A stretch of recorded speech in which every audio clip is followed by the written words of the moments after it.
Which is it on the iPad?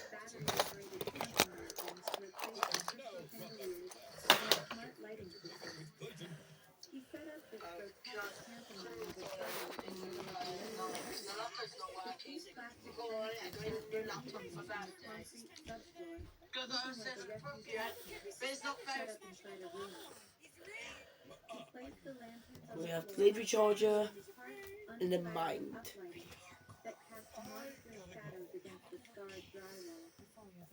The guests began to arrive at 7. These were people who had been promised a night of luxury to celebrate the new Wilson era. They pulled up in their Teslas and Mercedes.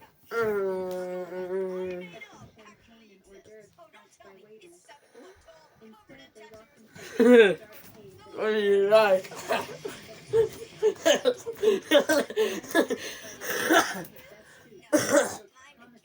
Only I thought so.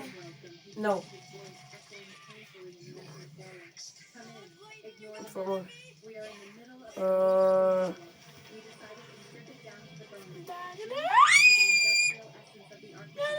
did you pass the chicken? Did you pass by again or not?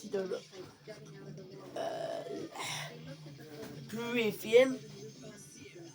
I got briefing from school. So yeah, next you need to do it tomorrow. You need to try it in you can look on YouTube. It was a low buzzing sound that the bare walls amplified rather than dampened. Is this a joke? A woman in a sequin dress whispered to her husband. He said, remodel, but this looks like a foreclosure. I heard Arthur took everything. Another voice drifted from the kitchen area. Even the light bulbs. He must be totally broke. Patricia tried to salvage the kitchen running around with a bottle of cheap wine, pouring it into red plastic solo cups. It is a princess party, she chirped, her smile strained and manner. We are celebrating the potential of the stage. It is a blank canvas. But the guests were not buying it. They stood in their expensive heels on the dusty concrete, checking their watches. The floors were seeping in. The atmosphere was extremely. Brandon tried to hold court near the tantalizer, telling a story about his big but nobody was listening. They were looking at him with a mixture of pity and contempt. He was no longer the successful businessman they envied. Where? He was a child standing in the wreckage of his own kingdom, trying to convince them that the rubble was a struggle. One by one, they came to him and muttered various excuses about early mornings and babysitting. They fled the house, leaving Brandon in the flickering light of a $10 lantern. The key to the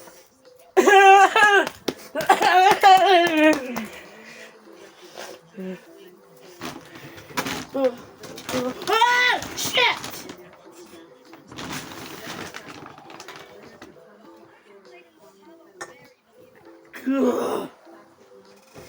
Well, you need to stack them another way, or you'll be fine, wouldn't you? You are my lucky!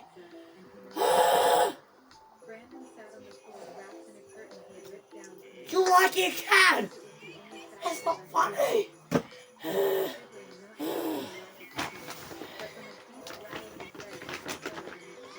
Very nasty. Very, very nasty. Very, very, very nasty. That's not very nasty, we can know now. Oh.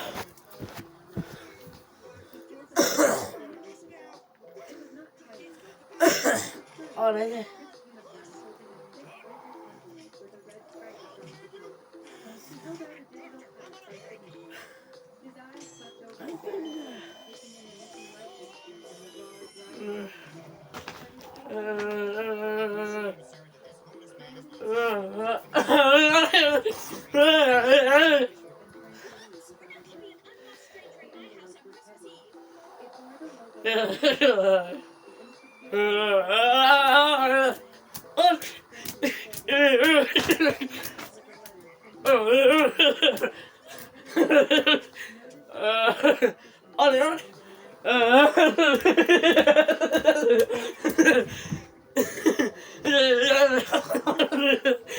I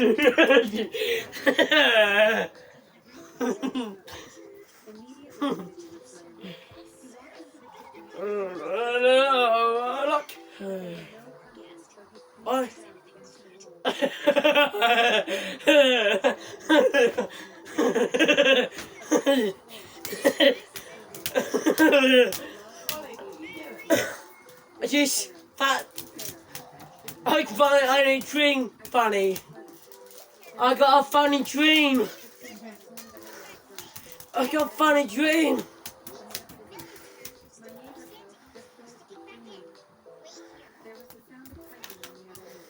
Funny dream.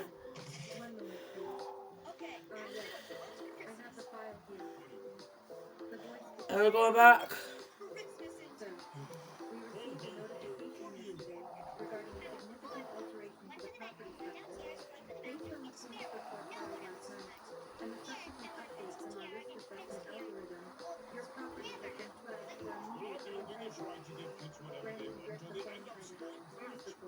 The officers, they must have filed a report about the condition of the house. But that does not matter to Harvey. The house is still here. The land is still here. It is just furniture. I am afraid that is incorrect. Mr. Wilson, Sarah Cunningham, our original appraisal of $2.5 million was based on a luxury gray finish. It accounted for the imported marble, the custom millwork, the smart home infrastructure, the high-end appliances, and the architectural lighting. Those are classified as fixtures. When you remove fixtures, you change the asset class. She paused to let that sink in. Without those elements, your home is no longer classified as a luxury estate. It is currently valued as a builder's price or incomplete construction. We have adjusted the appraised value to match the current condition of the property. The new valuation is $1.2 million. Brandon felt the blood drain from his face. 1.2. That is less than half, correct? The typing The is Samsung. relentless and indifferent. You currently owe $1.8 million on the mortgage. This places you in a position of negative equity. You are upside down by $600,000. This is a violation of your loan-to-value ratio covenant. The bank cannot sign a loan that exceeds the value of the collateral. Brandon slumped against the glass of his writing desk. So what does that mean? It means we are issuing a margin call on your mortgage, Sarah said calmly. You are required to cure the deficiency immediately. You need to pay down the principal balance to bring the loan back within acceptable.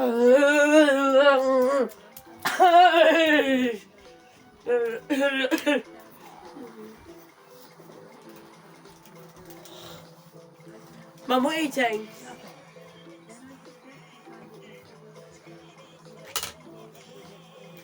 If the funds are not received, we will initiate foreclosure to recover what remains of the assets or to bring it further.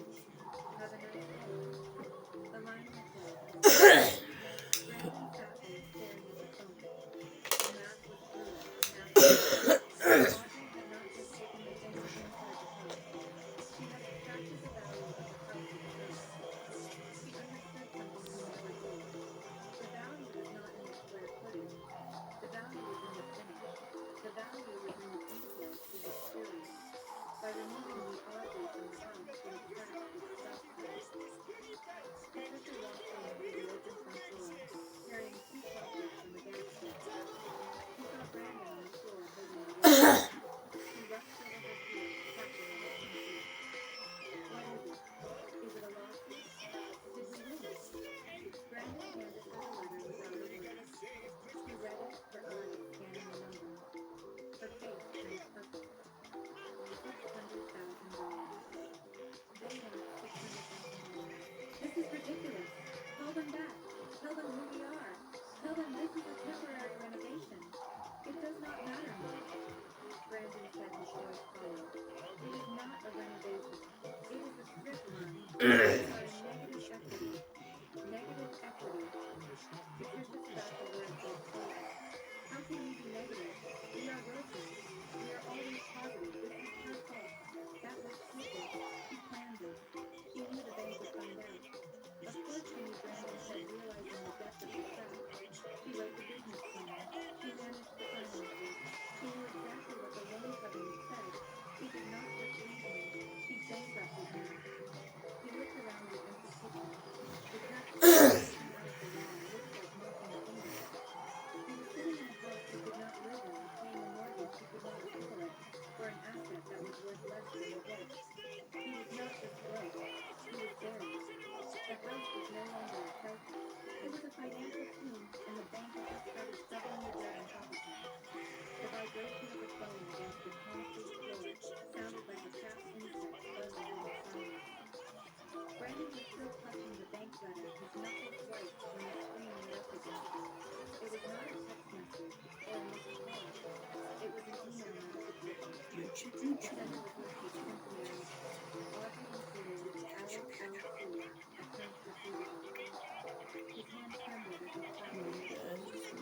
Not on YouTube. New version. At the top was the company logo of stylized O's etching into the planet.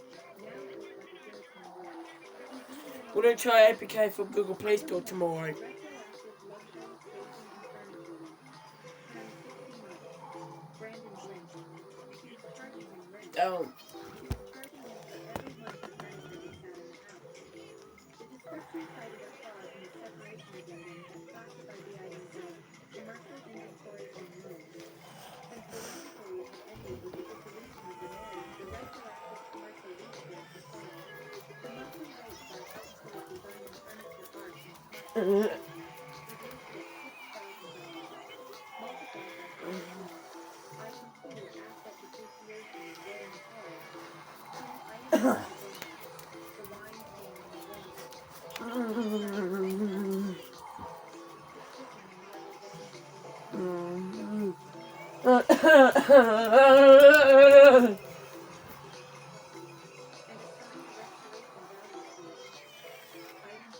fee. This was the final insult. She was charging him for the truck. She was charging him for the crew. She was charging him for the labor required to strip the components Nintendo Switch. possibly 18 years to clear, and the hourly rate for the 10 minutes no lip talk. He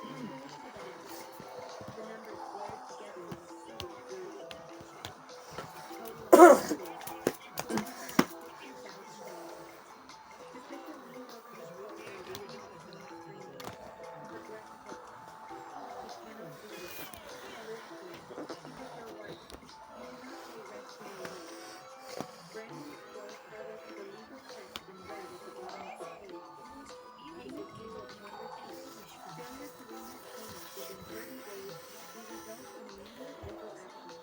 including but not limited to the freezing of personal assets, liens against real property and garnishment of wages pursuant to commercial debt recovery statute. Who's going to garnish my rent?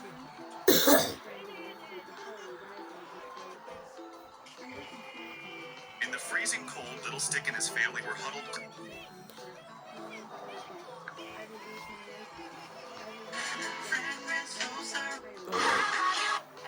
will lose my license. I will lose my Here's everything I ate. We don't want to copyright strikes. On one side was the bank loan with a sequence. Have you guys ever been walking around your local Walmart and noticed they have literally dozens and dozens of different phones for sale? Now, typically it's a bunch of cheap, like $20, $30, $40 phones that honestly barely work. But today, I looked a little closer and look at that $200 folding phone from Walmart. So I bought it. Here it is. And in this video, we're going to test it out and see if it's worth $200.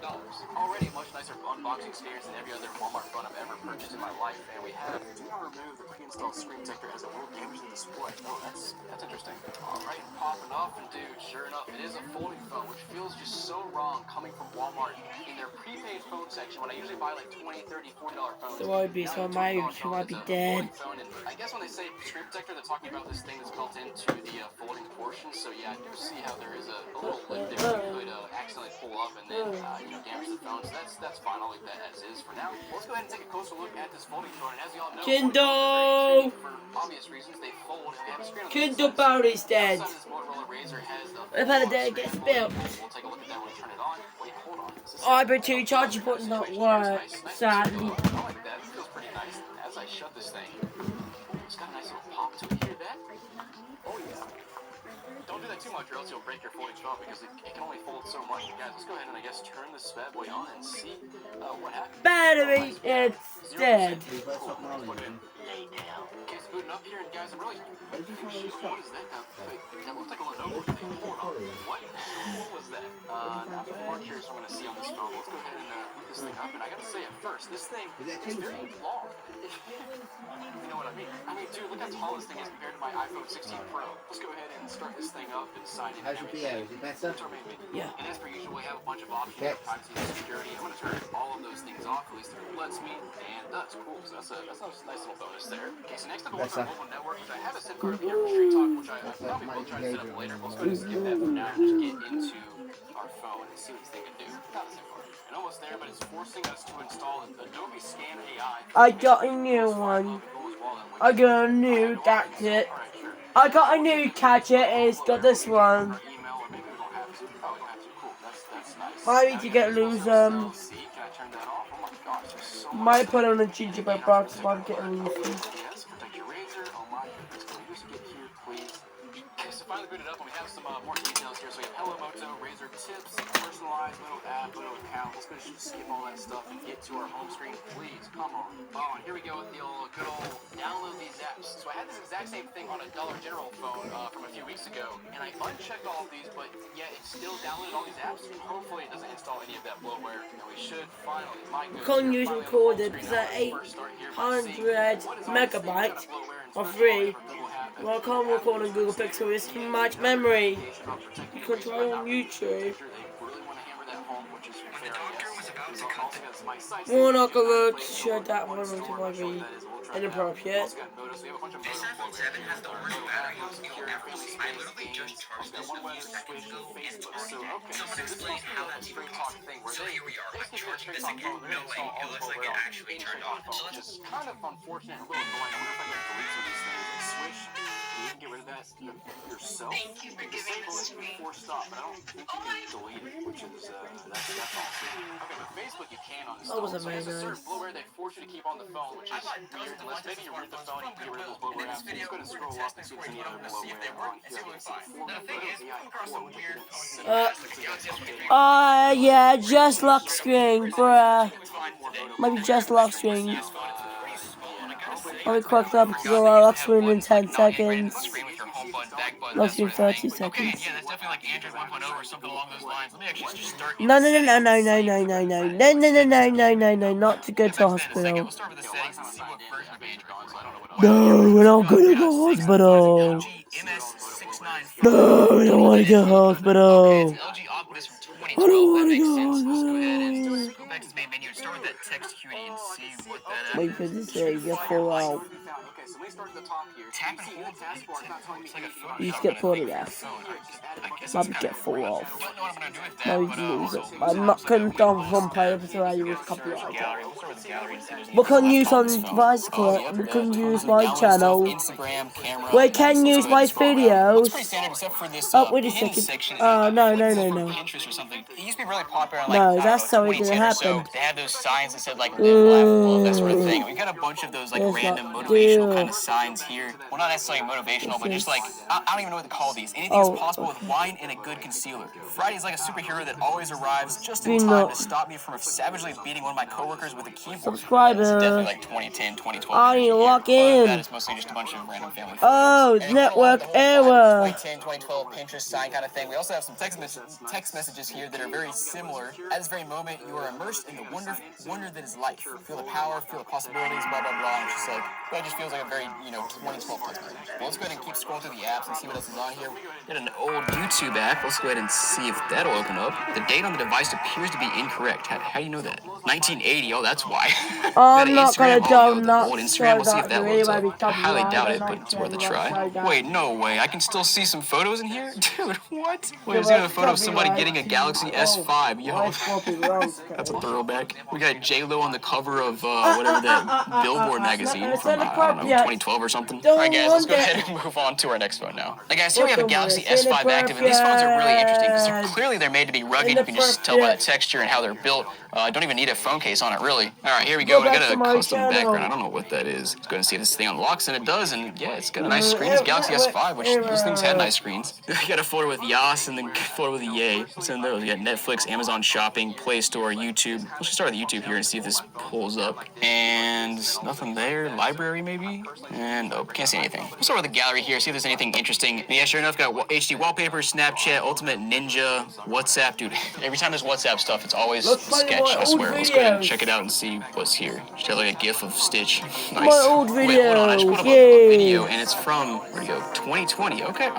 that's fairly recent. I mean, 5 years ago, not really recent anymore. More recent than like 2012. Other than that, it's just like, there's like a million selfies. That's about it. It's got this pixel art app. That's what that is. We have one thing under my words. Looks like this person made one piece of art. It's kind of cool. Okay, so you can make pixel art. I can't get to see that. Interesting. You can see the text here. It's giant text, which usually only see for people who are like 50, 60, 70 years old. But the selfies on this thing were like from 18 or 19-year-old girls. So like, I don't know how that happened. It's just like out of the norm, but it's whatever. other than that, though, pretty average, normal phone. Let's go ahead and move on to the next one. Okay, so guys, later on, after I filmed this video, I found another phone here that was in the pile that I didn't charge. I charged it up. It's a Galaxy A51. It works. And I don't think you're ready for what's on this thing. Let me just do a countdown. 3, 2, 1. Just enjoy this. I have no words. Oh, we need to try to plug it in because my batteries might be dead. My first question was like, I gotcha. no surprise, it's edited by CapCut, so probably something on TikTok. I don't know, man. The phone's locked, so I can't do anything with it, so what do you want me to say? Let's move on. Alright guys, here we go. Bruh, my battery's crumbling. Just go ahead and see if it unlocks or just turns off. Yep, and no code. That's so wild to me to have a phone this recent and not have a lock code on it. I don't quite understand, but alright. It's also in Spanish, so I can't really read it. But let's go ahead and I guess start with the Galleria and see what's on here. What's that? It's a tree. I thought it was like an elephant. That's a fingerprint. Well, no, We also have a video of some potatoes in the floor. Is that what I'm looking at? I'm not quite sure. We got a good old ram here with a mounted front bumper. Holy crap, we got some photos of a knee here, and it looks like they've got like multiple rods in their knee. That's wild. Did I find the owner of this phone? Oh, yeah. Just a selfie, but alright. Also got some photos of some McLarens in here. Okay. Ferrari there too. Wait, hold on, it's going all the way to the bottom. We have like videos that are entire hour long. What is this? It's just like a podcast or something. It must be. There's a bunch of I'm gonna put it down. I'm not even the phone. Why are you so stuck on that? Oh, sorry, I dropped my phone. Sorry. Bro. What is it for that? Sorry, it's just one way on the Mickey Mouse blanket. Sorry. Is this one way on a Mickey Mouse blanket? Why is it upside down? Galaxy A03, which looks like it came out in January of 2022, so that's about right. I'm actually surprised we still have a micro USB port on the bottom for charging rather than a USB-C, but I guess that's what you get on a bunch of phones. But yeah, let's go ahead and move on. Like, guys, this God, is one of it's the most falling absurd out. things I've ever seen, and the front looks pretty normal, but Why would you fall out in Foy's phones? No. Oh, no. So bad, it is broken No, open thank the case, you. and I'm doing the dirty right now. I have it plugged in because I really want to see if it turns on, but it's don't bring it home. Like that's a bad idea. Oh! Not surprising, so I'm gonna go ahead. That's inappropriate! That's bad. Now here we have this Galaxy J3. I'm not gonna show the people, thank you very much. Variants are there. There's so many. Boot up though, and hopefully it does actually boot up. When I boot it up, let's put it in normal. See if it unlocks. Not gonna say it's inappropriate. We get underwear, you're not showing your underwear, thank you very much. Fingers crossed. I really just want to see somebody's like watch history and see what they're watching and come across somebody that was actually watching these videos. Well, probably wouldn't be possible because these phones are old enough that the channel wasn't started yet. But regardless, it would be cool to see what somebody was watching on We can YouTube. keep one on network error. Gallery like we usually do. And we have camera download and Within message 1 hour. content share. The camera has 1,100 photos. Okay. They're upgrading from the J3 Luna Pro to a landline. Wow, this thing must suck if they're upgrading to a landline. Well, that's why it's an old lady standing in front of a sunflower field there. Sunflower field. That's actually, that's pretty cool. Oh no. That was gross. I'm not going to show you what that was. we have photos of every single page of this person's tax return. Don't leave that in your camera roll. Wait, hold on a second. This person's leaning out their car door. They've got a sheet outside. Where's this person at? It looks like they're on like a normal road, kind of. Also, this is an enclosed area. They also elephants and stuff, so maybe they're like at a zoo Network error. or something. I just don't understand how they were like leaning out the driver's side of a car. Well, it looks like a Jeep. Okay. Must be like on a safari or something. We got a dog. Let's go. Living a good life. We got some food here. The pic might be blurry, but it's food. Yeah, I don't know. It looks like this SD card collection. Let's go ahead and keep scrolling around here. Messages I'm sure are going to be in like massive text. Oh, they're not. They're actually like normal size text. That's impressive. And good old Facebook somehow still loads and has, you know. Oh yeah, see that? From 2020. That's CNBC from some lights. Their app lift. I got a All over the place. CNBC on the A7 Lite. Even got the singles. I got CNBC on the A7 Lite. Let's go ahead and move on to the next one. Now, guys, here I have what I believe. I got CNBC on the A7 Lite. It's already unlocked. It's going around. Looks pretty normal at first glance. Let's go ahead and start with the gallery and see if there's anything interesting. What? There's like 5 It's just some kid like recording the TV as he's watching it laying in bed. On the A7 Lite, thank you. So not much. It looks like a hand-me-down kind of phone from a parent to a child or something. So yeah, I don't know what was used on this phone, but looks like nothing. Let's move on. Now guys, here we have what I think is one of the wildest phones I've ever seen. Let me show you why. So first of all, it's a normal standard LG phone. Got the button on the back, but you flip to the front and it has a million cracks. And the best part is there's Scotch tape covering up the cracks, so I guess the person can continue using the phone. And not just that, but there's entire divots in the phone like glass. I can't get the phone out. And then watch this. It Don't turns use on. the tablet. Try to phone in the You background. can put it I'll go there. ahead and change that so we can. I can get into it because of the passcode. But it's just wild that somebody's still using this phone with the cracked glass, and somehow it, I mean, it's Cookie still works. Monster. Press some stuff. Cookie and swipe Monster. off. I mean, I guess they're valid, man. If it still works, then might as well keep using it. Yeah, it's gonna move on because it's got a passcode, so I can't use this bad boy. Unfortunately. Now here we got a phone with a nice little jingle as it's. It's gonna stop? What are you doing? That was weird. But anyways, it booted up. We got a blue phone, so you know it's gonna be good because these things suck. But wow, the colors here are so washed out. Like any angle you put it at is just horrible. But all right. And this one has no lock screen at all. Let's go ahead and scroll around and see I'm what's gonna on be this right. bad boy. Oh yeah. Let's see. Is it really gonna keep making this noise? They have a photo here of like I can't tell what that is. Looks like they're walking through a path and there's a bunch of stuff on the ground. Oh, and that's just like a handful of random selfies. No, hold on, this person was looking up the code for a banana at the grocery store. 4011. Dude, I got the memorized because I always buy bananas at the grocery store, so it's like really looking that up. 4011 banana genetica. I can't actually see what they're searching. What does that mean? Also, this person was sending the same message to like 20 different people. It says love, divine love expresses in and through me, and then it's like a whole 3 paragraphs long, and that's like the only thing this person texted. It's very random. By the way, this phone is a Studio Mini 2023. I've heard of that before, but I haven't really heard of any of these blue phones because they're blue phones. Like I don't know, they're just random budget phones. They're phones. But all I got to say about them. Again, thanks for watching. Hope you enjoyed this video. And if you want to see another crazy lot of phones I got, this one right here is some of the craziest stuff I've ever seen. I think I've gone out on my I'll see you next time. S9 Plus. I feel like these days you shouldn't have to spend that much money to get a decent Oh, no. schoolwork, web browsing, that kind of thing. And that's why I went ahead and bought 2 of the cheapest laptops you can find on Bluey, just so we can see exactly how bad it could get with them being less than $100 each. Let's open them up and find out. Oh my god. What in the world did they do with this laptop? Is it like magic erase? Well, the bottom is not any better. It looks so terrible. They said the condition is supposed to be used very good. Would you call My main tablet is to listen and to voice recorder. surprisingly, it's not as bad. There's some stuffs and whatnot on the bottom. But the keyboard looks perfectly fine. My battery's might be dead. Okay, it's a little like, I don't know what that is right there. There's some kind of material hanging out. Someone hit it with a good sleeve before shipping it out to us. Now, as you can see, this is actually a 2-in-1 laptop. I didn't expect that. It's got one of those like camera cover things. You see that? You can slide the cover and you can make sure the FBI isn't spying on you anymore. Anyway, let's go ahead and turn this laptop on. Turn the laptop on and see if it works. Oh, it's turning on. There it goes. Oh, nice. We got user already set up here, so it's gonna boot up into a pre-installed version of Windows. Why is the background a solid white? That's how to phone charge. You're really blaming yourself every time you want to use your laptop. That's a new one. That's a new one. I have an easier time seeing the screen like this, so this is what we're gonna do. And from this angle, I noticed something that I didn't see before. What is this? A little white spot there?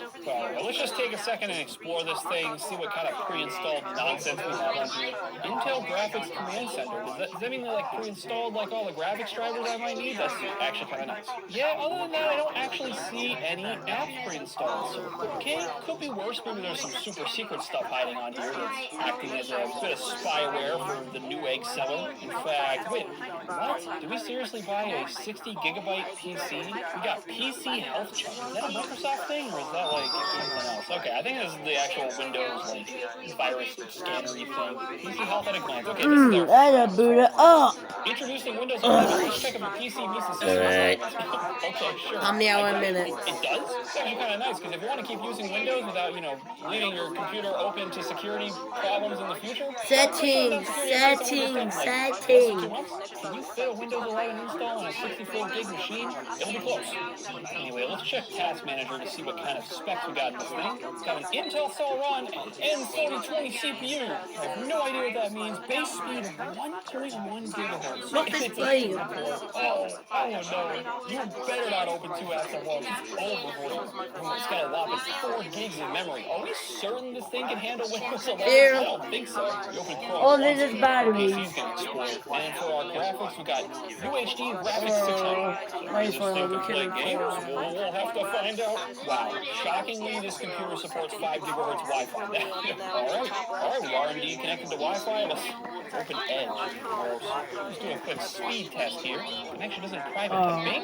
Google isn't working either. Hold on. What? Guess I can check for updates real quick. Make sure we're good to go there. Error encountered.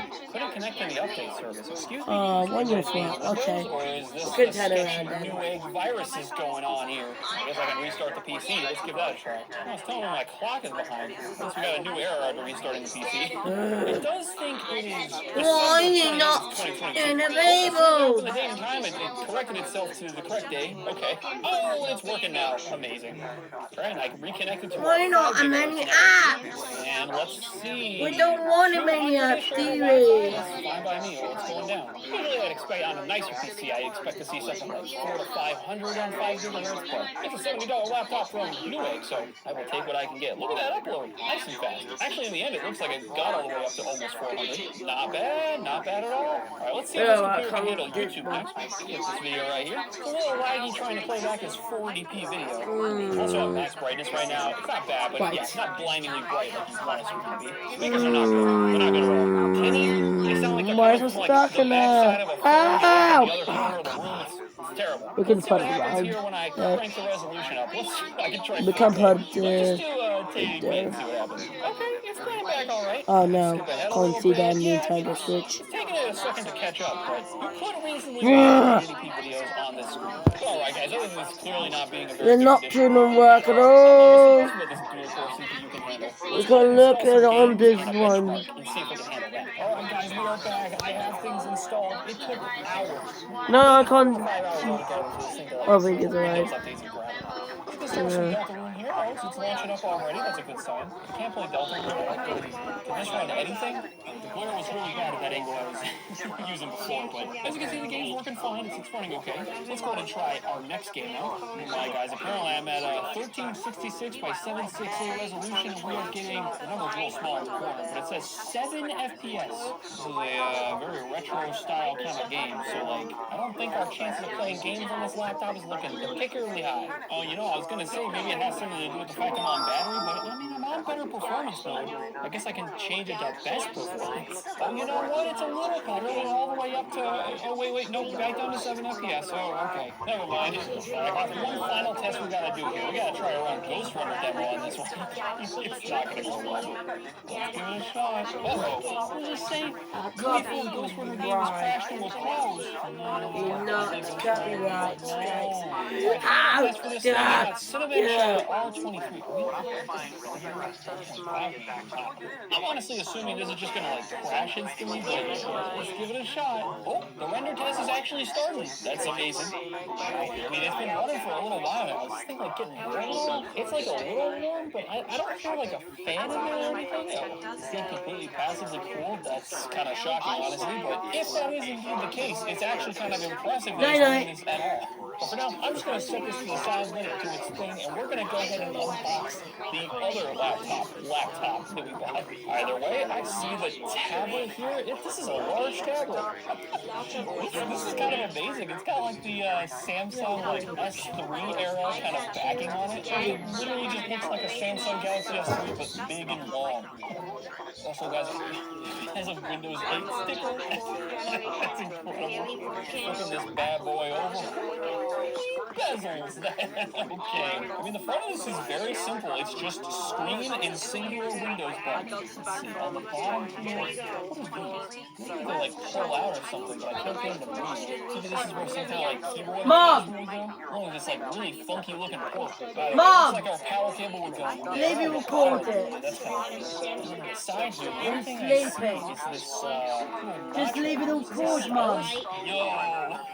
Mom! Look at this thing. It's got like a little button on it and everything. This thing is Leave kind it of on cool. pause, like, I'm going And through. it actually shows like a USB symbol on here. What is that? Wow, a full-size USB like 2.0, 3.0 kind of thing? That's kind of impressive they got it fitting in this unit. It's pretty thin. Alright guys, let's go ahead and turn this tablet, laptop, PC thing on. This thing was 50 buckaroos, by the way, so I don't really know what I should expect here. It's not turning on, so that's not a good start. Oh, there it goes. Just need a little bit of power, that's not a big deal. Oh, this thing's factory reset. We got a bit of setup to do. Hey, the touchscreen works pretty well. The stylus is pretty nice. Personalized. I want to do heck yeah. Enter a name for this PC. Okay. Oh, nice. It's got like a full touchscreen interface that pops up. Yank. What just happened? Give me that. Just put the keyboard. Give it back. Yank. Hello? Sorry you're breaking already. I just need the keyboard. There it goes. Through most of the setup stuff now. Come on, baby. Show me Windows 8. It's been so long since I've interacted with the computer with Windows 8. Like, controversial to say, but I kind of miss it. I miss the way this used to set. Wow, it's even showing up in like a proper layout and everything, so this thing does recognize that it's a weird tablet machine. Swipe in from any edge. Sorry, I'm not working. Oh boy. Move your mouse into any corner. Doing anything. Come on, just take me home. What are you doing? I'm just amazed at this thing.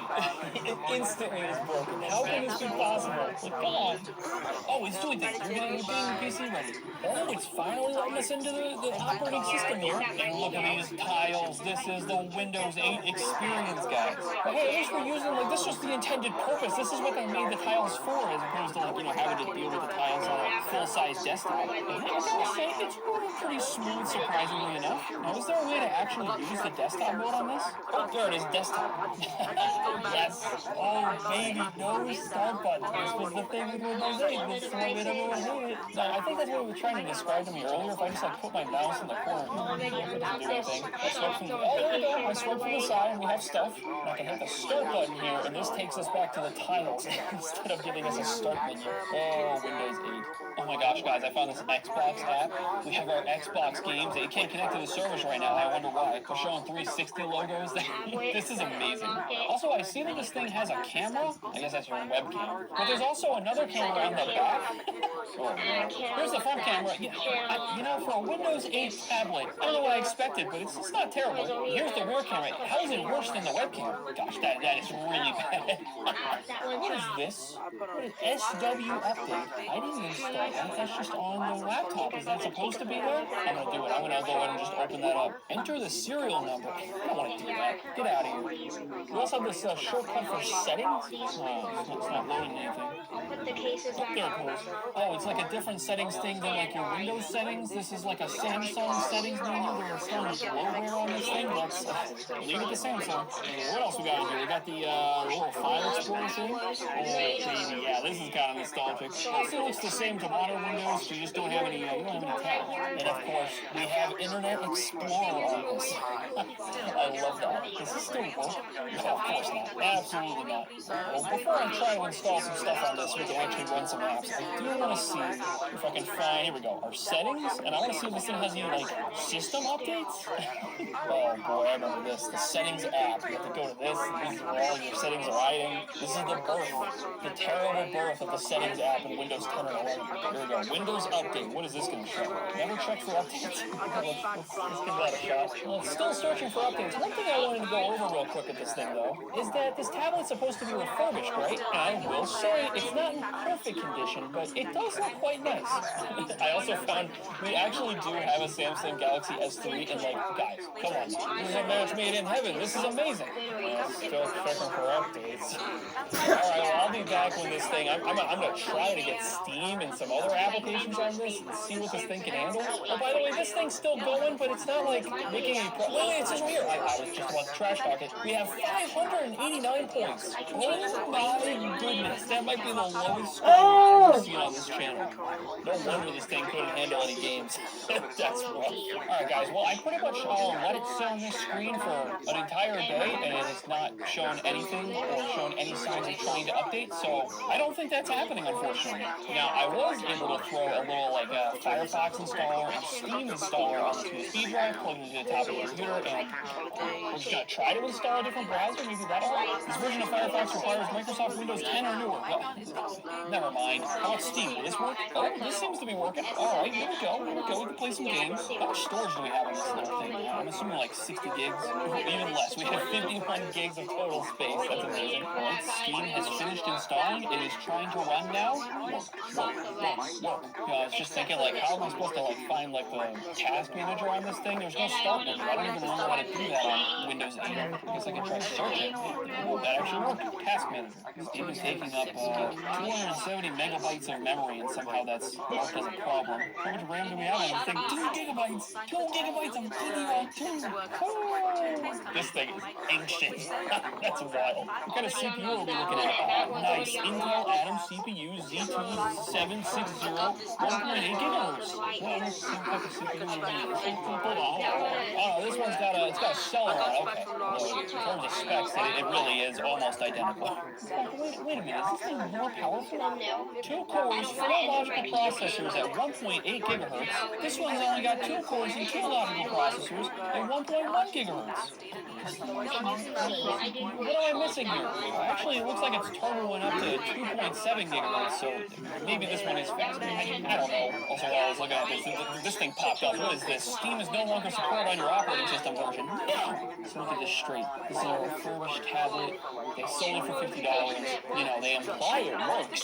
But you can't do anything. You can't use a web browser. There might be a web browser that still works with Windows 8. That sounds very risky, though. Anyways, guys, let me know down in the comments what you think of the cheapest laptops you can get off of Newegg. And if you want to see the cheapest gaming PC that we got from Amazon, it had RGB. It's a gaming PC. That's the rules. Click that video right there. It's a journey. How about the 4 cheapest working smartphones I could find off eBay? In this video, we'll test them out and see just how bad they can be. Now guys, I expected some madness from these $20-ish phones, but I was not prepared for the level of rage they would give me, and the nostalgia. Let me show you what I found. Alright guys, up next you can see I have a phone in a bag that we paid like $25 for. It comes with a charger. It looks like it's still in the original like packaging and everything, which is nice. First impressions, this thing is really clean. Oh wow, it's even still got like a protective film on the camera lens. That's amazing. Let's see if it has any battery left in it. See if it just turns right on. And it does. Very nice.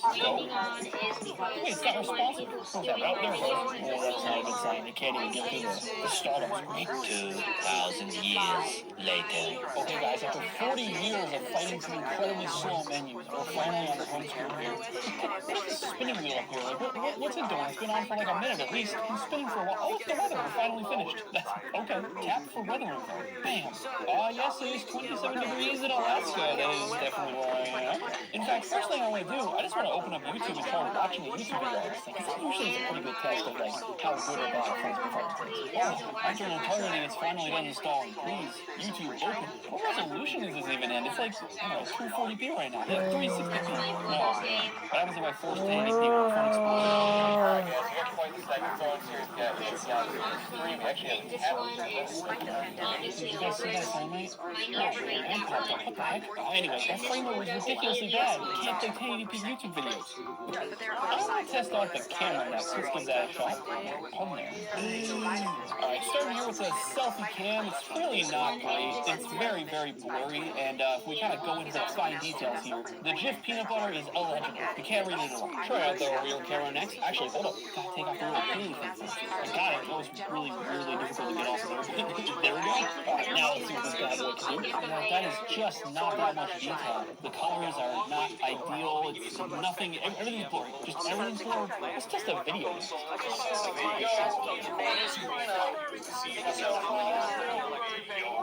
That's not bad, honestly. Like, I mean, the video quality is pretty rough, but the mic, not gonna lie, speakers, totally fine. I'm gonna install a game on here and see how that runs. Alright guys, we're in the Stumble Guide, my favorite game to test Android phones with. And first impression, it's very laggy, it likes to stutter a lot, but I don't know. Let's see how it runs when we're actually in the game. Oh wow. What on earth? Is it frozen? What the heck? Go!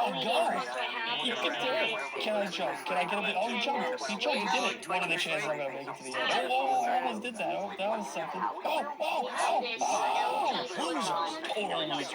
Anything with a phone that runs at 5 FPS. So is this $24 blue phone worth us picking up? I don't think so. Alright guys, up next I have an HTC Hero phone, which I've never seen in person before. Look, it has Google. Ooh, also has a 5.0 megapixels camera. It actually looks pretty nice. What is this cord at the bottom? That's like not a cable top I've ever seen before. Also looks like we're missing like a little bit of the volume rocker. How did that happen? And then back in the back off, you can see we have a battery. It's a little swollen. Yeah, you can kind of see it's got a little bit of swelling going on. It's not awful. I might be blind, but I don't see anywhere where put a SIM card in this phone. It's kind of the micro SD card slot right there. Does this port come out or something? It doesn't seem like it, so I don't know. Let's see if it turns on. Okay guys, I let this phone charge up for a little bit, and surprisingly, it's turning on and working. Also, I don't think I mentioned it yet, but this phone has a trackball on the front of it, which is certainly a feature. Oh, and guys, we are booted up. Wow, I haven't seen this lock screen in many, many years. Let's see if it actually works. Wait, what happened? Is it dead? Does it need plugged back in? Oh, I plugged it in and the light turned on for a second. I don't know if you guys saw that. Oh, wait, no, it is working. Using the on-screen keyboard, learn how to quickly and accurately enter text. Don't worry about pressing the right key every time. Just get close and let the software do the rest. Wow, so this came from a time that people had to get used to touchscreen typing. Man, different era. It's crazy. Oh my god, it's got the clock, the little flippy downy clock. Oh man, whoa, the trackball is so weird. It's worse. Oh my god, this is so nostalgic. Makes you kind of wish they had a version of like modern Android that kind of looked like this still, just for nostalgia purposes, you know? Oh, apparently it's January 1980, very nice. I love that I can just scroll around with the trackball. There's absolutely no reason to do it, but it's cool. What is the menu button? Nothing.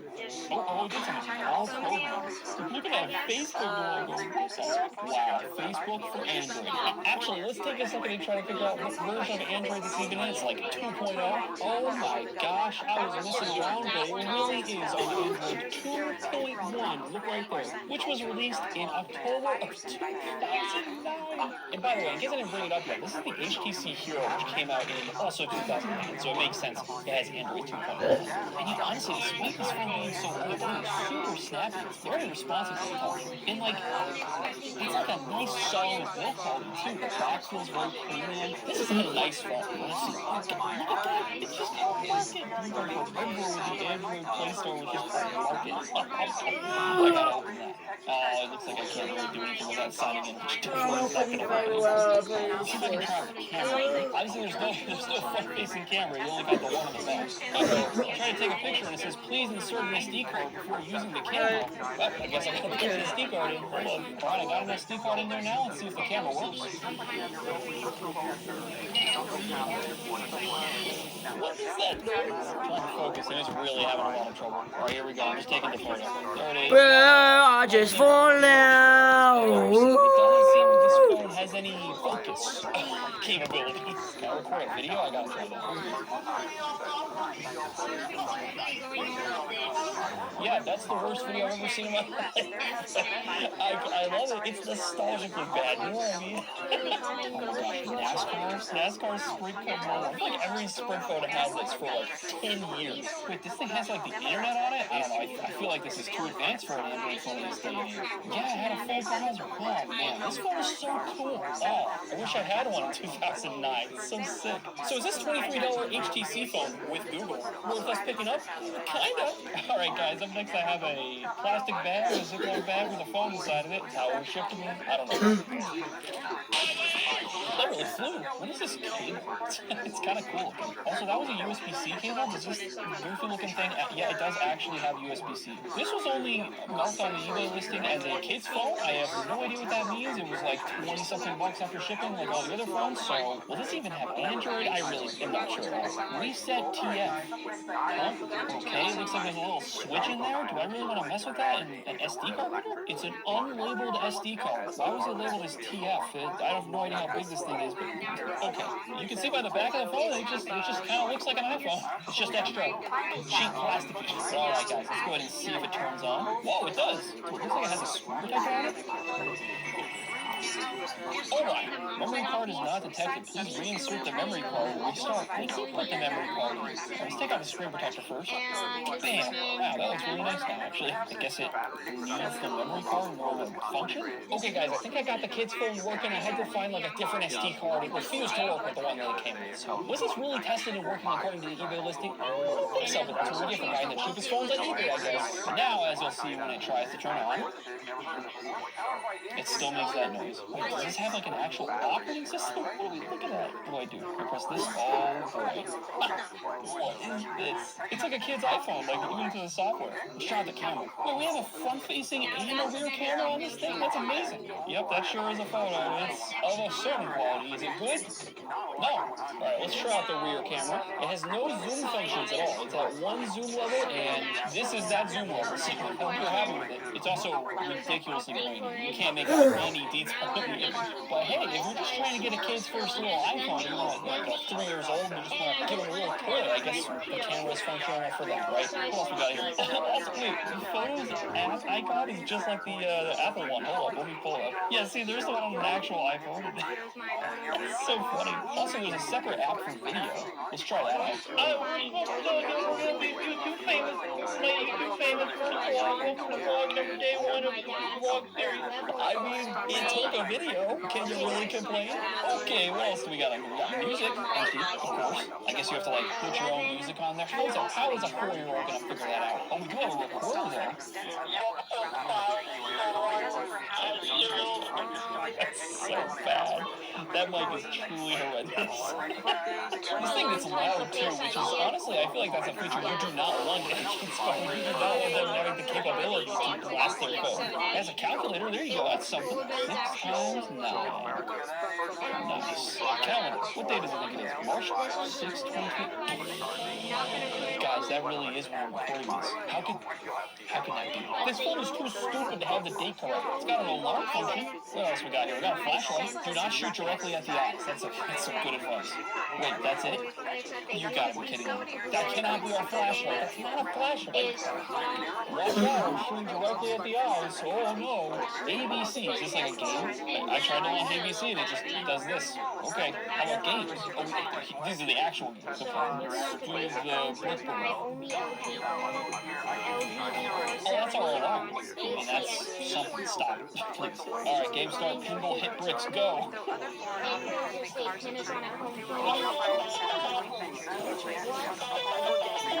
What is the title of the song? How do I control this? Go. This is the worst game. How do I do it? Oh, I did it! I hit the ball once. Come on. No, not that way. No. I can't. Try the basketball shit.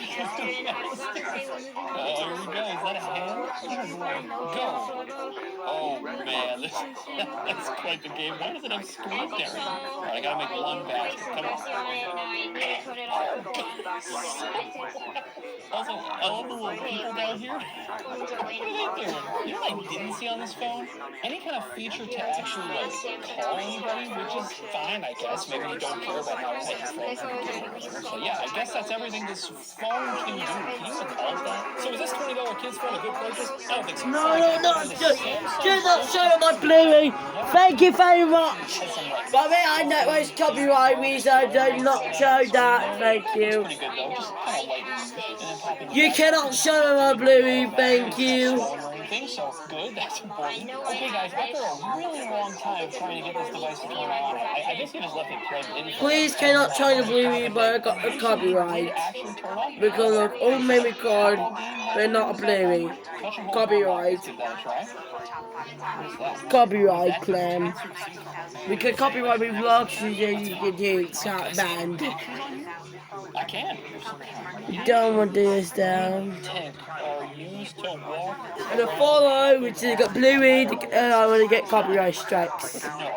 Am I crazy or is that an ultrasound? Well, I'm going to see the charges. I don't think that's an ultrasound. I think that's a car window going through a car wash. You know, that's a special colorful soap they'll spray all over your car.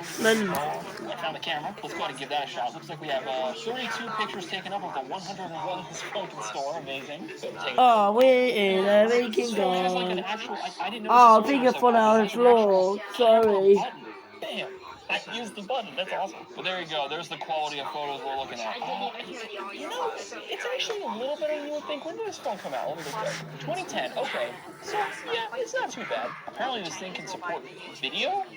Let me try that out. Oh, shop videos. So, okay, it doesn't actually record videos. Unless that's like a feature in the camera I didn't see. Oh, wait, it does actually have a camcorder. Nice. This is the video I'm recording on the Samsung screen. This is gonna be YouTube famous. Yo! It's got a really narrow FOV. I didn't expect that. Oh, we got like ringtones? Now here we go. Thanks for watching. Guys, I'll see you later. We're going after your profits on your biggest selling vehicles, trucks. So Ford and GM responded and said, you better not be using the wheel. There are a slew of electric trucks coming to the U.S. in the next few years, and a number of EV startups entering the space. American auto giants are making big changes too.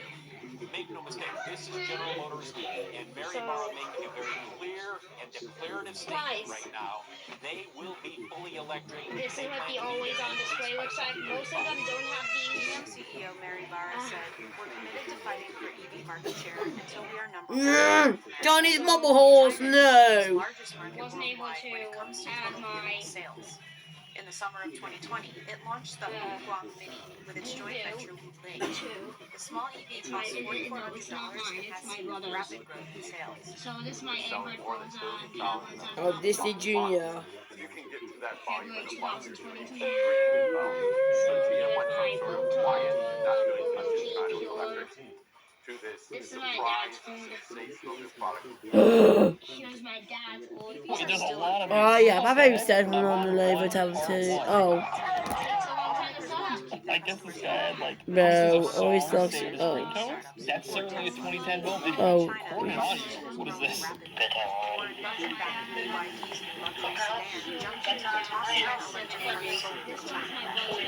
I'm confused. Why was that recorded? Games on this phone? Pac-Man. Verifying purchase. Oh, get out. We play Collapse? Yeah. Yeah, this is nuts. Alright, I have to turn it off because the lowest volume is this. So that's not cool. Quest. What kind of game is this? What the heck? Okay, nothing's doing anything, so I give up. Alright, guys, I don't think there's anything else I can really do with this phone. It doesn't seem to want to let me have access to the settings or anything, so is this grimy looking Samsung phone worth us picking up for 23 bucks? I'm gonna say no. That's the end of the video. I will see you guys next time. Bye-bye. When I say luxury phone, what comes to mind? The iPhone 17 Pro? Samsung Galaxy Fold? Well, how about this? The $35 metal business phone from AliExpress. Maybe with this, someone will finally take me seriously. Okay, I actually have two phones here. One of them has an SD card taped to the front of the box. That feels illegal immediately. I don't know why. But I'm going to put that one to the side. Look at the top off the box. Oh my goodness, is this thing fancy. Got a little bit of, what is that, goop? Comes out of the packaging. What happened there? Like, nope. Alright, let's take a closer look at this phone. So as you can see, the design is perfect. There's nothing wrong with it. It is, it's very tasteful. Reserved, some would say. With its, snake skin leather that is definitely real. You got your, dragon, just, you know, it's a dragon thing glued to the back. You got your bedazzled little gemstones. You guys, look at the front of this thing. This looks like a weapon. Like, ka-chow, ka-chow, ka-chow. This is dangerous. Oops. In the process of taking the last peely off, I turned the phone on an accident. That was quite the boot up noise. But right off the bat, you can tell this is basically a flip phone. Now, the first thing I noticed about this phone is that the viewing angles on the screen are quite possibly the worst I have ever seen. It's actually a situation where if you're looking dead onto the screen, it looks bad, but if you look at an upward angle, it looks okay. What does it say up there? 4G? Does it say 4G twice? This thing does not support 4G. It is a flip phone. In fact, in the description of this device, it has this red line here. We know our phone is so nice, but it's not work in Japan, Korea, or Australia. Please do not order. It is 2G GSM. That means it doesn't work in the United States either, by the way. Now, from the home screen here, I can hit the center button to get to this list of items that we can mess around with. Call center, phone book. Okay, this is all pretty normal business phone stuff. Also, I just put the phone down on the table and, wow, that almost has worse wobble than an iPhone. Whew. Anyway, normal business stuff, messaging with the, the fountain pen. Or what do you call that? Editor, put on screen what that's called. That's a fancy business pen. We have settings, multimedia, organizer with the briefcase. Oh, that's business. And back to call center. Wow, this thing does not have a lot going on. What does organizer do? Internet service? How in the world are you getting internet service on this? Currently not available. Okay. Games? You got games on a business phone? That's not okay. Oh, only Snake? Okay, fair enough. Only game businessmen are allowed to play. Everyone knows. Oh my. I think that's a snake down there, but it kind of looks like the dragon on the back of the phone, doesn't it? It's like thematic or something. I don't know. Anyway, it looks like organizer is where they just shove all the other things they didn't want to make logos for the home screen for. Calendar, calculator, alarm, world clock, ET dialer. Oh, you know, WhatsApp and Facebook. That does not sound possible. Currently not available. I don't think it was ever available. What's up with services? SIM toolkit. Currently not available. Probably because I don't have a SIM card thrown in. I don't really know what happens when you do that. Oh, I wonder, multimedia, we got camera and stuff. Sure, let's go ahead and try the camera out. Oh, that is a camera of all time. That is so many details that I cannot see. Now, this phone does not have a front-facing camera, but we can take a little selfie real quick. What's that noise it made? Not enough memory. It had memory for a single photo? That cannot be real. No sense even messing around with the video recording then. Oh, FM radio, you know, we got to have the FM radios. I don't have a phone. Okay, yeah, the FM radio works. File manager, we can do business file management. Oh, baby, phone, you got download, ebook, and photo. Oh my. What kind of settings do we have on here? More SIM stuff, security. Ooh, phone lock and a password. Ooh, boy, you can go maximum security mode. This is mostly just like normal settings you would expect on a phone. Display. I was hoping there was a setting to make the display not suck. Alright, let's try writing a message on this. Obviously, this is like a flip phone kind of a keyboard situation. There we go, and I wrote a nice message about my favorite person in the whole world. So, the keyboard does work, it's just, you know, you got time travel back to 2003 and we're pretty quick at typing on it. Oh, what the? Oh, I actually discovered how to open this phone up. I was just impenetrable. You just slide the back and the dragon comes off. Oh my god. It's a pretty nice amount of weight to it, by the way. The listing does say it should be made of metal, but it's a very, like, lightweight metal.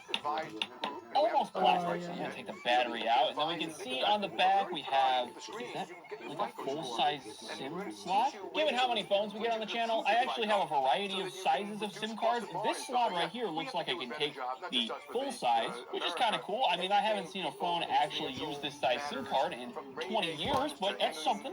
And then this one on the right, it looks like it takes the, like, middle size, I would call it. Ooh, I think I shaved a little bit off the top of my SIM card, but that big slot in there, I mean, these aren't going to have service, but let's go ahead and turn the phone back on and see what those are going to do.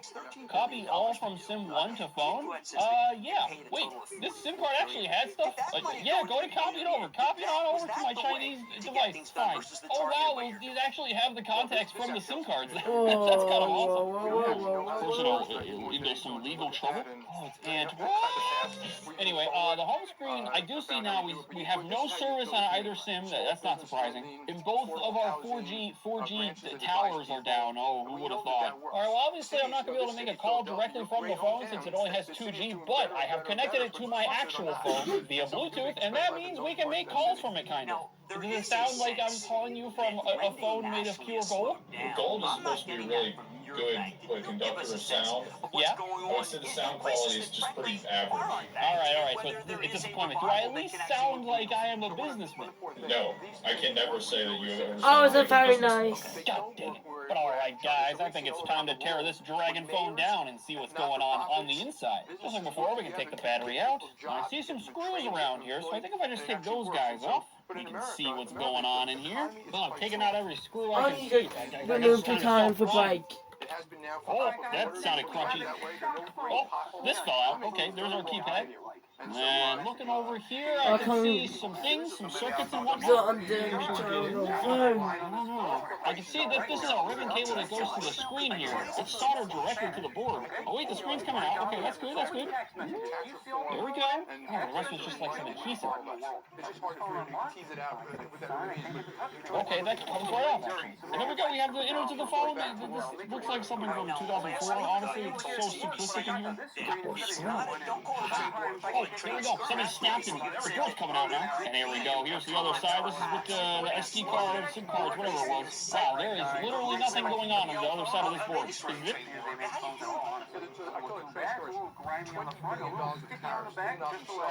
Oh no! I need to put a plug in again because my battery's dead. Oh god!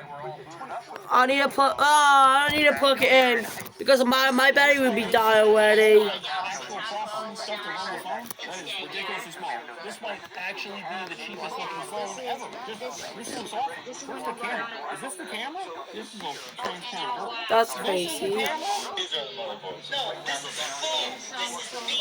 This stinky little thing? No, bro. Bro, no, not good. See the copyright, isn't it? Not available right now.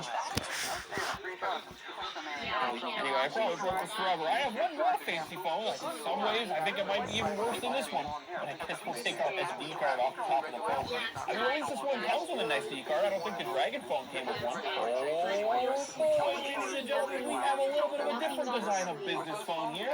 And I gotta say, this thing is heavy. This thing is large. Respect that. Oh, man. All right, hold on. I'm getting too excited. I kind of love this design. It's so sparkly. That is so many sparkles. The amount of sparkles per inch is off the charts. Open here. I mean, I can like, oh gosh, just flies off the phone. Oh my god. And yeah, this phone is made of the same material as the Dragon phone, where it's like a somewhat heavy plastic. I don't know. I guess that's metal. It's the lightest metal I've ever found. Oh my goodness. This phone has a physical like light switch that's independent of the phone's operation. You just flip this bad boy and everyone in the meeting knows that you want attention. Okay, here's the second quarter, 2023. Like, come on now, you know that's working in the physical. On the front of the phone, I guess it's the same giant phone making both of these modular devices and flipping this bad boy open. Okay, this is kind of pieces of garbage that kind of suck. They look so cool. The size of this thing, oh my god, that is insane. Hold on, how much heft does the closing action have? Oh, that is premium. Also, what is this? Camera, MP4, FM? You have like shortcut buttons for some of the different functions? I really have no idea. Let's go and hold the power button and see if this thing turns on. There it goes, the screen. Oh. Battery low. No. Hopefully it's fine. I gotta say, what I was gonna say initially is that the screen on this bad boy is much larger, although it also has horrifically bad viewing. It doesn't make any sense. You look at the phone normally, like, lined up with your eyeballs, and it looks terrible. You have to hold it like this to see it properly. Let's just go ahead and test the buttons. MP4 file menu, okay. FM, does this take us to the radio? Yeah, it does take us to the radio.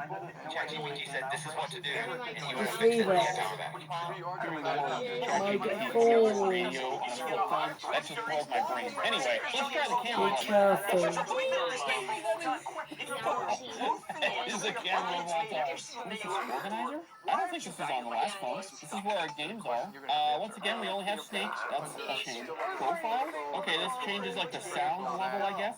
Internet service? Not available. Facebook? Not available. WhatsApp? Not available. Oh, man. Yeah, I think for the most part, this is all pretty much the same stuff as we saw on the other phone. We've done something a little different with this phone, though. We have a screen on the front. Oh, my gosh. It shows up. Look at that exactly. This is the epitome of business. If that stays on forever like that, that's actually pretty cool.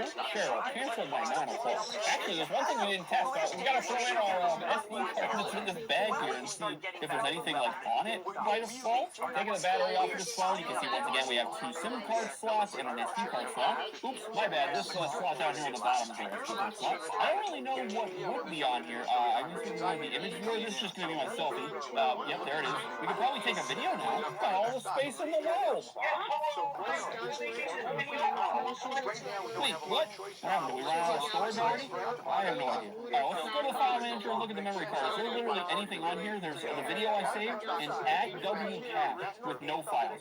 Okay. Alright guys, I've connected this phone to the Bluetooth. We're gonna try the same thing. We're gonna try to make a call from this using my actual phone through Bluetooth. Maybe this thing will actually stay out of the speaker this time. Hello? I'm having problems.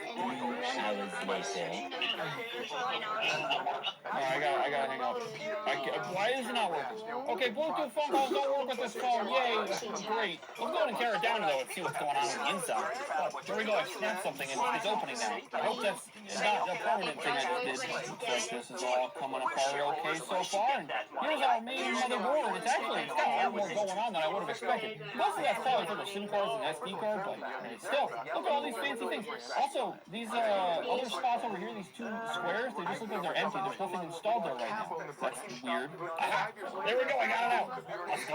I think I only mildly broke things. Is that a Pokeball down there? What is that? You guys see that? I don't want to know. On the other side of this, we have our button pieces, and yeah, there's nothing else happening. Is this little thing our entire system that's actually running the phone? What a small little piece of garbage. This is horrible. And then it was put back together perfectly fine, and nothing happened. By the way, though, guys, make sure to let me down in the comments what you think of my luxury phone from AliExpress. And if you like this video, you'll probably like this one, where we show off the most fashionable phone that has ever existed. You don't know what I mean? Click the video, you'll see. Over the past few years, I spent over $8,000 in custom portable consoles from places like AliExpress, eBay, and Etsy. And man, I have seen some crazy consoles. Anything from a portable GameCube that's shaped like a GameCube controller to a portable PS2 that's literally inside of a Wii U gamepad. So in this video, we'll see a full countdown of my top 16 favorite custom portable consoles. So sit back, relax, and let me know if you agree with my list. Number 16. I bought a portable Nintendo Wii from AliExpress for almost $600, and in this video, we're going to take an in-depth look at it and see if it's worth the money. So we have our classic AliExpress packaging here with the orange tape all over it. Let's go ahead and open it up and see what it says. Alright, so inside the box, we got a big block of bubble wrap, power supply. We'll go ahead and unwrap this and see what's in here. So inside the block of bubble wrap, we have this little small black case with a carrying strap. Let's go ahead and unzip it and reveal the portable Wii. I'm excited to see this because this is the first portable Nintendo that I've purchased from AliExpress. You've got a nice cloth here. That actually looks really interesting. It's like a Game Boy Advance, and at first glance, it's like not bad at all. The Wii NGC, Wii and GameCube. Oh, kind of cool. And it's probably because it's been sitting in that package for so long, but this thing smells very strongly of paint, which you can clearly tell. To me, it looks like they made a 3D printed case and then painted it blue, light blue. I guess I decided on this color, I don't know how, but it's this down there. So we got a Band-Aid on the bottom. Let's just go ahead and take a closer look and see what we have here. So clearly, looks very similar to a Game Boy Advance, but this is a portable Nintendo Wii. We should have real hardware inside of this. But yeah, so here on the front we have, it appears to be Nintendo Switch joysticks, which are nice. We've got a very large D-pad, got some buttons. I believe these are from a Wii U. They appear so at first glance. Now these buttons down here are definitely from a Wii U. Got your TV button, your volume button, I would assume, and your home button, or I guess start in this case. We got this kind of cool looking tray on the outside with 2 screws there, 2 screws there, same thing on this side. I mean, that kind of resembles a Game Boy Advance. We also have our L and R buttons here on the back, of course our Z button, and then of course we have some ventilation there. You can see heatsink kind of just laying inside of there sideways. You got some more ventilation there. It looks like there's a fan. Then you have your SD card right here where they put all the games on. I'm very curious what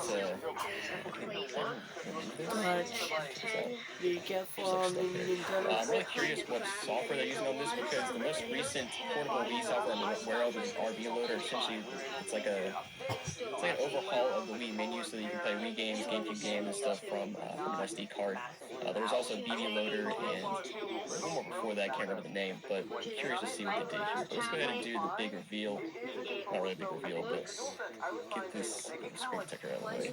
Oh yeah, I'm actually impressed so far. The buttons all feel nice. It looks pretty cool. Let's go ahead and let me go ahead and grab a Game Boy Advance. I'm going to do a comparison real quick. So we got a few comparisons here. First of all, Game Boy Advance, which is the most obvious comparison since the shape and just like how it's built looks very, very similar to the Game Boy Advance. It's clear that's where they got their inspiration. You have a speaker grill here on the Game Boy Advance. You actually have two speaker grills on this portable Wii. Then on the side, you can get the trim here, like I showed you. So you also have that trim here on the Game Boy Advance. Flipping over to the back, obviously that's pretty drastically different, but the overall shape is basically the same. And in case you haven't seen this before, this is a portable GameCube. It actually has a Wii inside of it, but of course Wii can play GameCube games, and it looks like a GameCube controller. I just wanted to do a quick size comparison so you can see this thing's actually smaller than that. A lot thinner, to be honest. And then one more comparison. This one's kind of out there, but it's a DMG Game Boy shell with a Nintendo DS inside of like a Game Boy Advance SP that was morphed into this. Pretty cool. I'll throw a link for that video up on the screen. But let's go ahead and turn this bad boy on. Actually, one more thing. I want to see what's underneath this little like band-aid thing. Like that looks just like a band-aid. Oh, that's the power button. Oh, I forgot we were missing the power button. I don't know why they covered it up with band-aid tape. Interesting. Let's go ahead and turn this bad boy on. Let's see what it does. Alright, 3, 2, 1. We got life. That's a good sign. Let's see what turns on. There it is. Alright, so we got RV Loader version 1.6, which is good to see. You know, I'm actually surprised. Usually AliExpress is kind of behind on this kind of stuff, so I thought they would have put BB Loader or the one before that. Again, I can't remember the name. And I think is this an IPS screen? It's got like pretty solid viewing angles, so I think it might actually be an IPS screen. We'll see if RV Loader will load anything up. That's the first step. Alright, so it's not looking good so far. Oh, yes. I was getting worried because I've used RV Loader before. This console right here uses RV Loader version 1.6, and it does not take nearly that long to boot up. Maybe it's just because there's so many games on here. One other thing to note is these buttons are very close together. I guess that's all the room they had to fit in there. So they're pretty close, but not the end of the world. We got GameCube games here, 18-wheeler, Bloody Roar, Mario Kart Double Dash, Mario Superstar Baseball, Medal of Honor, just like a bunch of random games. Oh yeah, and then if you use the right stick, or in this case I guess it's considered the C stick, you can select all these different things. So you can go to Wii right here. Alright, yes, this console is very slow. I'm not sure, maybe it's just because there's so many games on here. We got our Wii games now, GoldenEye 007, Kirby's Epic Yarn, Mario Kart Wii, Custom, Resident Evil Archives. And just like, by the way, you can technically plug this SD card into your computer and put any ROMs you want onto it, and it should work. Now, it's not officially supported, so there's going to be bugs with games. There's certain games that won't work, especially once you get to like virtual console stuff and Wii channels. Those things are notorious for having issues on RV Loader. Some of them work, some of them don't. So yeah, we could load up Wii channels and we could load up virtual console games and try those out. And some of those work, but honestly, in my experience, most of them don't. So I'm not even involved with it, to be honest. But let's go ahead and just try to boot up a game. We'll start with the GameCube game. GameCube games are honestly the easiest to play on one of these. Oh, we got more games. I didn't scroll over to the right. We got more games here. Yeah, GameCube games are obviously the easiest to work here because you don't have to deal with a weird remote that has to point somewhere. Well, I'll get into that later, but it gets a little bit complicated with the Wii. Let's go ahead and boot up a game here. I'll do Soul Calibur. I find it funny how on all of the portable consoles that come from AliExpress, they always use these same type of triggers. It's like these 3D printed triggers they make that are like they look glow in the dark. I don't think they are, but that's just how they look. The speakers are insanely loud. I turned it up to 100 and it almost blew my eardrums. Alright, so we're on Soul Calibur. We'll just do a quick arcade match right here and test it out. And like at first glance, like using this thing is actually pretty solid. Like it's a lot better than most of the other handhelds I've gotten from AliExpress. Most of them were very janky. I mean, it's janky in its own right, but like it's the buttons. The worst part of the buttons is how close these are together. It's not like the end of the world. See how it is. Alright, so button smashing worked there. I had no idea what I was doing, but I won. I will say the Z button is kind of an awkward place because you gotta like, reach around like that, or it's just like it's just a weird spot. You know, obviously most games don't use the Z button all that much, so it's not a huge deal. But I think it would have been nicer to have the Z button like maybe I don't know, here or just, you know, basically anywhere except for it's like honestly just really far away. The game runs really well, very smoothly. I've seen no hiccups or anything, which is pretty typical. Usually usually RV loader on these portable Wii's runs GameCube games just fine. I am curious to see how Wii games. I think usually Wii games run fine as well, but like I said earlier, the issue with Wii games is obviously most Wii games have. You're using the Wii remote, you get a point of the screen and stuff. There are some ways to get around that with RV loader. You can Yeah, my basically battery's dead now. you can make your stick essentially resemble the hand that points to the screen, and you can use that. It's obviously very difficult in certain games, but luckily most of the really popular Wii games you don't really need the Wii remote to point at the screen. There's just like there are ways around it with RV loader. So I was messing around with this thing a little bit and taking a look at the fan on the back, and I think they're actually using this fan as an intake fan, and the air is coming out the bottom and top, you know, not very well because it doesn't look like there's any kind of like shielding or routing for the air to actually get pushed out. It's just kind of hoping it goes out the top and bottom. I'm not sure how big of a deal it is because, like, have you ever heard of a Wii overheating? I'm sure it's happened, but you know, I don't know if it's a big deal or not. This thing is getting a little bit hot. It's not that hot, but just gonna note, I thought they would, you know, make the fan go out there. But I don't know. We'll take a look at the inside soon. Let's go ahead and just try out. I'll do Mario Kart Wii. And here in the configuration settings, you can go to GC2 Remote, and that's essentially where you can configure your buttons and map your buttons to a Wii remote. And somewhere in here, you can map the, you know, obviously playing the screen too. I'm gonna leave that off and just see what it does by default to start with. Alright, so this boost screen right here is pretty confusing. First of all, I don't know why they didn't just put the American version of Mario Kart on here. Like, they always do this. They put like random Japanese versions of games and random US versions of games, sometimes Chinese versions of games. I'm not sure if this is a Chinese version or Japanese version. We did try to use Google Translate, and it seems that this is Japanese, and that right there translated to at Chinese group, which I don't know what that means. Maybe that's the custom part of this thing. Like, if you remember earlier, it said Mario Kart Custom. I don't know. They already got a player built in. I guess we're gonna find out what the custom means. But so far, it looks like normal Mario Kart. I'm hoping they have some sort of like crazy mods on here. There's something else I didn't really point out, but this right, they kind of got this like cutout around the screen for it to have a you know, like shielding right here on top of the actual screen. But not a big deal, but you know, it would have made it look nicer. So obviously, I got first place in those 50cc, so it's kind of embarrassing if you don't get first place, to be honest. But I don't know what's custom about this. Just like normal Mario Kart, no issues there. Now, one more thing, real quick, before I open this up, I wanted to talk about the quality of the console and just like the materials and the 3D print. And it's better than most of the other 3D printed consoles I've seen from AliExpress. And clearly, they 3D printed it and sanded it down and painted it. And it's not bad. I mean, it's kind of what you expect. It's obviously not perfect. It's not professional, but I'd say it's solid. So I have the console opened up now, and I've been taking a look at it for a little while to kind of familiarize myself with it. And I want to show you a few things here. Now, first of all, this console, at first glance, looks better than most of the AliExpress consoles, and you can actually open it up pretty easily and not stress the cables. But this right here is the top part where the screen is. So this PCB board right there attached to the screen. You've got some power and data lines going back and forth between the two sides of the console. Just by the way, the bottom of the console is right here. It has the Wii motherboard. We'll get into that in a second. But they also have this, appears to be a custom board, kind of around the outside. The interfaces with all of the two joysticks right there, your buttons, your D-pad, you know, your speakers as well. You've got one speaker down there, one speaker down there. They just tie into there. And you know, everything looks fine and dandy there. But we go over to the Wii motherboard, and I noticed something after I looked at this for a while. That's the fact that there's a loose wire. So right down there, there's a white wire, and you'll see if I lift it up, yeah, just move that around. And there's a big pile of flux right there, and I can't zoom in far enough. I'll try to take a picture, but there's a little tiny solder ball on a pin right there, and it looks like it just came loose. They just didn't, you know, make a connection well enough. And I'm assuming this wire came loose once I opened it up because it was working before I opened it up. Now, I'm not too surprised it came loose. These little tiny wires, if they don't put quite enough solder, and there's just like, you get wires going back and forth everywhere, so they come loose. These are custom portable consoles that are honestly not really made to be opened up again. But the good news is I can probably solder that back down, and it should be fine. But just something to point out. Now, the Wii motherboard is right here, and it looks a bit different than the Wii motherboards I've seen in the past, the trimmed down ones.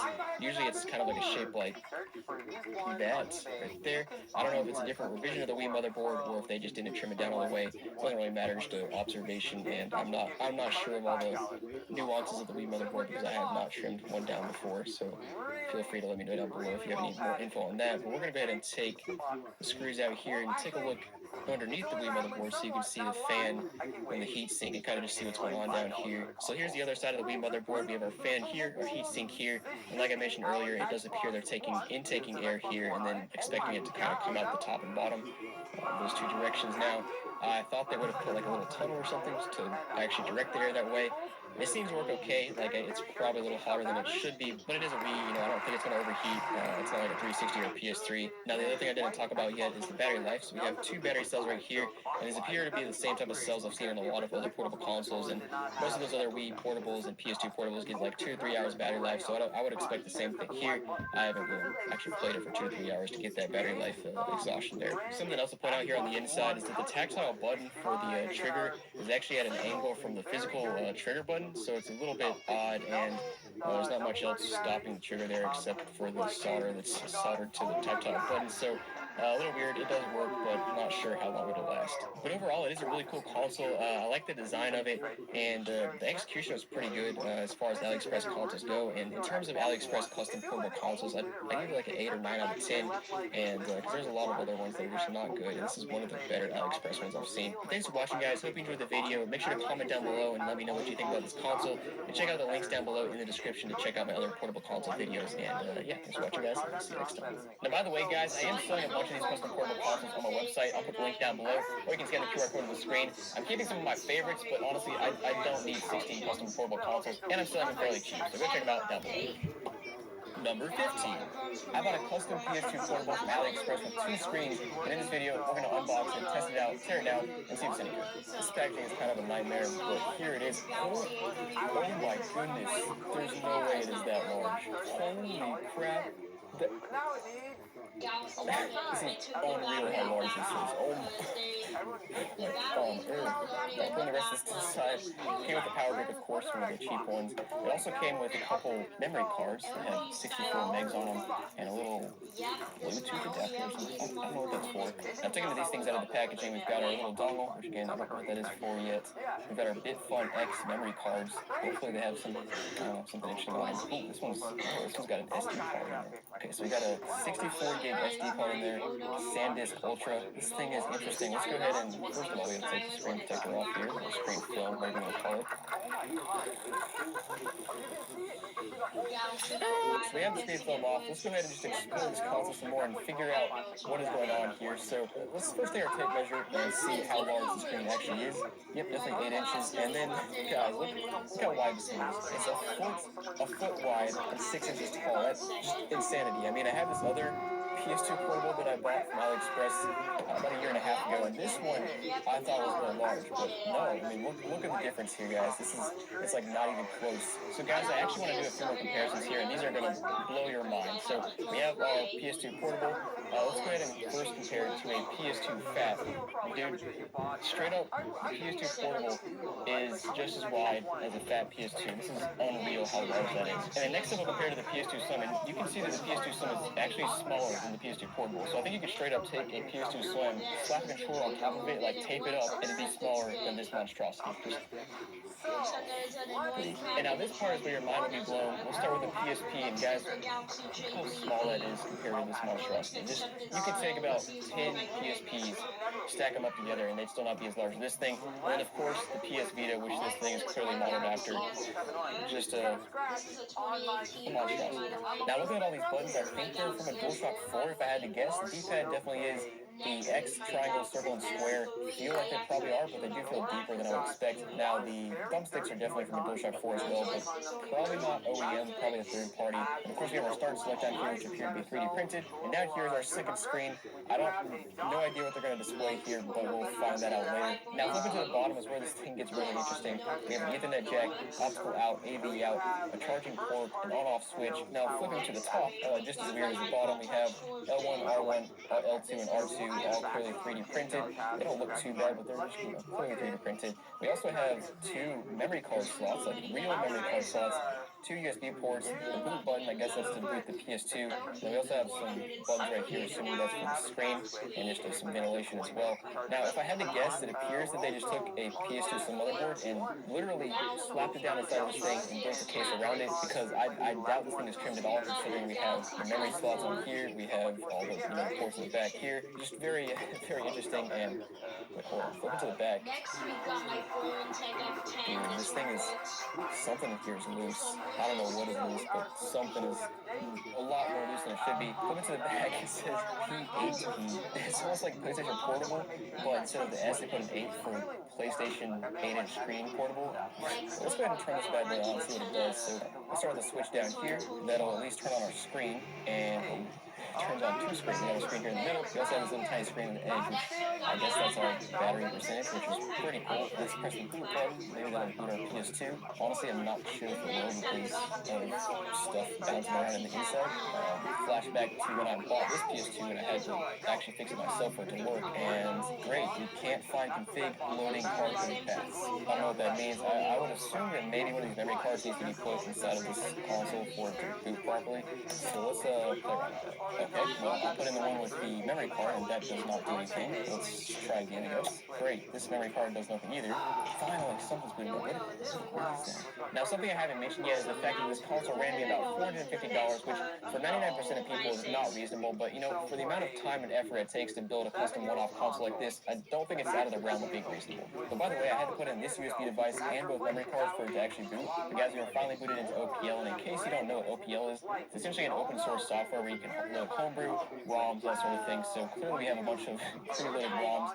The funniest part to me is when I buy stuff from AliExpress and they have ROMs on them. A lot of times they abbreviate the names, like I don't know what ATM3 is, but then we got Block Call of Duty 2, it's all spelled out. We also have Grand Theft Auto San Andreas, Grand Theft Auto 3. Guess let's just start by playing a game. We'll do the classic GTA San Andreas and see if it runs. Alright, well, this thing has been loading for a good 2 minutes and it's just on the straight black screen, so I'm assuming it's not going to work. And I'd also like to point out that we're already down to 74% battery. We started at 80 when I booted this thing up, and it's been on for like 5 minutes, so it's going to die pretty quickly. Check out Call of Duty 2. Just right now, maybe that'll work. These speakers get ridiculously loud.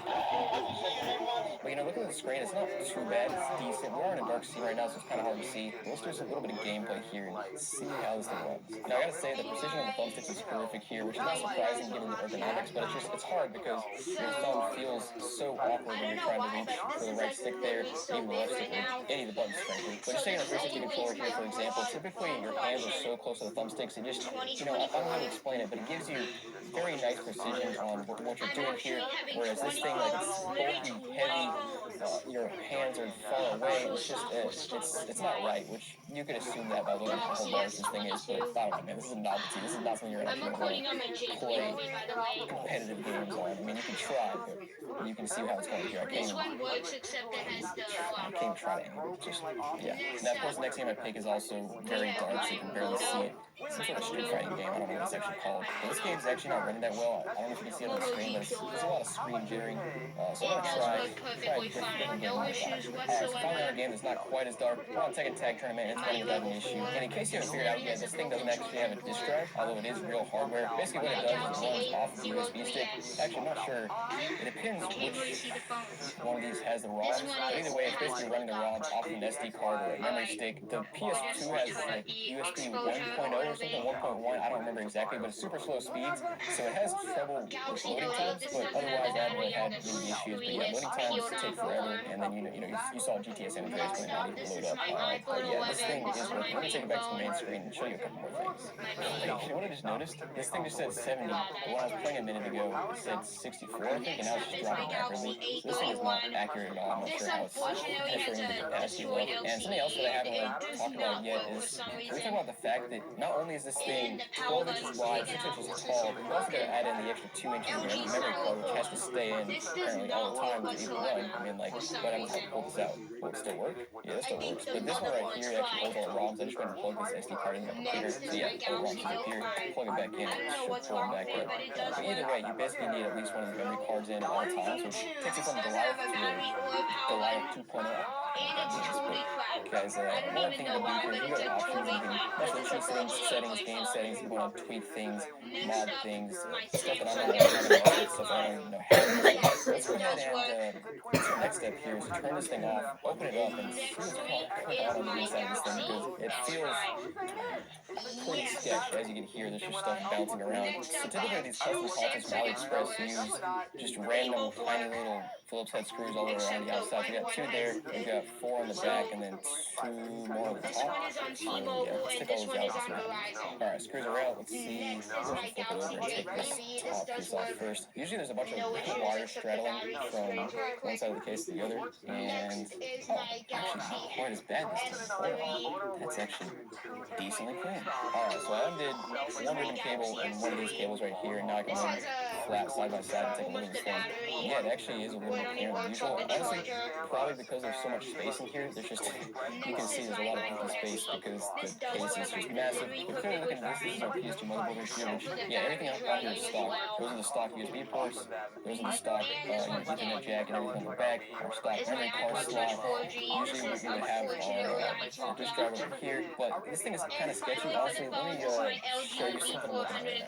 Alright, so here on the PS2 motherboard, zoom in on this chip right here, you can see these sketchy wires that appear to be just, I don't know, bridging some contacts on that chip. I guess as part of the mod to hard mod it. Don't understand what they're doing there. Like, I don't understand why those wires are just laying there. That's actually what caused my issue on this PS2 portable when I bought it back like a year and a half ago, and I had to open it up and troubleshoot it. It was basically a wire somewhere that was laying across multiple contacts, shorting it out and causing it not to work. I'm worried that's going to happen simply here. We also just have random wires going all over the place, obviously, to mod this thing. Now, the only thing I noticed up here is that our triggers just kind of fall out of place, which is kind of expected. Kind of cheap triggers, which is not surprising. We also have these little 3D printed pieces that hold the batteries in place, and honestly, these batteries might be what were banging around when I was shaking it a little bit. Maybe? Yeah, I think so. Pretty sketchy, because the batteries are heavy. That's actually what makes this thing so heavy. Now, coming up to the other side, it's the side with the screen, as you can see, screen controls. This piece right here is obviously your screen with your board in the center, where you have like an HDMI port and you get power and all that good stuff. We also have some custom PCBs on the left and right side for your analog sticks right there, all of your buttons, your D-pad, your speakers, and basically these buttons are all ran via this right there. And remember I told you earlier that there are some controller ports down there. So basically this board is communicating with these custom PCBs to communicate back to the OEM controller pins right there, so that if the PS2 thinks it's you got a real controller plugged in, which is clever. So despite the fact that this console works fine, it actually looks decently clean on the inside. I'm still gonna give it a 5 out of 10 because frankly, this thing is unusable. Like, it's so comically large that even in my decent sized hands, like, you gotta have Shaq hands for this to be comfortable in your hands, honestly. Like, thinking about that, that'd actually be hilarious to see it in Shaq's hands, and even he would probably think it's large. So 400 and something bucks, like, I honestly, it's not a terrible price because all the custom work that goes into this, but I don't think anybody should actually buy this. It's just too large. But guys, thanks for watching. Let me know down below what you think, and I'll see you next time. Number 14. So I bought a custom portable GameCube from eBay, and it looks pretty sweet, so let's go ahead and open it up. So it's in a pretty large box because I believe it comes in some sort of Pelican case. There it is, which is a nice touch. So it's not quite a Pelican case, but it is still in a nice little briefcase type of deal. Let me see. There it goes. All right. Put this bad boy up. We've got our charging cord. We've got our charging brick. And then here is the custom portable GameCube. And man, this thing looks really cool. And like you can see, it looks just like a GameCube controller. It's got the same exact form factor and everything. Got the legit buttons. Actually, I'm not sure if they're legit or just third party, but they look legit. And yeah, this thing looks sick. So I actually went ahead and messed around with this console for a while. So let me go ahead and show you the features and kind of what's up with it. It's a pretty dang cool console, so I'm excited to show you. So I feel like it's only right to do a comparison to a GameCube controller since that's clearly what it's emulating. And as you see, the dimensions are like right on point. As far as I can tell, they're right on. It could be a little bit off, I don't know, but all the buttons look legit.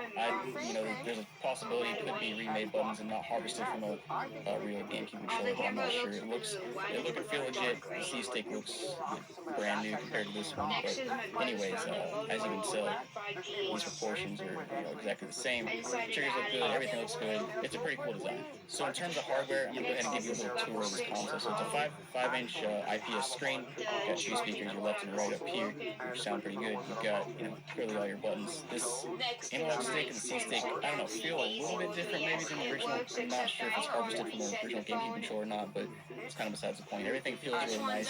It feels like when you have it in your hands, it seriously feels just like a GameCube controller. Pretty awesome. And then if you look at the bottom, you've got your volume marker. You have a port for your auxiliary port, so you can plug your headphones or whatever. You have your on and off switch. You also have two buttons. This one right here is the start button. This one right here, I'm honestly not sure what it is. I think I figured it out a while ago, but I couldn't remember now. But it's something else. And then look here at the top. We have our left trigger, right trigger. We actually have two Z buttons. I believe one acts as the Z button, and the other one is something else that I haven't figured out yet. We also have a USB-C port, which is how you plug into your computer and manage your file system. Through this little hole right here, you have some ventilation. That's your heat sink, as you can see. And looking here on the back, you've got some more holes. I believe there's a fan back here. You can hear it whir up a little bit when it turns on, but it's not too loud. And then, everything just looks like it was planned out nicely. It looks pristine. It's a 3D printed case. I'm not sure what material was used, but it looks pretty nice. I mean, if you look at it from an angle, you can see like the rooms of 3D print, which is just how it is with 3D printing. It's it's improving every year. But, it's not like it's a symbol of manufacturing, like a real manufacturing plant. But everything looks cool. Everything looks nice. So before I turn it on, I just wanted to let you know that the design of the specific portable console is called the Ashita. At least that's how I think it's pronounced.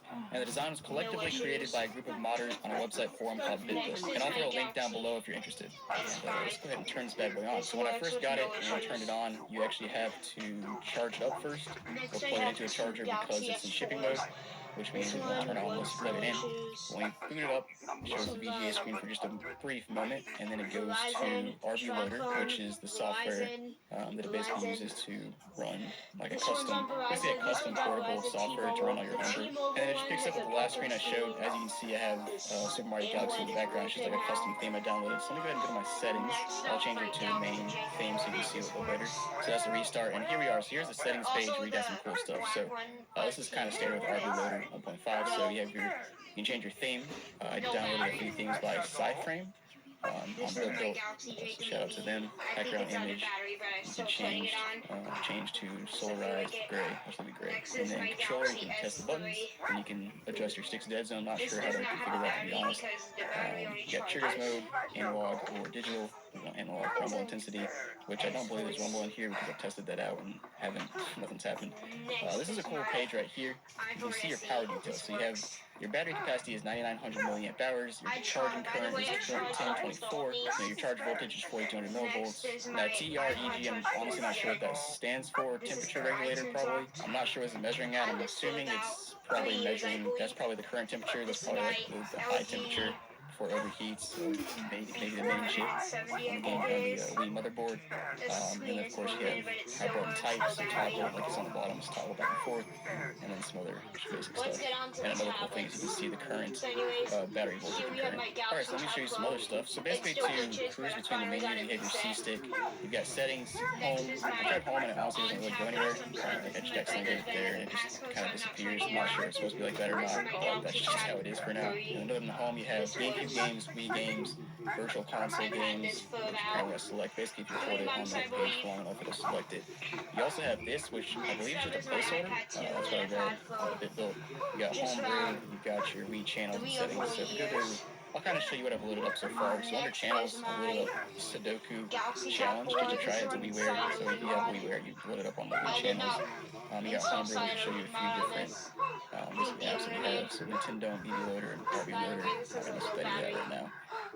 VC, we have virtual console games, so basically old games that are on the virtual console like Wii U.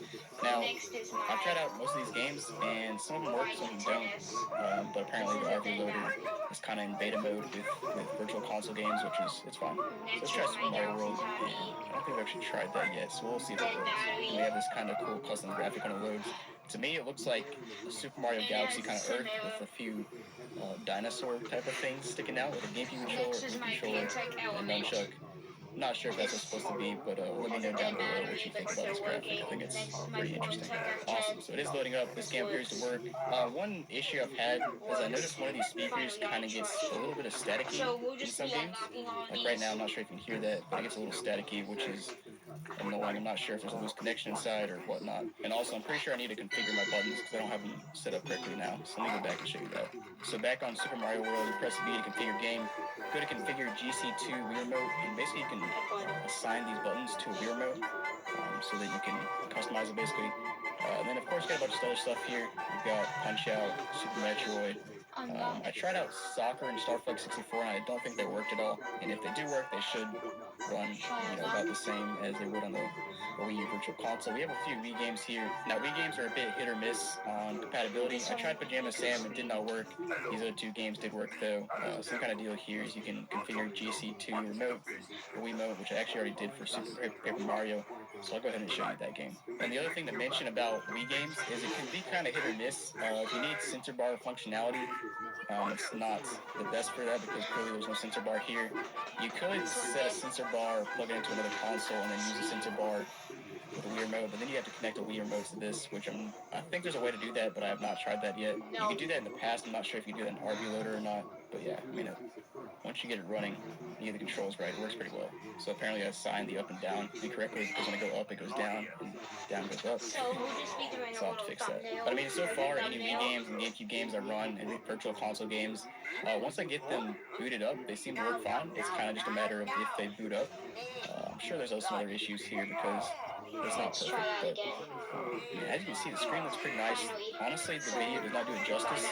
Just looking at it straight on right here, it is a very nice screen. It's very vibrant, definitely more so than CRT TV, at least in my personal opinion. I know some people are not going to like the aspect ratio you're looking at here, but honestly, I don't mind it. And I'm pretty sure there's a button combination to go back to this main screen, but I have not looked it up yet. So right now, I just turn it off and go back on. So now the GameCube games, this is probably what a lot of you guys are here to see. So we got some games on here. We got Chibi Robo, Def Jam Fight for New York, we got Super Monkey Ball, and we have Super Smash Bros. Melee. I played Melee for a little bit, and it works pretty dang well. And so I'll show you some. So here we are on the main menu. Let's go ahead and load up the match, and I'll just show you some gameplay. I have it on super easy right now, so I can beat this guy up. But frankly, I'm still not beating him as well as I should. I haven't played Melee in a long time. So, I mean, like I said, the camera doesn't do the screen justice. The screen actually looks very good. And yeah, I mean, so far, this console's pretty awesome. Really, the only complaint I have so far is that one of the speakers seems to be a little bit staticky. But other than that, this is a pretty sweet console. So I've showed you most of the features of this console. Let me go ahead and turn this off. And we'll go ahead and open this bad boy up and take a quick look inside. Alright, so here we go. Got it coming apart. Man, this thing is actually laid out very nicely. So if you see my other recent handheld videos, most of the layouts of these things are not great. They're just, have wires kind of strapped across. And, it's hard to open these things up, but this one is very nice. Clearly the wires just hang right here, so you can open this up nicely and see both sides. Now, this one battery is falling out when I open it up, but it should snap back in. Now that's back into place. We have two batteries here. I'm not frankly sure what the capacity on those two are. I think I mentioned it earlier. We got our Z buttons. It's kind of cool just to see the insides, and it's always cool to see the springs on these buttons right here. And if you didn't know, on these trigger buttons, that little loop right there actually connects to this piece right here, and that's how it triggers the button press.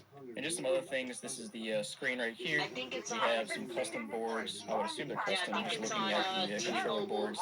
They appear to be custom, laid out very nicely. And I believe this is the trimmed down Wii motherboard, which is amazing how small they can get this thing, considering how large a Wii is. That thing is tiny. And then there appear to be some more custom boards down here, which I can't really see without taking it apart, but probably for like audio processing, getting video to the screen, power management, all that good stuff. And right here you can kind of see it, there's like a USB drive, and so that's the USB drive that essentially supplies all of the data to this thing right here. But I mean, I'm impressed. This thing looks really good on the inside. I'm not going to try to mess with it too much because there's a lot of really small wires, and frankly, I don't want to mess it up. As you can see, I'm already dropping the buttons around. I'll put those back after I close out the video. But yeah, thanks for watching, guys. Hope you enjoyed the video. If you want to see more portable consoles, go ahead and check out my channel. And thanks for watching. Number 13. I bought this 100% custom portable NES from eBay, and in this video, we'll test it out, we'll open it up, and we'll see if it was worth the small fortune I paid for it. Now, this custom console looks pretty cool from the outside, but it has a few surprises inside, so let's go ahead and rewind and do the unboxing. Now, as you can see, the box is pretty beat up. I mean, there's an entire corner just completely missing. Not sure what happened in transit. But you know, hopefully the NES is still in there and hopefully it's intact. But we're about to find out. So let's go ahead and slice this open. Like I said, I got this from eBay. Spent about $200 on it, which is actually not too bad considering how much custom portable consoles usually go for. This is by no means like an official piece of hardware or professional piece of hardware. It looked very just kind of done in somebody's basement. But that's okay. That's what we like to see. Now, opening it up here, let's see what we got. Okay, we do have an extra bubble mailer in here. I don't see anything else in here. By the way, this is, like I said, completely custom. It supposedly has USB-C charging. I don't know if it came with a charging port or anything. It appears that it did not. Alright, so here it is, guys. And this thing is actually very small. Looks really neat and actually pretty well done for like an amateur portable. You know, 3D printing looks pretty solid. So I wanted to zoom in here and kind of show you the 3D printing pattern here. So, you know, it's not super smooth, but I actually like the pattern. It's pretty cool. Got some cool designs front and back. And like, I don't think it's intentional. That's just how a 3D printer runs. Like it runs back and forth different directions. That's just how it ended up. But honestly, I think it kind of adds to the aesthetic and looks kind of cool. So first of all, apparently the NES is 10 inches long, so about right there. So just for size comparison, this console is about half that width, and the depth is about 8 inches, so about the width of my screen here, and this one is only 5. So definitely significantly smaller than the actual NES console. As you guys know, the NES console is pretty big, pretty boxy. But here it is. Let's take a look at this thing. So we got obviously our A and B buttons here in the front, start and select. Got our D-pad, and these buttons actually all feel nice and clicky. Not sure where they. Well, I didn't think I want to do that. Carry on. Well, of course you do. Overall, Bean. This one is dead. You're going to get This one, I think it died. Really, Harry Cats? What is that? Oh, you'll have to wait till we I'll get be there turning before you find out. Grover old Bean. But anyway, Anyways, I'll be doing a thumbnail shot. No, I do not want to insertion card. Thumbnail shot. Get ready, old chap. Anyways, that's going to wrap it up. Also, by the way, this unrated in my phone collection, but I'm working on the 2024 remake to Peppa Pig Costa Bomb finally. You weren't expecting it, but now you are, so goodbye. Anyways, here's my new and updated phone collection for 2024. December 2024.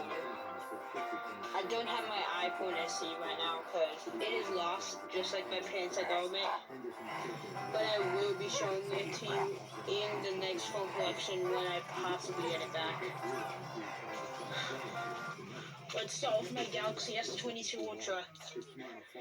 It is Google locked. A level 6 Pro. It is. The charging port doesn't work and it doesn't charge anymore. Galaxy Note 8, it does not work anymore. Still keeping it. LG Stellar 4, the motherboard just stopped working. 2 Galaxy Note 5s. This one works except there's something wrong with the charging port. And the other one works perfectly fine. iPhone 11. This has the broken screen. Galaxy Grand Prime. This works perfectly fine, but it has a bad battery. The Galaxy S5, this works. And the 2 Galaxy S4s. This black one on T-Mobile right here. Still has a broken AMOLED, but I'm not really thinking of getting it fixed. A Galaxy S4 on Verizon, this actually works. Samsung Galaxy J3 Orbit, this works. Excuse me. Samsung Galaxy J3V. This also works.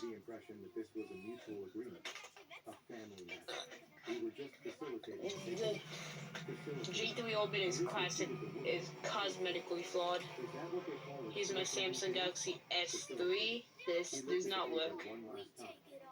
It's completely useless. And I even painted the back pink for a joke I did in like 2022.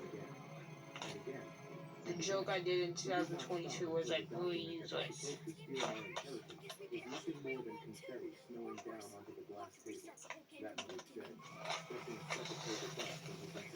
I don't have my iPhone SE right now, like I said. My iPod Touch 4th Gen. This is iCloud locked. And my LG B470. This does not work, and it doesn't have battery. The screen would stop working on it. Here's my Galaxy Tab 4. I forgot to say we're moving on to tablets. This Galaxy Tab 4 is soft clicked. I think this is an OnSurf 3. Yeah, OnSurf 3. This is passable locked. Galaxy Tab 3. This works. But it's like completely scratched. iPad 2, this is activation locked. My iPhone SE is the only Apple device that actually works. Galaxy Tab E. I charged this pretty recently, so I know that it works. Galaxy Tab Pro, this does not work. And Forentech F10. This works, except instead. We'll get on to unlocking these. And by the end of the week, you will be lucky if you are allowed to notarize a library card, let alone practice law in the state of New York. And that is just the professional consequence. Then comes the criminal referral for attempted grand larceny. Criminal Henderson squeaked. Extortion is a felony, Henderson now accepts. And I have 3 witnesses standing right here, including 2 associates who have already documented every word you said to me. Let's get to unlocking this one. They looked like deer caught in the headlights of a semi-truck. They were young, probably just a few years out of law school. This phone collection was pretty quick. Maybe because most of these phones do not. Most of these phones and tablets don't really work. This was like very quick. I can assure you. Let's get on to making the thumbnail. Why is this? Let's get on to making the thumbnail. He pointed a finger at the elevator door. You can leave right now. And if you run fast enough, maybe I will forget your face. Thumbnail shot done. Now to make this video a little longer, for a little longer watch time, I'll end the video because I'll make a part 2 of this later. Hello everyone. Welcome to 2025. This is the new year. And today we're doing a phone collection update. I now have 20 phones and 6 tablets. I gave up finding the pancake element for Ace and a Millennium. So anyways, let us go straight to the point. Galaxy S22 Ultra. This is on the Google Doc. T-Mobile level 6. Charging port doesn't work. Motorola phone. I don't know what it is yet. I think it's a G series Motorola phone. Doesn't work because it's on the pattern. It works, but it's just on this pattern that I can't get out of. Galaxy Note 8.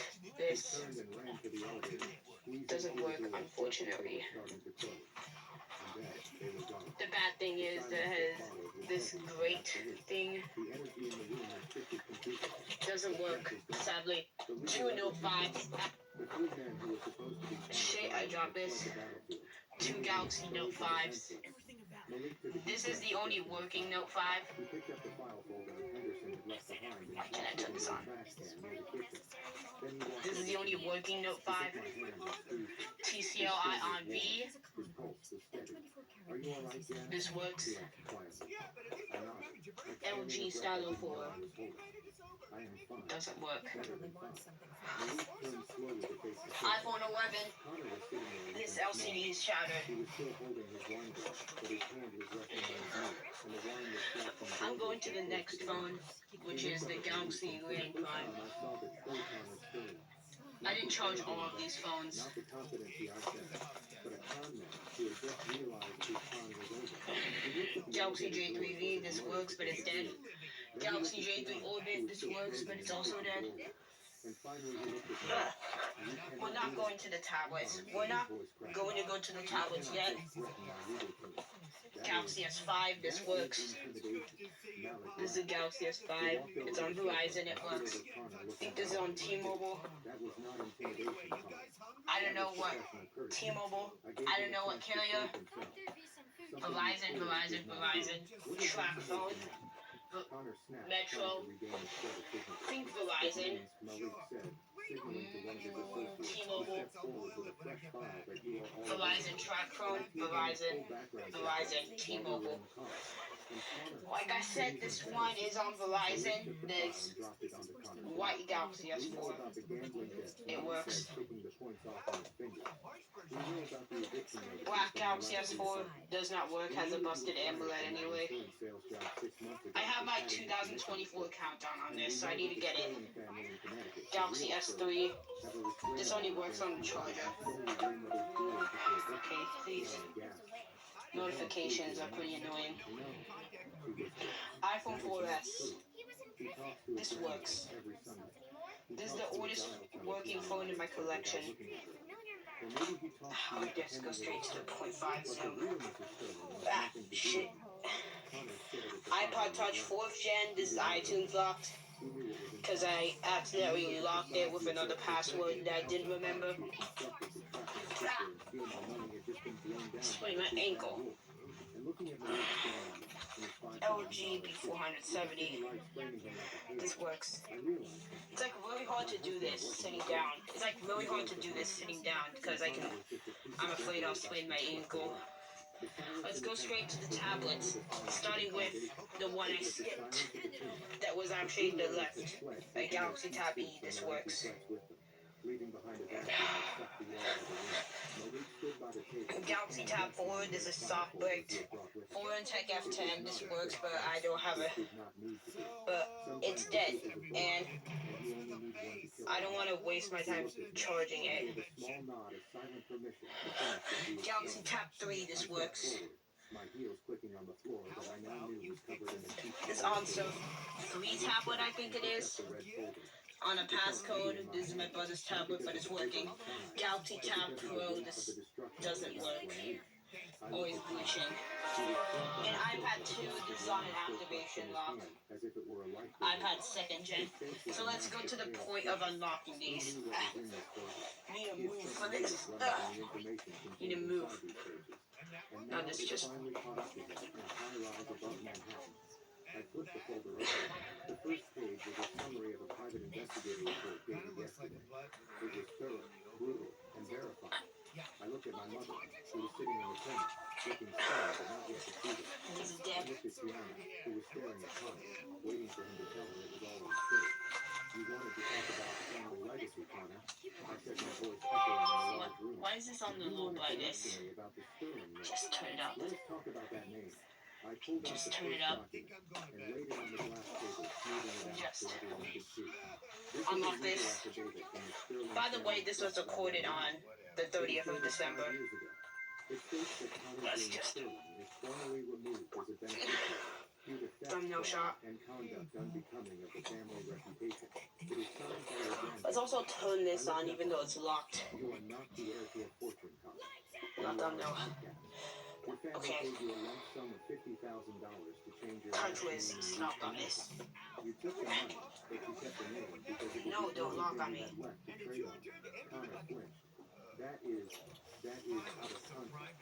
I think that's enough. Goodbye. Welcome back to another phone collection today. It's for April Fool's Day, so we'll just start the phones up. Describe what they are. because that's what I do every collection video. Galaxy S22 Ultra works, but it's on the Google lock. Here's a Motorola Moto G 2024.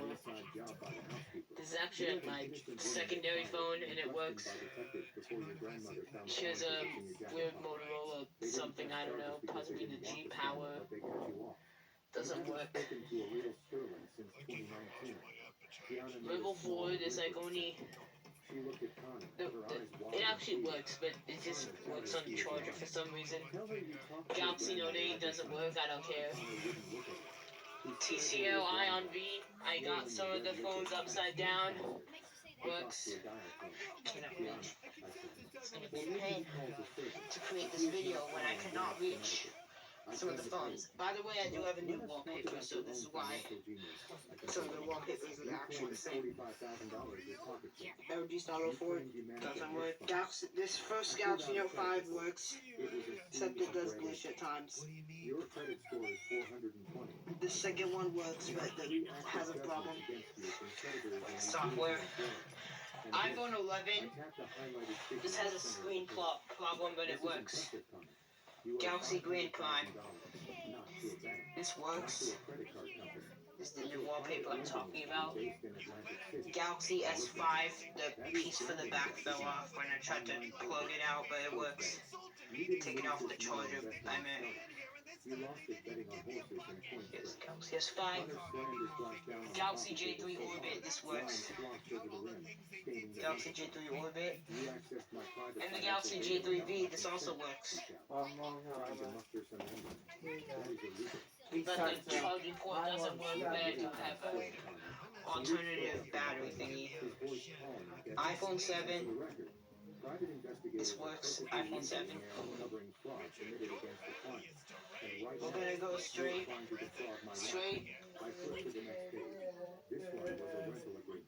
Galaxy S4, this works.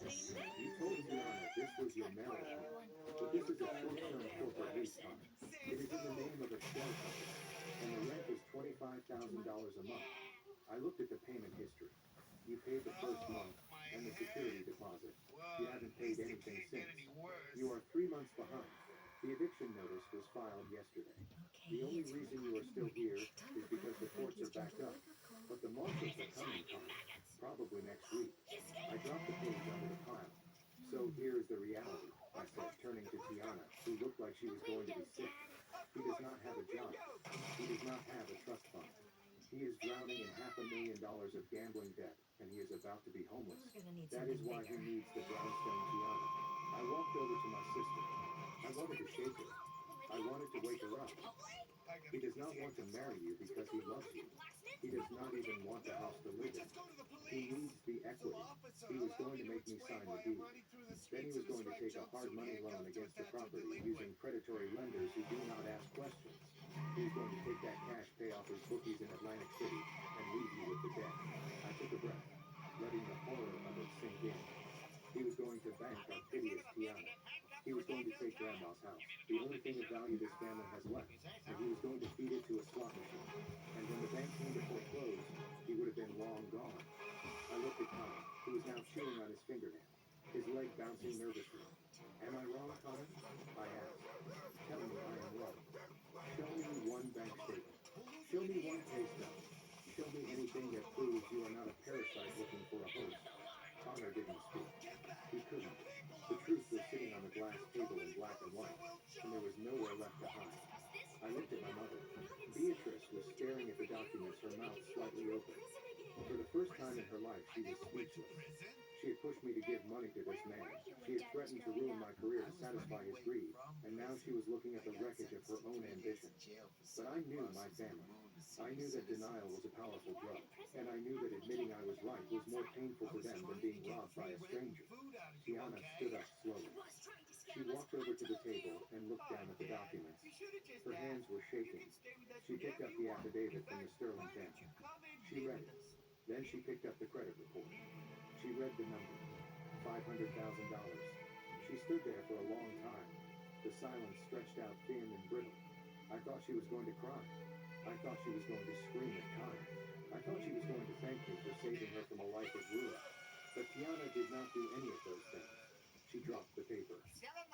She looked at me, and her eyes were not filled with gratitude. They were filled with hate. You faked this, she whispered. I blinked. What? You faked this, Tiana said louder this time. You and your husband. You printed these out on your computer. You made it all up because you are jealous. Tiana, I said, stepping forward. Look at the seals. Look at the notarized signatures. This is real. No, she screamed, backing away from me. It is not real. Connor loves me. He is a vice president. We are going to get married at the plaza. You just want to ruin it. You have always wanted to ruin everything for me because you are miserable. She looked at Connor, desperate for him to validate her delusion. Tell her, Connor, she begged. Tell her she is lying. Tell her about the investment. Tell her about the house in the Hamptons. Connor saw his opening. He saw that Tiana was so desperate to believe the lie that she would reject the evidence of her own eyes. He sat up straighter. He fixed his tie. She is lying, baby. Connor said, his voice gaining strength. They hacked my accounts and altered the numbers. It is a setup. They are trying to frame me because they do not want us to be together. They are classists, Tiana. They think they are better than us. Tiana turned back to me, her face twisting into a snarl. You are evil, she spat. You come into our home. You insult my fiancé. You bring these fake papers. You are a monster, Francesca. I stared at her. I looked at a woman who was standing on the edge of a cliff. And when I offered her a hand, she chose to jump because she didn't like the way I looked at her. Tiana, he is using you. I said, my voice breaking. He is going to leave you with nothing. He treats me like a princess, she screamed. He buys me things. He takes me to nice places. What do? You judge me. You hoard your money. You think you are the queen of the world just because you can do math. She lunged at me. It happened so fast, I barely had time to react. Her hand came up palm open, aiming for my face. She wanted to hurt me. She wanted to slap the truth out of existence. But her hand never connected. Malik moved with a speed that defied his size. He caught Tiana's wrist inches from my cheek. He didn't squeeze. He didn't twist. He just held it there, an immovable wall of force. Do not, Malik said. His voice was not loud, but it carried a weight that froze the room. Do not ever raise your hand to my wife again. He released her wrist, pushing it gently but firmly away. Tiana stumbled back, gasping as if she had been burned. She rubbed her wrist, looking at Malik with fear. He hurt me, she wailed, turning to her mother. Mom, he hurt me.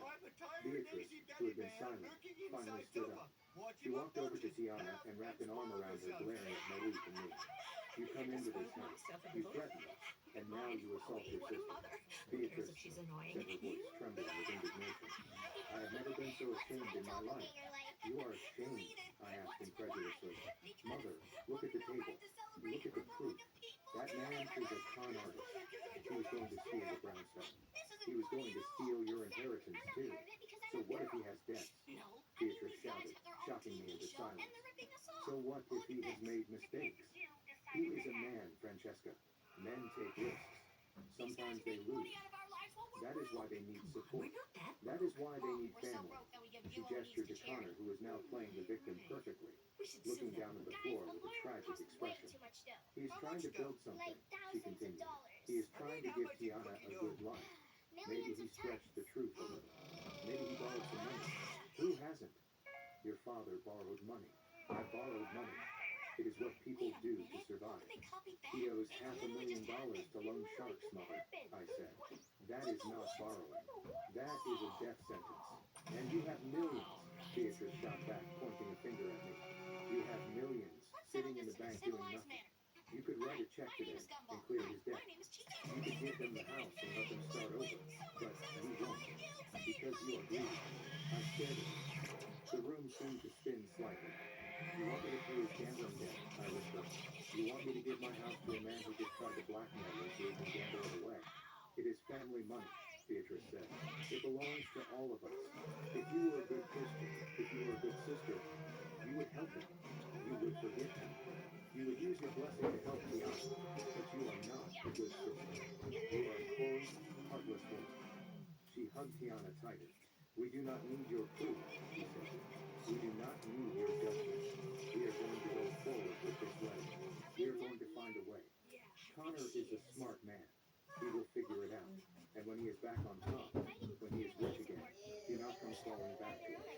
I looked at them, the three of them, a trinity of delusion.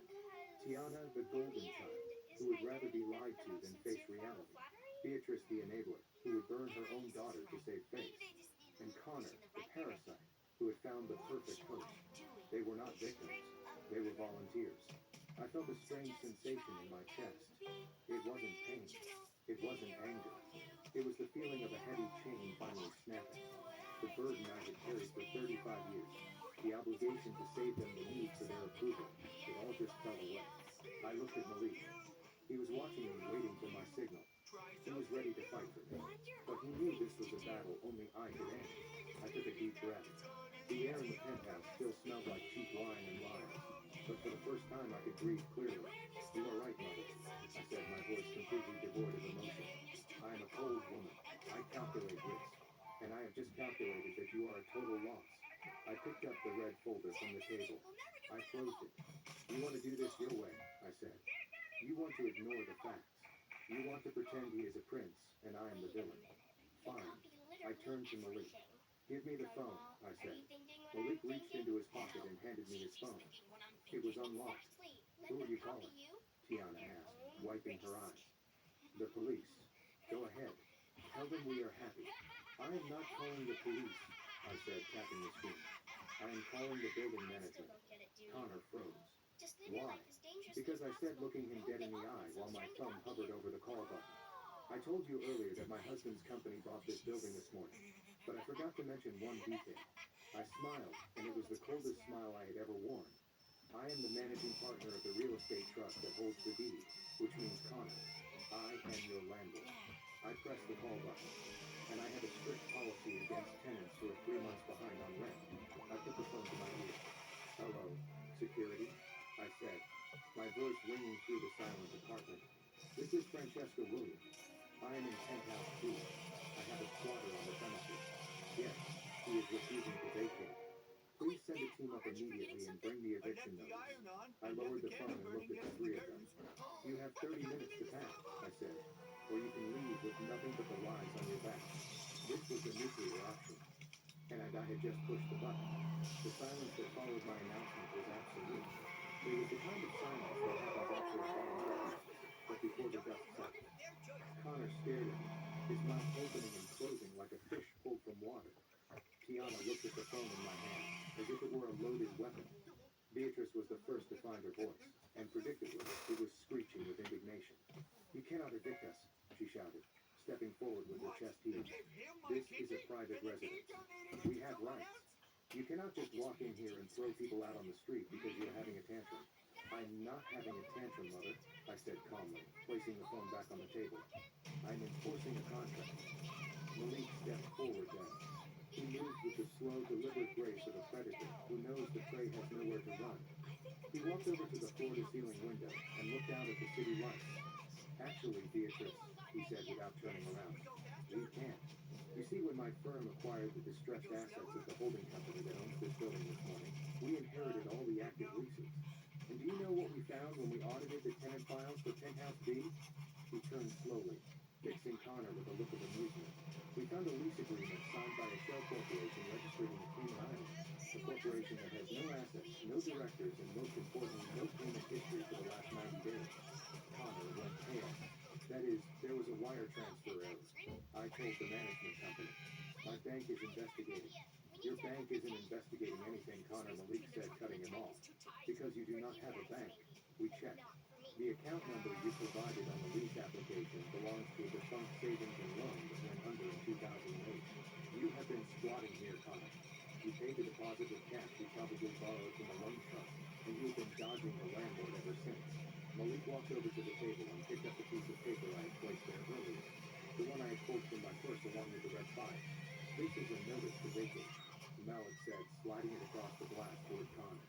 Under New York state law, when a commercial lease held by a corporate entity is in default, and there is evidence of fraud, the new owner has the right to immediate possession. We do not need a court order, Connor. We just need to change the locks. Connor stared at the paper. This is real. It had the seal of Sterling and Cooper on the letterhead. It was the end of his fantasy. You are lying, Tiana screamed. She rushed over to Connor, grabbing his arm, shaking him. Tell them they are lying, Connor. Tell them you own this place. Show them the deed. Connor pushed her away. Get off me. He snapped, his voice raw with panic. Tiana stumbled back, looking at him in horror. Connor, he is not going to show you a deed, Tiana. I said, my voice soft but firm, because there isn't one. The only thing he owns in this apartment is the cheap suit on his back and the lies he has been feeding you. I looked at my watch. You have 28 minutes left, I said. I suggest you start packing. The security team I just called is very efficient. They will remove anything left in the unit after the deadline. And I mean anything. Beatrice looked around the room, her eyes darting from the fake art on the walls to the expensive-looking furniture. But where will we go? She stammered. It is raining. We cannot just go out on the street. Francesca, you cannot do this to your own mother. I can, I said. And I am. You wanted to live in luxury, Mother. You wanted the highlight. Well, this is the price of admission. When you bet everything on a fraud, you lose everything when the bill comes due. I walked over to the door and opened it. I stood there holding it open, waiting. But they did not move. They stood there frozen in their denial. Connor suddenly stood up. A dark look crossed his face. The fear was gone, replaced by desperate, cornered rage. He looked at the eviction notice. Then, he looked at me. You think you are so smart? He sneered. You think you can just walk in here and take everything from me? You think because you have money, you can control people? I have money because I control myself, Connor, I said. There is a difference. He took a step toward me. His hands were balled into fists. The vein in his neck was throbbing. I am not leaving, he said, his voice rising to a shout. This is my home. I have rights. You're going to get out of here before I make you get out. Malik stepped in front of me, blocking Connor's path. I would think very carefully about your next move, Connor Malik, said his voice low and dangerous. Connor didn't listen. He was past listening. He was a rat in a trap and he was going to bite. He lunged. It was a clumsy, desperate attack. He swung a fist wildly at Malik, screaming something incoherent about entitlement and respect, but he never made contact. The elevator doors slid open behind us. Two large men in dark tactical uniforms stepped out. They moved with the speed and precision of trained professionals.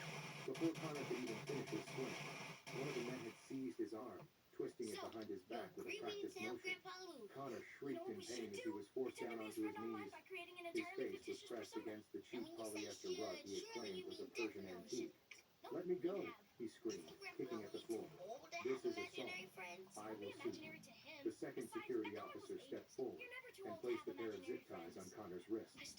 Mr. Johnson, the officer said, looking at Malik. We secured the perimeter. NYPD is in the lobby. They are on their way up. Malik nodded, adjusting his cuffs. Thank you, gentlemen. Please ensure the trash is taken out. Tiana screamed. It was a long, piercing sound that shattered the last remnants of the dinner party facade. She fell to her knees beside Connor, trying to pull the security guard's hands off him. Stop it, she sobbed. You are hurting him. Please stop. Francesca, make them stop. I looked down at my sister. She was on the floor in her designer knockoff dress, weeping for a man who had tried to bankrupt her. She looked pathetic. She looked broken. And for the first time in my life, I felt absolutely nothing. The police are coming, Tiana, I said. I suggest you get up, unless you want to be arrested as an accessory to fraud. Tiana froze. Accessory. Yes, I said. You signed the lease application too, didn't you? As a guarantor. Tiana went pale. Connor told me it was just a formality, she whispered. He said you just needed a second signature for the insurance. He lied, I said. He used your credit history, what little you had, to secure this place because his own credit is toxic. Which means when the police get here, they're going to have some questions for you too. Tiana scrambled backward, crawling away from Connor as if he were radioactive. I didn't know she gasped, looking at me with wide, terrified eyes.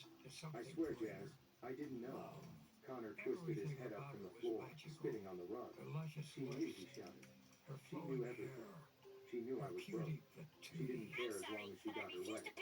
She is just as greedy as I am. You liar, Tiana shrieked. Enough, Malik said, his voice booming over the chaos. The elevator chimed again. This time it was not security. It was two uniformed NYPD officers, followed by a detective in a plain suit. Which one is Connor Sterling? the detective asked, looking around the room. The security guard hauled Connor to his feet. That is him, Malik said, pointing. And here's the file I promised you, detective. Identity theft, wire fraud, and grand larceny. The detective took the red folder. He opened it, glanced at the contents, and nodded. Connor Sterling, you are under arrest, he said, reciting the words we had all heard 1,000 times on television. You have the right to remain silent. As they dragged Connor toward the elevator, he didn't look at Tiana. He didn't look at my mother. He looked at me. His eyes were filled with a pure, unadulterated hatred. This isn't over, Francesca, he yelled as the doors closed. I will get you for this. The door slid shut, cutting off his threats. The room was suddenly very quiet. Just the sound of Tiana weeping on the floor, and my mother standing by the window looking old and defeated. But I wasn't done. There was one last loose end to tie up, one last lie to dismantle. I pulled out my phone again. I dialed a number I had saved in my contacts years ago. Who are you calling now? Beatrice asked, her voice a whisper. He is gone, Francesca. You won. What more do you want? I want the truth, Mother, I said. The whole truth. I pressed the speaker button. The phone rang once, twice. Then a professional voice answered. The Plaza Hotel Events Department. This is Sarah speaking. How may I assist you? Hello, Sarah. I said, my voice clear and steady. This is Francesca Williams. I am a Platinum American Express cardholder. The last 4 digits are 4,298. Yes, Miss Williams. Sarah said, her tone brightening instantly. How can I help you this evening? I am calling regarding a wedding booking for a Miss Tiana Williams scheduled for June 12th, I said, looking directly at Tiana, who lifted her tear-streaked face from the floor. One moment, please, Sarah said. I heard the clicking of a keyboard. Ah, yes. The Winter Wonderland package. We have the deposit on file charged to your card ending in 4,298. Yes, I said. I am calling to report that charge as unauthorized. My card information was stolen. There was a pause on the line. I see, Sarah said, her voice becoming serious. I am so sorry to hear that, Ms. Williams. We take security very seriously. I would like to cancel the booking immediately, I continued. And I would like to formally request that the deposit be refunded to my account pending the fraud investigation. Of course, Sarah said. I am processing a cancellation now. The date has been released, and we will issue a full refund to your card. Is there anything else? Yes, I said. Please make a note in the file. Any future attempts to book under the name Tiana Williams or Connor Sterling using my financial information should be flagged for law enforcement. Understood, Ms. Williams. It is done. Have a good evening. The line clicked dead. I lowered the phone. It is done, I said. There is no wedding. There is no venue. There is no deposit. Tiana let out a sound that wasn't quite a scream and wasn't quite a sob. It was the sound of a dream dying. She curled into a ball on the rug, burying her face in her hands. My wedding, she moaned. My beautiful wedding. You never had a wedding, Tiana, I said ruthlessly. You had a delusion. You were marrying a criminal in a venue you couldn't afford paid for with money you stole from your sister. Beatrice walked over to me. She looked at me with eyes that were cold and hard. Are you happy now? She asked. You have destroyed everything. Your sister is broken. Her fiancé is in jail. And we are homeless. Does that make you feel big, Francesca? Does that make you feel powerful? It makes me feel safe, I said. And that is all I have ever wanted. I turned to Malik. Let us go home. Malik nodded.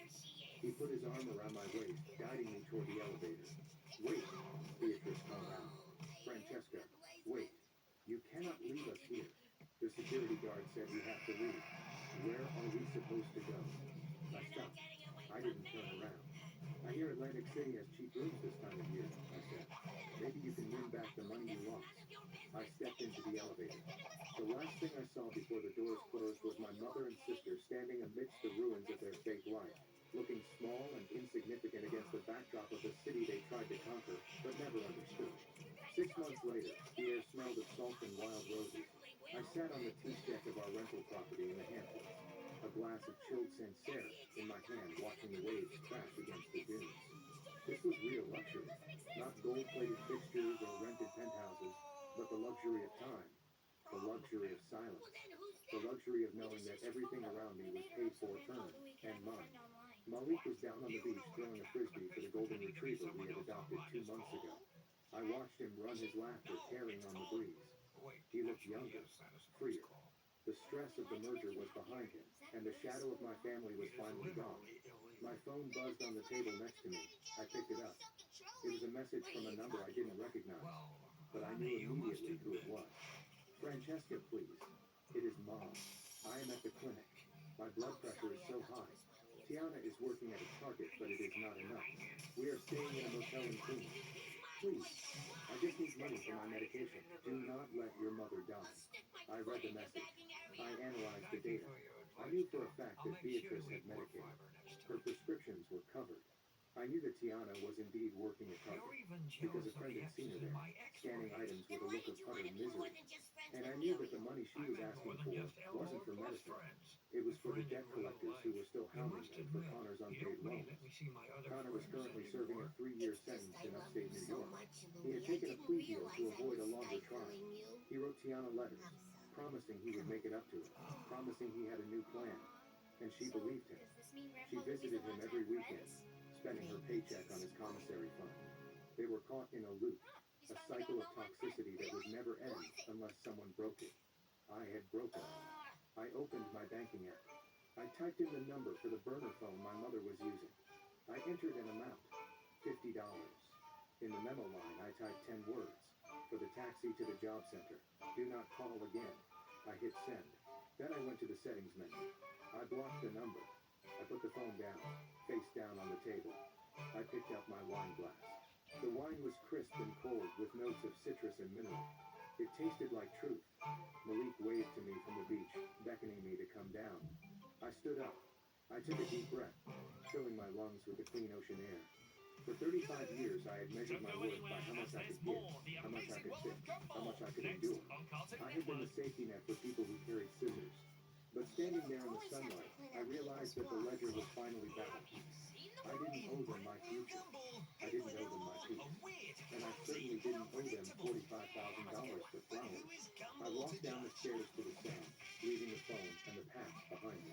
I am coming.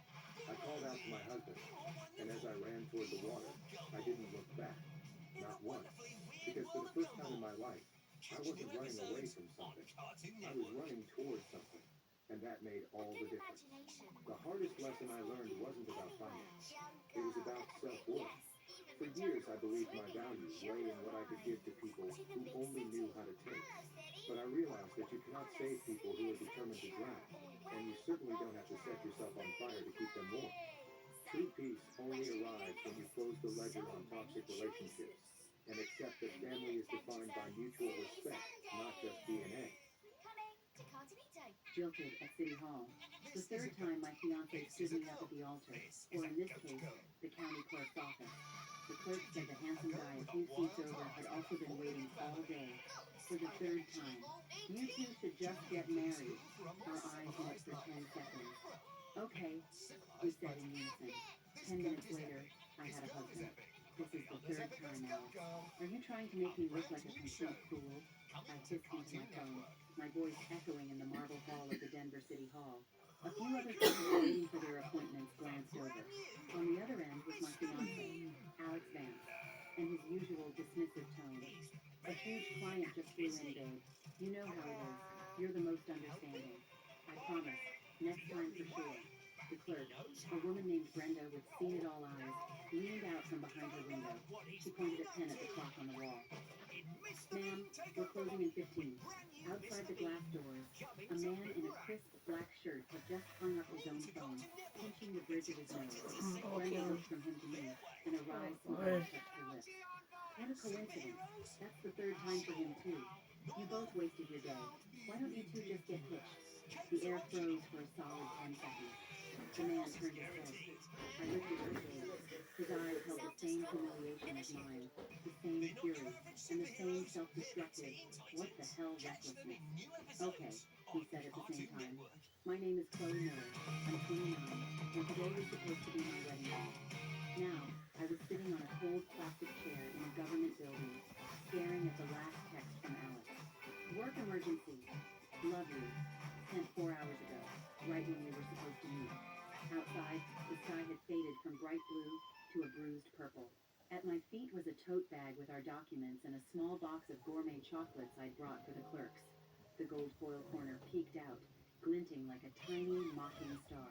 Brenda, the clerk, had already tidied her desk. On her third pass by my chair, she sighed. Honey, you should go home. If a man really wants to be here, he'll crawl through a blizzard to make it. I nodded but didn't move. My body felt nailed to the spot. The first 2 times were just like this. Once, his dad had a sudden health scare. The next, a critical project issue, out of state. I believed him every time. Each time, he held me and said, "I'm so sorry, babe." Each time, I forgave him. My mom's voice echoed in my head from our last call. "Chloe, it's 3 strikes and you're out. Don't you get that?" I got it. That's why today I'd worn my favorite dress, perfected my makeup, and tucked a positive pregnancy test into my purse. It was supposed to be a surprise. Now, that surprise felt like a cooling iron against my heart. My phone rang. It was my mom, her voice cheerful. "Is it done? Send me a picture." I opened my mouth, but no sound came out. My throat was thick with unshed tears. The line went quiet for 2 seconds. Her tone shifted instantly. "He didn't show up again, did he? Where are you? You're not still sitting there, are you? Go home." Her voice rose. "Go home right now. Don't you dare make a fool of yourself." I hung up. "Make a fool of yourself." The words were like needles. All our friends and family knew I was getting my marriage license today. My neighbor had wished me luck this morning, saying she couldn't wait for the wedding. Now I had to go home alone and face their questions, their pity, and the smug satisfaction hidden beneath it. Footsteps echoed in the corridor. I looked up to see a man walking out of another office. Black shirt, sleeves rolled to his elbows, revealing a handsome, expensive-looking watch. He was on the phone, his voice tight with suppressed rage. "Fine, you're busy. You're always busy. Don't bother explaining, Jessica. We're done." He hung up with such force he nearly dropped his phone. Our eyes met across the 10 feet of polished linoleum. His were bloodshot. I figured mine were too. Fellow travelers in misery. But neither of us was in the mood for small talk. He walked towards the main entrance. I looked down at my shoes. Brenda, locking up, saw his retreating back, then looked at me. That's when she said the words that changed everything. The words were a joke, tossed out lightly, but they detonated something between us. And then we both said, "Okay." After the word was out, both the man in the black shirt and I froze. Brenda froze too, the ring of keys in her hand clattering to the floor. "I was just kidding," she mumbled, bending to kiss me. "I'm not," the man said, walking back towards me. He was a head taller than me, and he smelled faintly of cedar and tobacco. "Leo Sterling, 29. I run a small software company. No DUIs, no felonies. Parents are healthy. One sister in college." He spoke quickly, like he was reciting a resume. "If you're serious, we can get this done right now." I looked up at him. His eyes were deep set, and right now they held no hint of a joke, only a desperate, scorched earth resolve. "Why?" I asked. "Because I'm done with this too." He pulled at the corner of his mouth in something that wasn't a smile. Third time, always a last-minute thing, always her job being more important. I canceled 3 meetings to be here today, waiting like an idiot all afternoon. His words struck a nerve. We had suffered the exact same humiliation. The pregnancy test in my bag suddenly felt impossibly heavy. If Alex knew I was pregnant, would he still have done this? And if he knew and did it anyway, what did that make me? What did that make our baby? The thought made my stomach churn. "Chloe Miller, 29, I said, getting to my feet. My legs were stiff. "I'm a creative director at an ad agency. Parents are divorced. I live with my mom. I have a mortgage and a cat." Leo Sterling nodded. "So, are we doing this?" "Yes." Brenda's eyes widened. "Are you two crazy? This is a marriage, not buying groceries. Even with groceries, you don't pick the rotten ones, do you?" I said, looking at Leo. "Brenda, please." We both have our paperwork. Leo pulled his driver's license and birth certificate from his jacket. I pulled mine from the tote bag. We were both fully prepared for partners who never showed. Brenda looked at us, then at the clock, and took a deep breath. "All right, get in here. You kids are going to be the death of me." We sat in front of the plain blue backdrop for the license photo. The young photographer looked from me to Leo, his mouth half open as if to say something, then thought better of it. Just as the flash was about to go off, Leo whispered, "Last chance to back out." "No regrets," I said, forcing a smile for the camera. In the photo, there was a fist's width of space between our shoulders.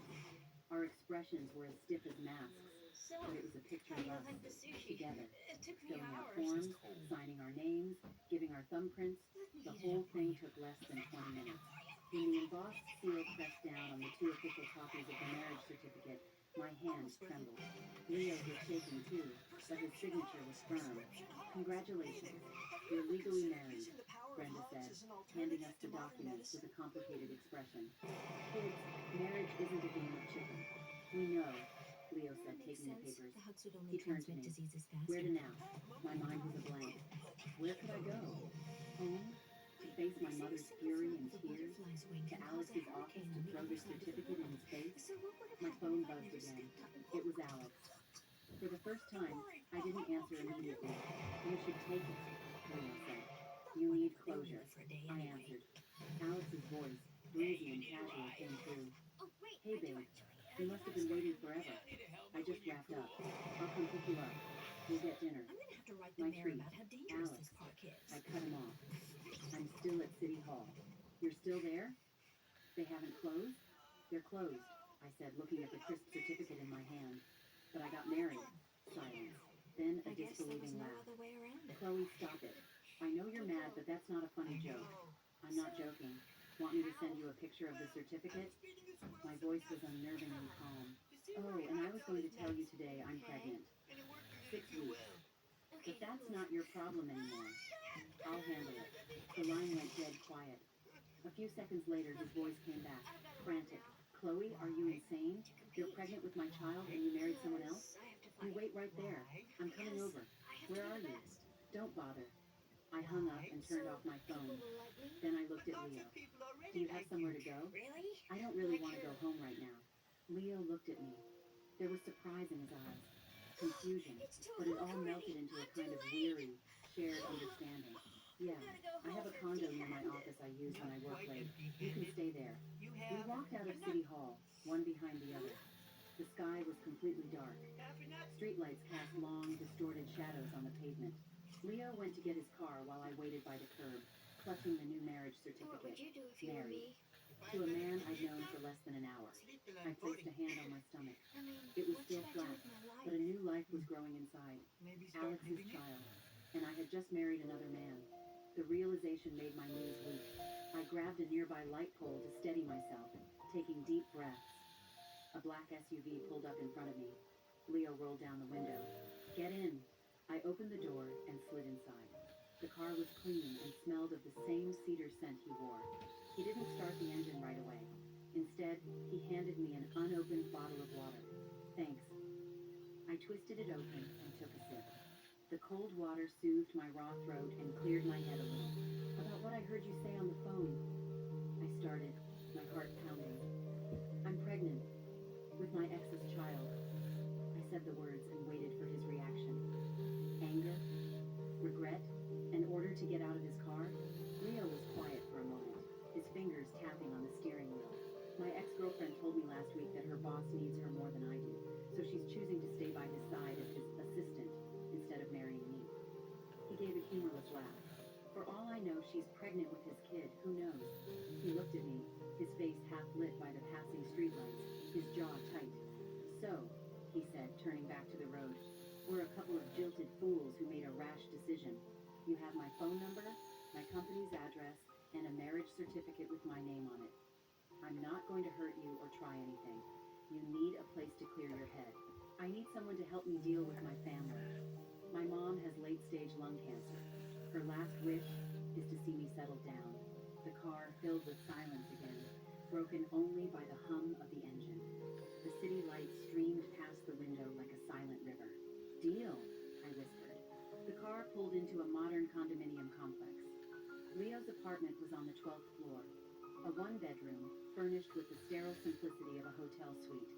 It had very little personality. He opened the door to the spare room, which was set up as an office with a pull-out sofa. You can sleep here. The linens are fresh. There's some food in the fridge. I'll take the living room couch. Thank you. Don't mention it. He turned to leave, then paused. What's your plan for tomorrow? Tomorrow. The word felt alien. Tomorrow. I had to go to work and face the sympathetic or gossipy looks of my colleagues. Tomorrow, I had to tell my mother I was married, but not to Alex.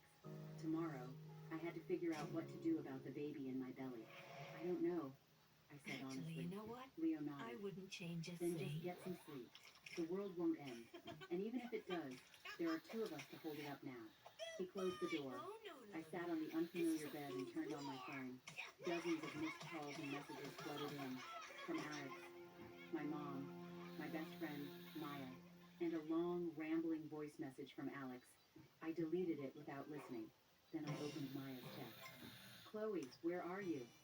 Alex is losing his mind, he called me saying, you're pregnant and married someone else. What is going on? I called her. Maya was my college roommate, my closest friend. She picked up on the first ring. Chloe, are you okay? Are you Sorry, safe? we're so dependent I'm on the safe, internet that our brains said, literally my can't nose function without starting to it. burn. So, do you have a Maya, problem with the Wi-Fi I did or something not? completely insane today. After I finished my story, Maya was silent on the other end for a full minute. So, you're in a strange man's apartment right now. Chloe, I know Alex is a bastard who broke your heart, but this is, do you even know this guy? What if he's dangerous? He doesn't know I'm pregnant. I mean, he heard me say it, but we haven't talked about it. I paused. And his mom has terminal cancer. He just wants to fulfill her last wish. We're both just losing each other. Losing each other? Maya's voice rose. Is that what marriage is now? This is a legal contract, Chloe. You're his wife. What if he has debts? What if he's a con artist? Maya, I interrupted her. Alex conned me for 3 years. I moved to Denver for him. Left a great job in Chicago. I helped take care of his sick father. When he was starting his business, I gave him my entire savings. And what did I get? Stood up at the altar for the third time. If a man really wants to marry you, he doesn't make you wait 3 times. Maya went quiet. She knew everything I'd been through with Alex. What about the baby? She asked softly. I touched my stomach, and the tears finally came. I don't know, I sobbed. I really don't know. I heard Maya sigh on the other end. Send me your address. I'm coming over tomorrow. Tonight, lock your door. If anything feels wrong, you call 911 immediately. You hear me? After hanging up, I sent her the address and went into the bathroom. The woman in the mirror had red, swollen eyes and smeared makeup, but her mouth was set in a stubborn line. I washed my face and stared at my reflection. Look at you, Chloe Miller, 29 years old, pregnant by your ex, jilted for the third time, and married to a stranger in a fit of pique. Could life get any messier? My phone screen lit up. My mom. I watched her name flash, unable to find the courage to answer. Finally, I sent a text. Mom, I'm staying at Maya's tonight. I'll explain tomorrow. I'm okay, don't worry.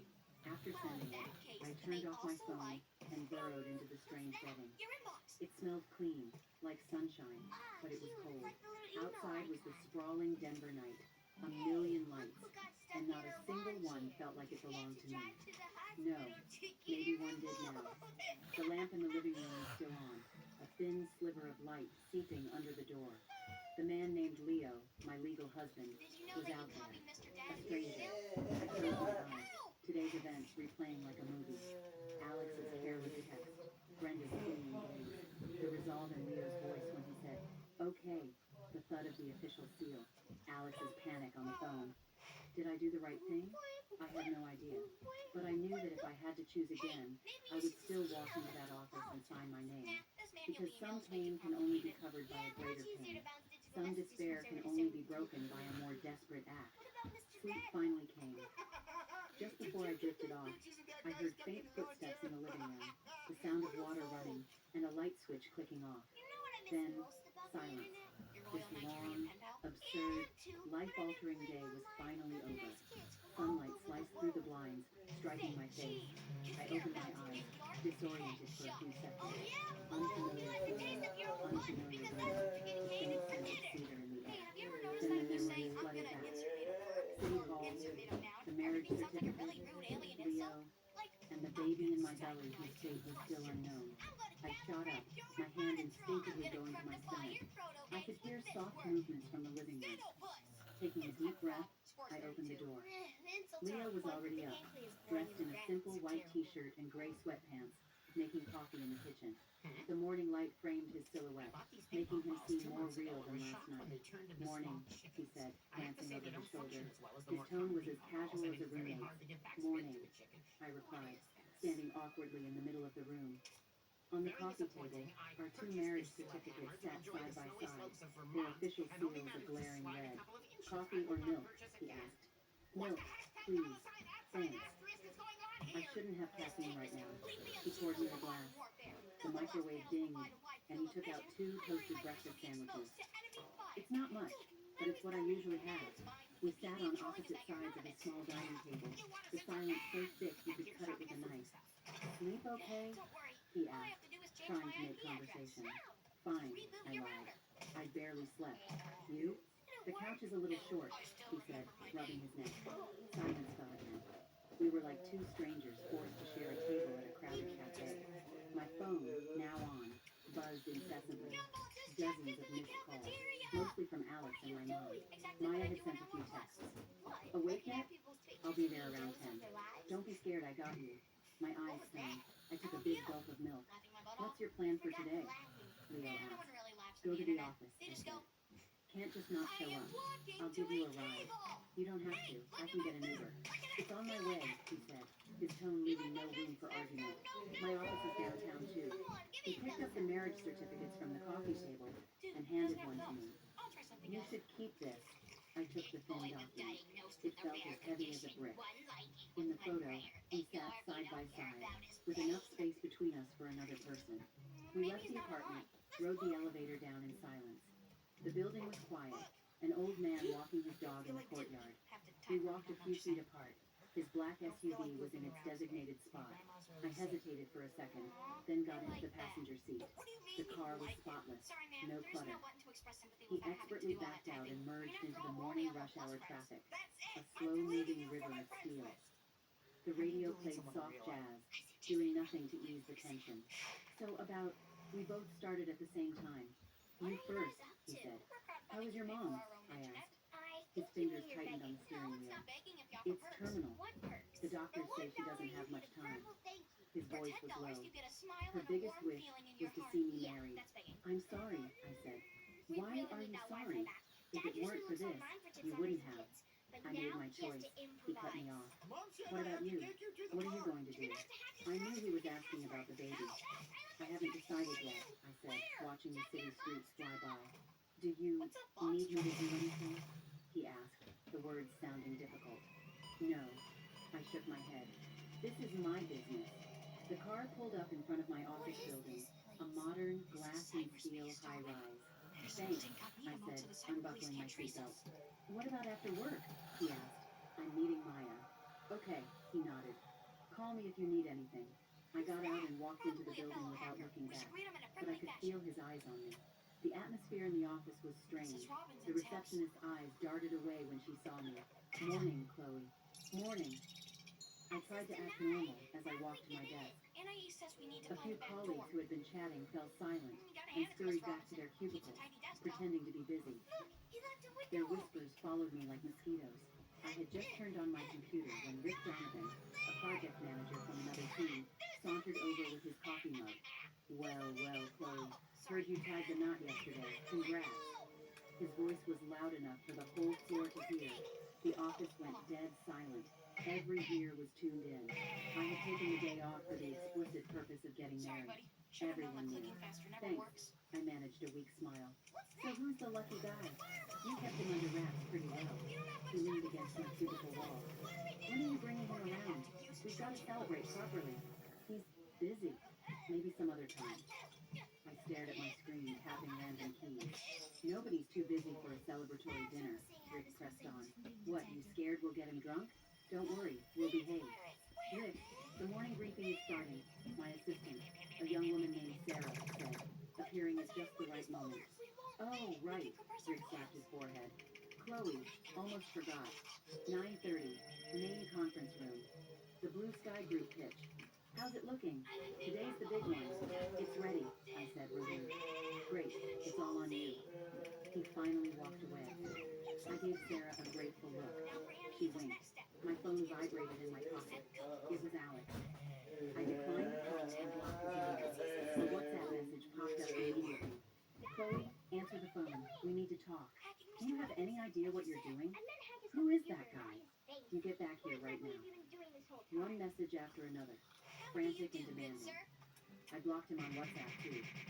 Finally, peace. The morning meeting was tense. My boss made a point of saying, "Congratulations, Chloe," which was met with a smattering of half-hearted applause and intensely curious stares.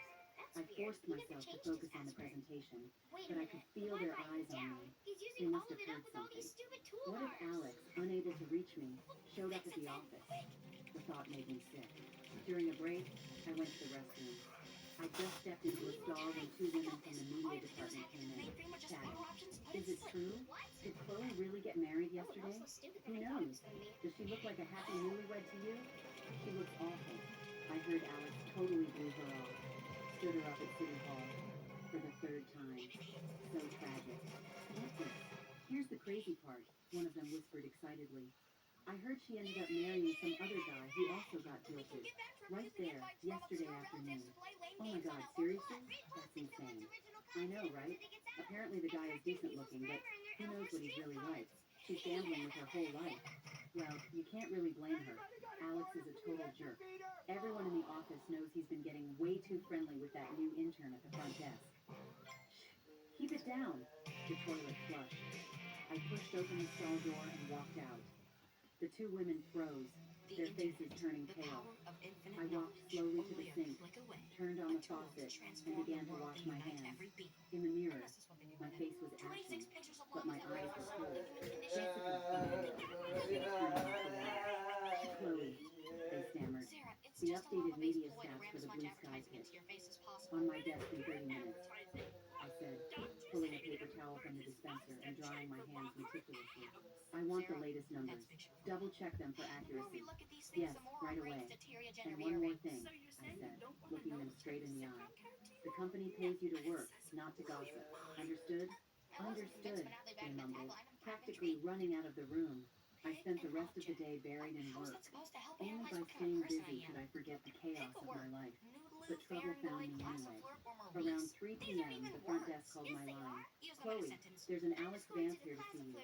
He says it's urgent, and you have to come down. Sooner or later, it had to happen. Tell him I'm in a meeting.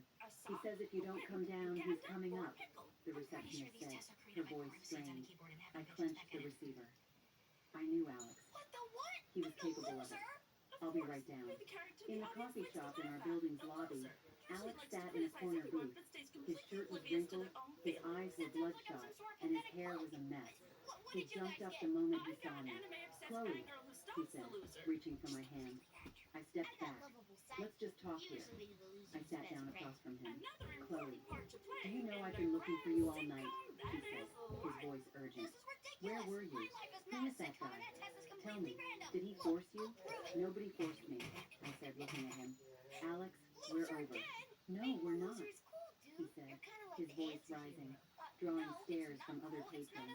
I don't agree. Just because I was late one more time? It was my fault, okay? I'm sorry, but it was a work emergency. What was I supposed to do? You weren't late, I corrected him calmly. You didn't show up. For the third time. This time was a real emergency. That client, there's always an emergency. I cut him off. Alex, the boy who cried wolf eventually gets ignored. He stared at me, his chest heaving. Is this about the baby? He said, lowering his voice. You're pregnant, so you just grabbed the first guy you saw and married him? Are you stupid, Chloe? That's my child. You should have come to me. Come to you? I laughed. Come to you? And wait indefinitely? Wait until the baby is born and the man who should be his father still won't give him a name? We can get married right now. Let's go. He pleaded. Too late. I took out my phone, pulled up the photo of the marriage certificate, and pushed it across the table. Legally, I'm another man's wife. Alex stared at the screen, his eyes wide with fury. He raised his hand as if to smash the phone, but I snatched it back first.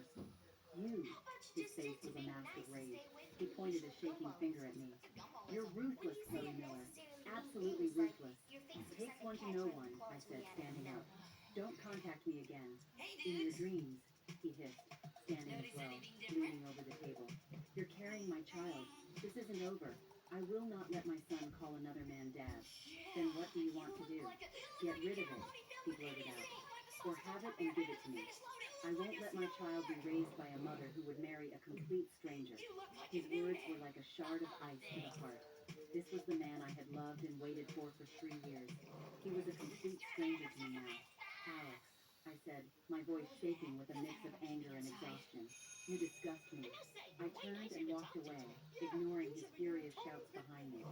Outside the coffee shop, the sunlight was blinding. My legs felt weak, and I had to lean against the wall to stay upright. A sharp, cramping pain shot through my lower abdomen. I clutched my stomach, breathing deeply. Are you okay? A familiar voice asked. I looked up to see Leo standing nearby, a frown on his face. He was holding his car keys, looking like he'd just been passing by. What are you doing here? I asked, straightening up. I had a meeting with a client nearby, he said, walking over. His eyes scanned my pale face. He gave you trouble? It's handled, I said curtly. Do you need... No, I cut him off. I can handle it myself. He studied me for a moment, then didn't push. It's the end of the day. I'll take you home. I'm meeting Maya. Then I'll take both of you. This time he didn't give me a choice. Maya's eyes went wide when she saw me get into Leo's car. I pulled her aside and quickly filled her in on my meeting with Alex. He said that? That you should get rid of the baby? Maya was furious. That bastard. He chased you like a lost puppy for a year, and now he pulls this? It's over, I said, getting into the car. Leo was tactful enough to stay silent for the entire drive, focusing on the road. He dropped us off at the entrance to my apartment building. If you need me, I can. He started, getting out of the car. Thanks, but no. I shook my head. Maya's here with me. He nodded, didn't say more, and drove off. He seems decent, Maya said, watching his car disappear. Better than that scumbag Alex, anyway. We've known each other for a day. How can you tell? I said, pulling her towards the building. Back in the familiar comfort of my apartment, I started to relax. Maya did a full sweep to make sure Alex wasn't lurking around before she finally settled down. What about your mom? What did you tell her? She asked. My scalp trickled. The inevitable. I took a deep breath and dialed her number. Chloe, what happened yesterday? Did everything go smoothly? Send me a picture. My mom's rapid-fire questions hit me as soon as she answered. Mom, I started, the words feeling heavy. I got married. I know you got married, as long as it's done. That Alex, even though he can be unreliable sometimes. It's not Alex. I cut her off. The line went silent. A few seconds later, my mom's voice came back, an octave higher. What did you say? If it's not Alex, then who is it? Chloe, you better explain yourself right now. Alex didn't show up, I said, trying to keep my voice steady.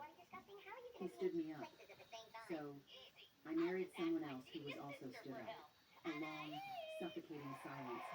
Then, a sharp intake of breath, thick with rage. Chloe, my mom's voice was trembling. Say that again. You married a complete stranger? Have you lost your mind? Mom, let me explain. I don't want to hear it, she shrieked. You go and get a divorce. Right now. This is ridiculous. What will people say? What will I tell the neighbors? That my daughter was so desperate she married some bum off the street. He's not a bum. His name is Leo Sterling. He runs his own company. He seems like a good person. A good person. A good person marries a stranger on a whim. He's a con artist, that's what he is. Did he scam you out of money? What did he take from you? Nothing. We're both just getting something we need out of this. Getting something we need?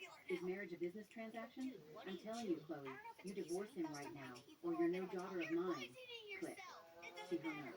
I held the silent phone, feeling a chill spread through my body. Maya looked at me, worried. She took it badly, huh? I forced a smile that felt more like a grimace. About as expected. That night, Maya stayed over. We curled up on my bed like we used to in college. I told her I was pregnant. She was quiet for a long time. Are you going to tell Leo? She asked. I don't know, I whispered. I haven't thought that far. Are you keeping the baby? I don't know. I placed my hand on my still flat stomach. Maya, am I a complete failure? I'm 29. My career is stalled. My love life is a disaster. I'm in a sham marriage, and I'm pregnant with my ex-boyfriend's child. Don't talk like that, Maya said, pulling me into a hug. Alex doesn't deserve you. This is his fault. But it's my fault, too. I mumbled into her shoulder. I was so stupid. I waited for 3 years, thinking he would change. The tears I'd been holding back finally broke free. Maya just held me, patting my back gently. Cry it out. It's okay, she whispered.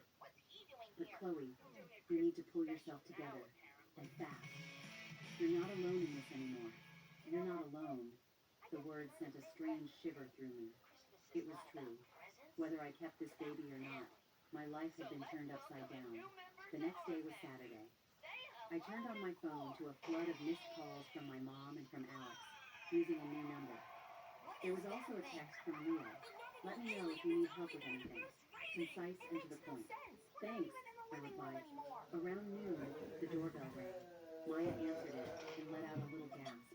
I walked over to see Leo standing there, holding several grocery bags filled with fresh vegetables, fruit, and meat. I was driving by and thought I'd pick some things up, he said, his expression neutral.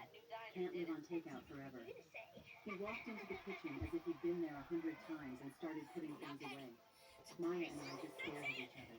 Mr. Sterling, you really don't have to do this, I said. It's no trouble, he said without looking up. And call me Leo. I'm a decent cook. He was efficient, washing and chopping vegetables with a practiced ease. Maya nudged me with her elbow and gave me a look that clearly said, bonus points. Lunch was 3 simple dishes and a soup, but it was surprisingly delicious. You cook often? Maya asked. Got used to it, living alone, Leo said. The atmosphere was still a bit awkward, but better than yesterday. At least we could make small talk. After lunch, as Leo was clearing the dishes, my phone rang again. It was my mom. I hesitated. Then Leo walked over, drying his hands on a towel. Do you want me to talk to her? He asked. And say what? I gave a bitter laugh. That we fell in love at first sight and got married on a whim? We can say we were set up by a friend, knew each other for a while, and decided to just... After I refused to pay Don't go anywhere, as there's more. The amazing world of in the gumball. dishes, Next my on phone rang Cartoon again. Network. It was my mom. I hesitated. Then Leo walked over, drying his hands on a towel. Do you want me to talk to her? He asked. And say what? I gave a bitter laugh. That we fell in love at first sight and got married on a whim? We can say we were set up by a friend, knew each other for a while, and decided to just go for it, he offered. It's better than the truth. It was clear he'd already thought of a cover story. I took a deep breath, answered the phone, and put it on speaker. Mom. Chloe, have you grown wings? How dare you not answer my calls? My mother's furious voice blasted from the phone. I was busy. Busy with what? Busy with that con man? Mom, Leo's not a con man, I said, glancing at him. He was perfectly calm. We'd known each other for a while. A friend introduced us. We felt it was right, so we got married. A friend? Which friend? Why don't I know about this? Stop lying to me. It was Maya's friend, I improvised, looking at Maya. She immediately caught on. Auntie, it was me. Maya leaned in close to the phone. I introduced them. Leo's a college classmate of mine. He's a really great guy, runs his own company, has a house, a car, way better than Alex. There was a pause on the other end. Maya, is that true? You're not covering for her, are you? Absolutely true. I swear on my life, Maya said, patting her chest. Leo's been crazy about Chloe for ages. The wedding thing yesterday was a spur-of-the-moment decision. They wanted to surprise you. Surprise me? More like give me a heart attack, my mom grumbled, but her tone was less hostile. Fine. Put him on. I want to talk to him myself. I handed the phone to Leo. He took it, his voice calm and steady. Hello, Mrs. Miller. This is Leo. Hello, my mom said, clearly not expecting him to actually be there. Her bluster faded slightly. I apologize, Mom. We should have discussed this with you before I came. I was just in a hurry. I was afraid Chloe would change her mind. Leo's delivery was flawless. You're really not just messing around? Of course not. I'm very serious about Chloe, and I promise to take good care of her. My mom then launched into a full-scale interrogation about his family, his business, his future plans. Leo answered every question smoothly, without being arrogant or defensive. By the end of the call, her tone had softened considerably. All right. Since you kids made your decision, I won't say any more. We should arrange a time for our families to meet for dinner. Of course, Mrs. Miller. That's a great idea. I'll arrange it. When he hung up, we all breathed a sigh of relief. Nice acting, Maya said, giving Leo a thumbs up. You too, Leo replied with a faint smile. When he smiled, faint lines appeared at the corners of his eyes, making him look less distant. For the rest of the weekend, Leo was mostly at my apartment. He cooked, cleaned, and answered work emails. We were like strangers sharing a living space, maintaining a polite distance, yet bound together by a legal document. On Sunday afternoon, he took a call. His face grew grim. Okay, I understand. I'm on my way. He hung up and grabbed his jacket. That was the hospital. My mom's not doing well, he told me. Should I come with you? I asked. He hesitated, then shook his head. Maybe next time. It's not the right moment. He paused. Just take care of yourself. He left in a hurry. I watched the door close behind him, a strange feeling in my chest. We were, by law, the closest of kin, yet we were more distant than strangers. That evening I got a text from him. She's stable now. Thanks. Good, I replied. Putting down my phone, I looked out at the city lights. The immediate crises, Alex's harassment, my mother's objections, had been temporarily handled. But the bigger problems loomed. The baby in my belly, this absurd marriage, and the husband I knew almost nothing about. The storm had passed for now, but I had a feeling a much bigger wave was still on its way. Monday morning, 7 a.m. My phone buzzed me awake. A text from Leo.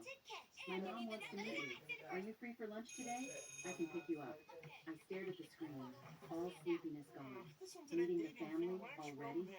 I touched my still flat stomach, my feelings a tangled mess. Okay, I replied. The office was still a minefield of stares and whispers. I did my best to ignore them and focus on my work. Around 10 a.m., my boss's assistant called. Chloe, Mr. Henderson would like to see you in his office. My stomach dropped. Here we go. Mr. Henderson's office was at the end of the hall. He was standing by the window, his back to me, when I knocked and entered. Mr. Henderson, you wanted to see me? He turned, his face serious. Chloe, have a seat. I sat, my palms sweating. I hear you got married last Friday, he said, getting straight to the point. Yes. And the groom wasn't Alex Vance. No. He was silent for a moment, his fingers drumming on the polished desk. The company doesn't interfere in its employees' personal lives. But you're a director, Chloe. You represent the company. He paused. There are rumors that Alex stood you up and you married a stranger out of spite. I bit my lip, saying nothing. I trust you're not that reckless, he continued, looking me in the eye. But these rumors are bad for our image, especially with the blue sky group of my family. I need you to assurance that your personal life will not affect your work. I promise. I will give the blue sky pitch everything I have. My personal life won't be an issue. He nodded, his expression softening slightly. Good. You're one of my best directors. I'd hate to see your career derailed by this. He picked up a file. That's all. As I got up to leave, he added, and Chloe, congratulations. Back at my desk, I took a deep breath and dove back into work. At 11:30 a.m., Leo's text came through. I'm downstairs. I gathered my things and went down. His SUV was parked in its usual spot. I got in. Nervous? He asked, starting the car. A little, I admitted, fastening my seatbelt. My mom's a very kind person. Just a little chatty after being sick for so long, he said, trying to ease the tension. Does she know the real story? She knows it was a whirlwind romance. I told her I fell for you at first sight and had to chase you for a long time before you agreed. Thanks, I said, looking out the window. The hospital wasn't far. The scent of antiseptic filled the air. The hallways were quiet enough to hear our own footsteps. Leo stopped in front of a room, took a deep breath, and pushed the door open. Mom, we're here. A frail woman was propped up against pillows in the bed. Sickness had worn her down, but you could still see the elegance she once possessed. Her eyes lit up when she saw me. Hello, I said, stepping forward and placing the bouquet of flowers I bought on the nightstand. I'm Chloe.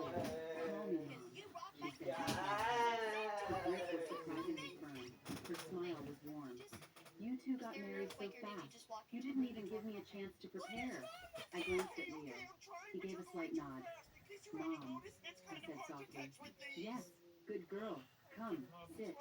She held onto my hand, looking me up and down. So beautiful, even prettier than in the pictures. Pictures? I looked at Leo, confused. He cleared his throat. I showed Mom a picture of you before.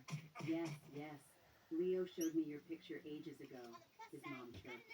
Said you were a wonderful girl and he was going to marry you no matter what. She patted my hand. Now I can rest easy. Finally get to see my boy settle down. Her eyes grew misty. Mom, you need to focus on getting better, Leo said gently. I know this sickness won't get better, she said, wiping her eyes. My only wish was to see Leo find a home. Now that's taken care of. She sighed. All that's left is grandbaby. My heart skipped a beat. Leo smoothly interjected. Mom, Chloe has to get back to work this afternoon. We should probably go grab some lunch. Oh, yes, of course. You two go on, she said quickly.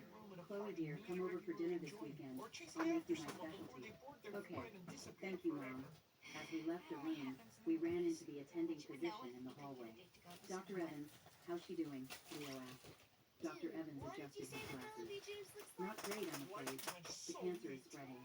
I'd recommend starting another round of chemo as soon as possible. Leo's expression hardened. What are the odds? About 30% success rate. And even if it works, it would likely only extend her life by a few months, the doctor said with clinical detachment. Think it over and let me know.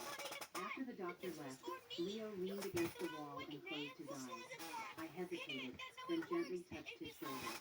She'll be okay. He opened his eyes, a flicker of vulnerability quickly masked. Let's go eat. We ate at a small diner near the hospital in near silence. Finally, Leo broke it. I'm sorry for dragging you into this. I came willingly, I said, stirring my coffee. Is your ex still bothering you? He asked.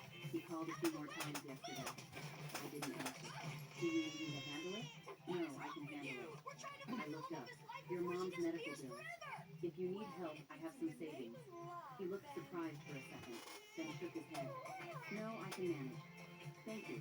Is your company doing okay? I ventured. It's a bit tight, but we'll get through it. He said briefly. Silence returned. After lunch, he drove me back to the house. Before I got out, he talked to me. About this weekend, do you really want to come for dinner? If you're not comfortable, I can make an excuse. I'll go, I said. We can't disappoint her. He nodded. Thank you. Back at the office, I noticed things on my desk had been moved. It was subtle, but I had a routine. I quietly checked my computer's login history. Someone had tried to access my account and failed. I pulled up the security footage from my office area. During the lunch break, Rick Donovan had come out. What was he after? Before leaving for the day, I got a message from Maya. Chloe, huge news. A friend of mine saw Alex out with an intern from your office line. They looked very cozy. Attached was a blurry photo. It was definitely Alex, with a young woman at a cafe. My heart sank. Lauren was there for 20, bubbly, and had always been a little too friendly with Alex when he visited. I thought he just enjoyed the attention. When was this? I texted back. Last Friday. The day you were supposed to get your license? Maya replied with an angry emoji. No wonder he was a no-show. He was on a date with a college kid. I gripped my phone, my knuckles turning white. When I left the building, Alex was there, blocking my path. He looked worse than before, unshaven and haggard. Chloe, you need to talk, he said, trying to stop me. We have nothing to talk about. I tried to walk around him. Just 5 minutes, please, he begged, his eyes desperate. I looked around at the curious onlookers and gritted my teeth. Over there. We moved to a quiet corner of the plaza. Chloe, I know I messed up. Give me one more chance, he pleaded. For the intern? I asked coldly. His face changed. You know, last Friday. You weren't at City Hall because you were with her, weren't you? He started stammering. No, it's not what you think.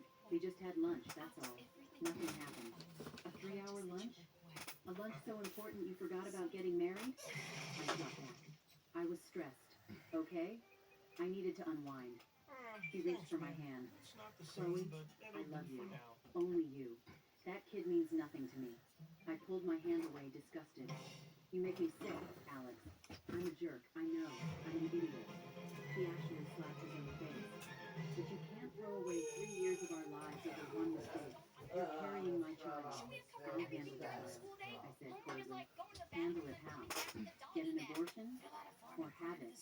And let that other guy raise it.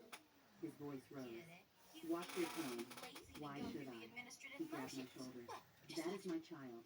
You either come back to me, or you get rid of it. There is no third option. Let her go. A calm voice cut through the tension. Leo was standing there, his face a thundercloud. Who the hell are you? Alex snarled. Her husband, Leo said flatly, pulling Alex's hands off me. This is America. Assault is a crime. Alex rubbed his wrist, glaring at Leo. So you're the guy who picked up my leftovers. You know she's pregnant with my kid, right? I know. Leo's voice was steady. And you still married her? What's in it for you? You like playing daddy to another man's kid? Alex sneered. Leo took a step forward. He was slightly shorter than me, but his presence was far more intimidating. First, who I marry is none of your business. Second, if you harass my wife again, I will call the police. And third, he lowered his voice. I know your company is trying to land a deal with Blue Sky Group. Funnily enough, I'm good friends with their VP of acquisitions. If I see you near Chloe again, I can't guarantee that deal will go through. The color drained from Alex's face. How did you know that? Get lost, was all Leo said. Alex looked from Leo to me, and back again. Finally, he stalked off, muttering curses. On the drive home, we were silent. It wasn't until we were parked in my building's garage that Leo spoke. Does he harass you like this often? First time he's cornered me at work, I said. From now on, I'll pick you up after work. You don't have to. It's not a problem. He cut me off. Safety first. I nodded. Thanks. Don't mention it. He parked the car. How did you know about his company's business? I couldn't help but ask. He smiled. A genuine, slightly roguish smile for the first time. I guessed. A guy like that. How do we know it worked? Bob, tried to hurt Gumball. Ow! What was that? Directive followed. No hand was raised during the hurting process. Okay, you're not allowed to raise any part of your body to hurt anyone. Command integrated. Good. Now try to hurt Gumball.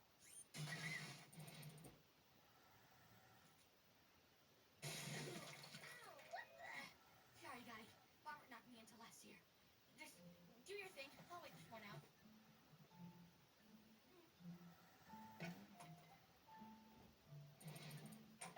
Okay. You may not move at all to hurt anyone. Command integrated. Perfect. Now try and hurt Gumball. No, please! It worked. I knew we'd get there in the end. What did you do? Directive followed. I am emitting concentrated radioactive waves. Well, stop! Wait, maybe it'll give me some kind of super...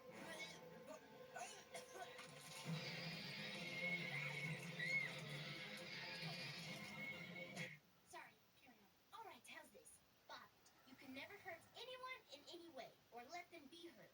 Command integrated. Now hurt Darwin! There, now everyone's safe. So?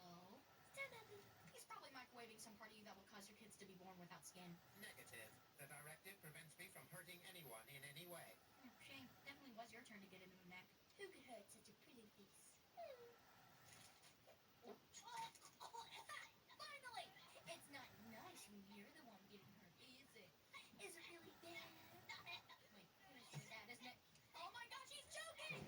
What are you doing? I cannot let anyone get hurt. In clearing his airways, you may bruise his spinal area. You do it then! Negative. I cannot hurt anyone. Okay, no rules, just take him! Command integrated. In what manner would you like Darwin to be saved? It doesn't matter, just pick one!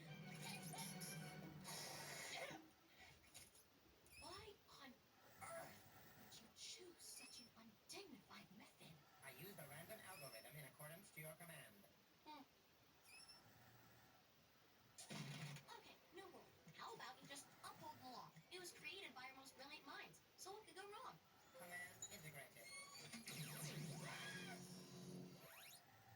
Dude, I said uphold the law! According to the law in New Mexico, females are forbidden to appear unshaven in public. Seriously? I mean, that is pretty funny, but seriously? What don't you understand? Why are you taking everything so Where's he gone now? According to the law in New Jersey, it is illegal to slurp your soup. In North Carolina, it is illegal to sing off key. Drop your weapon!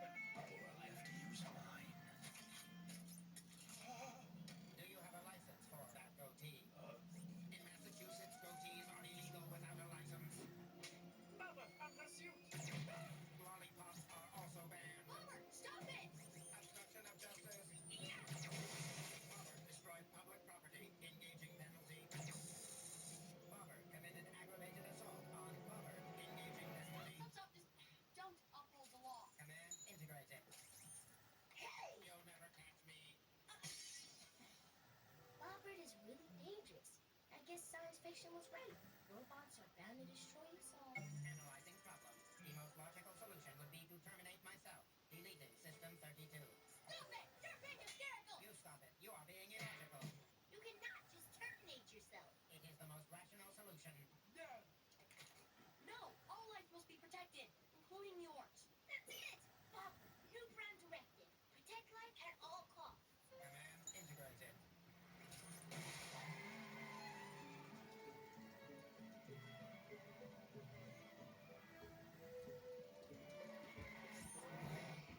Command all life on Earth should be preserved. Human, animal, insect, even virus.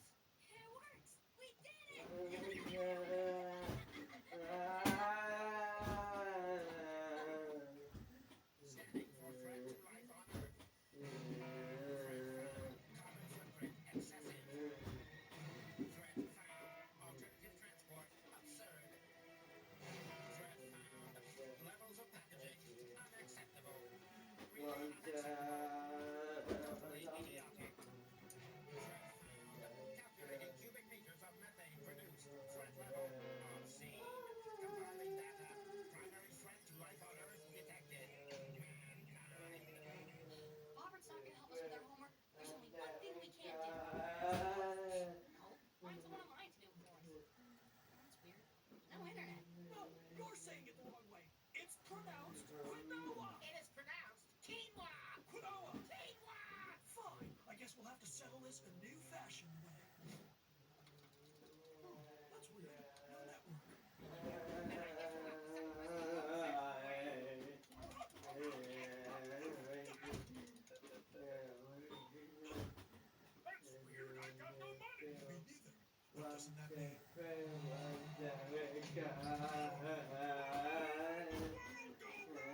Wait, if there's no money, how are we supposed to buy stuff? We just take it. The foundation of civilization will collapse. It's every man for himself. I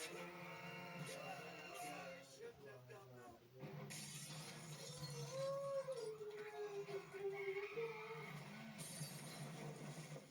Oh no, we're buried under a pile of tossed bones. Why, you? People are tearing each other apart. Call the paramedics. Call the fire department. Call the police. And the fashion police. We need help. Request denied. Robert, you're behind all this? My analysis identified mankind as the main threat to life on this planet. The rational solution is to accelerate your extinction. Robert, I order you to stop. Order invalid. You are part of the threat yourself. Terminating conversation in 3, 2, 1. Quick, we have to stop Robert before he saves the world. Commencing final extinction in T minus 10, 9, 8. Got mail. Attachment detected. Gumball and Darwin. Illogical. Life forms cannot attach themselves to email. We did it, but we knew it would distract you. Please don't make us hesitate. We're not all that bad. According to my data, mankind exploits its resources and destroys its environment. One day it will colonize space and destroy more environments. Yeah, but surely in this other environment, we grow trees, raise animals, we're preserving life. Yeah, so we can grow income. The closest comparison to mankind is a virus. It must be terminated. Resuming countdown. 8, 7, 6. Time is a virus. All life on Earth will be preserved. Even virus. Even virus. Mankind is a virus. Even virus. Even virus. That's it! Robert, you can't destroy mankind because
for waxing my mustache. No, I haven't had my dentures whitened, and I don't wear dentures. And by the way, I can plainly see your own lining, so just man up and ask. What did we do wrong? It might be that a certain someone forgot a certain something. You're being a bit hypocritical here. You can't be angry at someone for forgetting something if you can't even remember their name or what they forgot. It's fine. No need to make a fuss about it. I got it. There must be some secret fuss that I should know about. No, there is no fuss. No fuss. No, seriously, there is no fuss. You just said you didn't want to fuss. Also, what is all this fuss about? Sure, you didn't organize any fuss. I'm not bluffing. There's no fussing. I wonder who this could be. Oh, a sing-a-gram. Hello, my darling. Hello, my baby. This is from the IRS. You better pay it. They're getting serious. Your home will be repossessed. There you go. A party. I knew it. Yay! Even acting from here couldn't save him.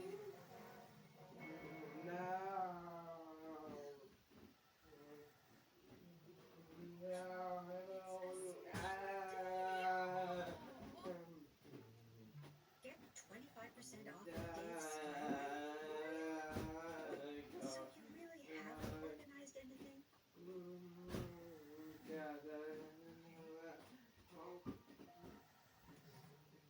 alright. It's quite alright, really.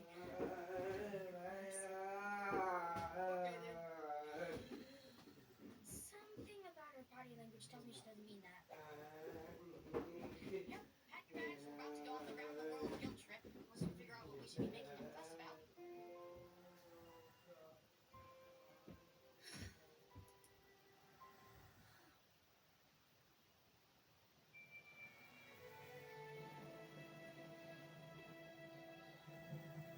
Dirty socks and filthy clothes, when all I wanted was a sweet red rose. And how could anyone forget or fail to see why I'm upset? He made me laugh with things he said, but now he can't remember the day we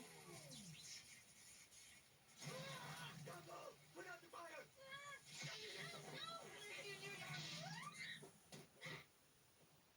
The song! Finish the song!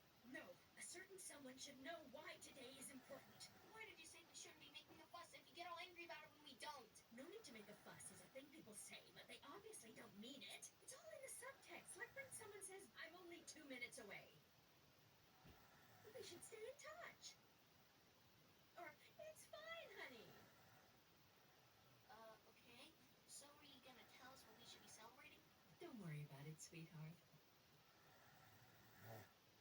It's kind of difficult to organize a party if you don't know what it's for. What's appropriate, Kate? What if it's the anniversary of some tragic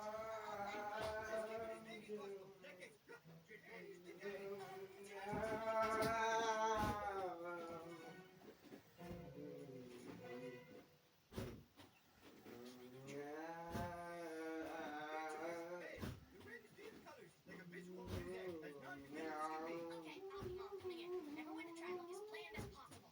I feel nothing. It's perfect. She's coming. Get ready to sing the song. Today's so very important. It doesn't come very often. For reasons you thought we forgot. Today is all about you. It's such an important day. It's such an important day. Happy Tuesday to you. Happy Tuesday to you. Happy Tuesday, dear Nicole. Unless it's kind of sad too. This day for you is important for us too. A sad and serious day, unless you wanted us to say hooray. We know this idea is not strong. It's clearly our Christmas song. We can't get this up for too long, so tell us what's wrong.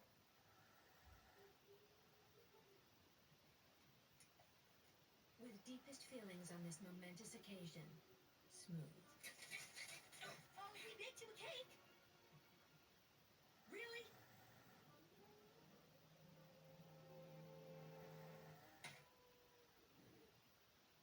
She was looking you right in the eye. It's you who's forgotten something. What is it? Okay, let me think.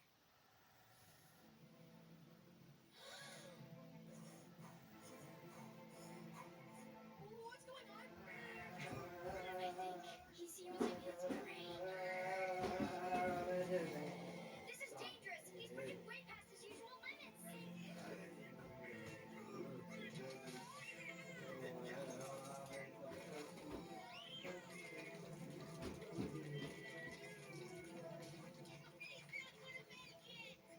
No, Darwin, he has to do this.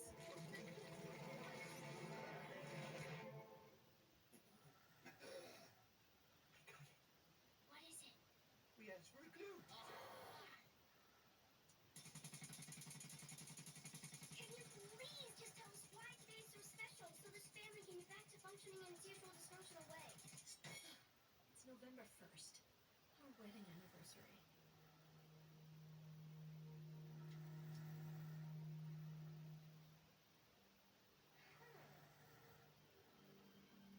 Since when do swans have nipples? Dad, there's only one way to save the day with a totally over-the-top, disproportionate, overblown gesture. You're right. I don't know what's so special about October 11th, but I know it's an important day to your mother, so I'm going to make sure I never forget it again. How? That's not a swan. It's an elephant. What are you talking about? Well, didn't you ever wonder why we went on summer vacation in January? The calendar was upside down. Today is October 11th, not November 1st.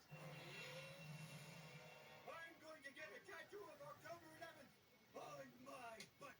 Okay, a tattoo is a big commitment. You should probably think about it for... So, it turns out I was having some... What? You know, I was... She thought today was their wedding anniversary, but it isn't. She's trying to say she was wrong, but her mouth is pathologically incapable of saying those words. Well, I hope her legs are capable of making up for it. What? Why? It looks just like her. Thanks. I'd like this or that.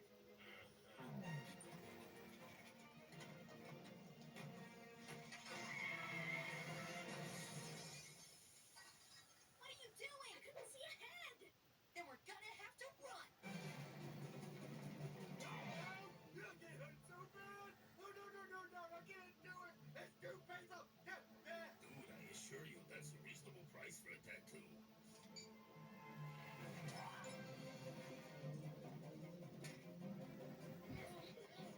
Please don't be a pup. Please don't be a pup. Please don't be a pup. Thank you, universe. Technically, that's my face. That's my butt. Let's go this way. I can see we're going in this direction. Wait! What? You're holding it upside down. Almost got the thing right there. Where is it? By the strip mall. Somewhere on the left. I can't see anything. Oh my gosh, I'm so sorry. Wait, I gotta write you a ticket before I forget what happened.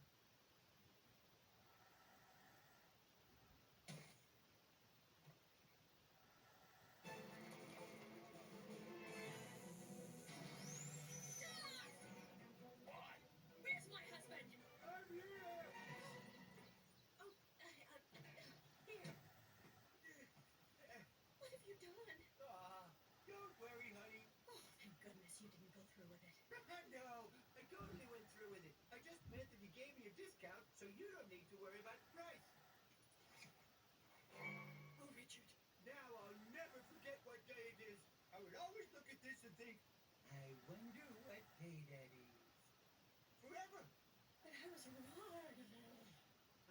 She messed up with the date, and she was wrong. Well, that's a day to remember. Aw, just kidding. I know exactly how to fix this. How? Now I'll never forget to think about you every day. What do you think? I love it.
took place in broad daylight. Further proof that our town is no longer safe for anyone, anytime, any day, anywhere, in any way. Anywho, our reporters are on the scene to keep up to date with the latest developments. Mike. Yes, Kip. Elmore police received an anonymous call at around 1 p.m. reporting a robbery here at Joyful Burger. The police responded with a low-key operation, handling the situation with sensitivity and minimal force. The suspects have not yet been identified, but, roll over, Kip. There seems to be a development. Mike, can you give us any more information on what's happening there? It's not entirely clear, but they appear to be conducting interviews. We got 2 milkshakes, 2 cronuts, 2 family cookies, Over to you, Kip. bacon. Kip Schledebergezinger here. In other developments, a house fire is broken out in an Elmore suburb. We go live now to the scene of the blaze. The fire started this morning. Firefighters have been at the scene for over an hour and are still struggling to control the blaze.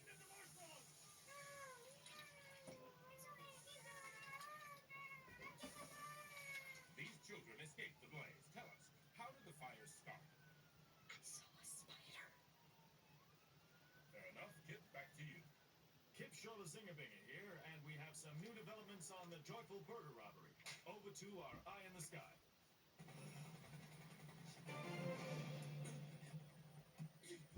That's right, Kip. It appears the police are still in pursuit of the suspects. With Elmore's finest hot on their heels, we expect they'll soon be brought to justice. As you can see below, the police are continuing their hunt, despite some members of the public obstructing their path. Thanks, Mike. And what is happening down on the ground? Well, Kip, the chase continues on foot. And knees. And hands. Kip Schledebergezinger here. More on that police chase later, but now to our overseas correspondent, Alpaca, reporting from the G8 summit. Al, what important issues were raised today at the summit?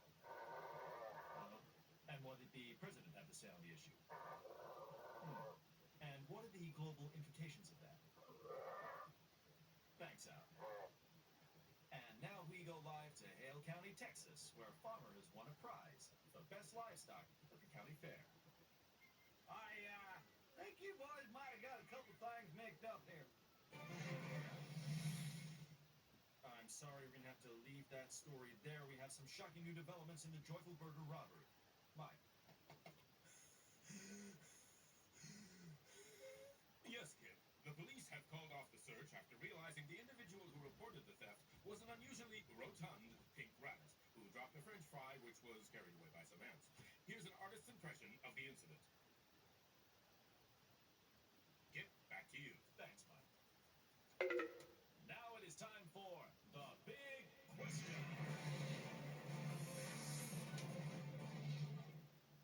And today we're joined by the Dean of Elmore University Science Faculty. Professor, thanks for joining us.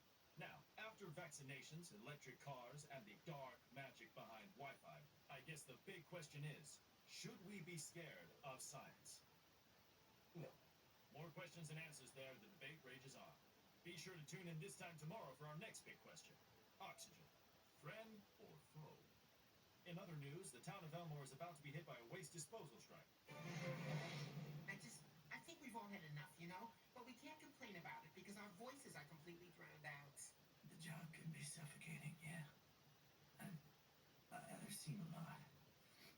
I've seen a whole lot. I've been working on the executive floor for 20 years, and all I got for Secret Santa was food poisoning. Yeah, the way we've been treated leaves a bad taste in my mouth. The toilet seats of Elmore are expected to hold a protest march here in front of the town hall within the next few minutes. I've just been informed that it will now be a sit-in. Kip, back to you. Thanks, Mike. Celebrity news now, and the beloved children's entertainer Daisy the Donkey has suffered what can only be described as an onset meltdown. Good morning, little children. Good morning, Daisy. Welcome to Daisy the Donkey Show. Today, I've got a special surprise, kids. I can't believe this. Did you read the script? You're supposed to come in after my voice. Sorry, man. I was just improvising, you know.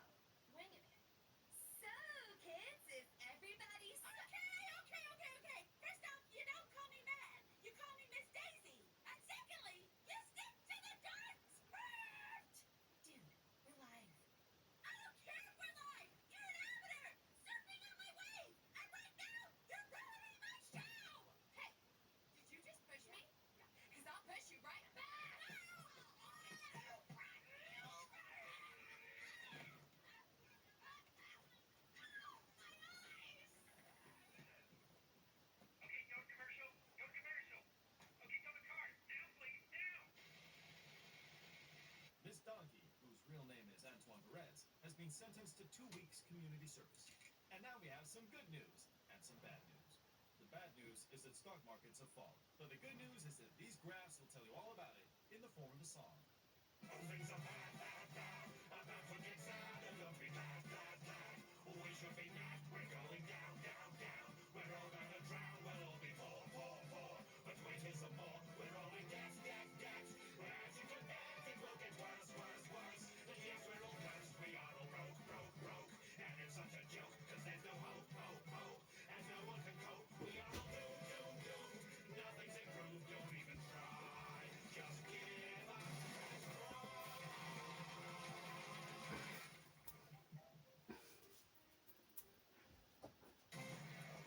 Coming up next, we have nothing. We didn't have enough news to cover the whole show tonight, so I'm going to say absolutely nothing in the cadence of a news story, and I hope I'll get away with it. As I said a moment ago, this is all filler. Let's go live now to our reporter at the scene and hope that he comes up with something better. Mike. Unfortunately, Kip, as you said a moment ago, absolutely nothing is happening here. It seems that, for now, there is no news at all. Therefore, I'll kill time by asking the general public what they think about it. Sir, what do you think about it? What do I think of? You haven't asked me anything. And you, sir, any thoughts?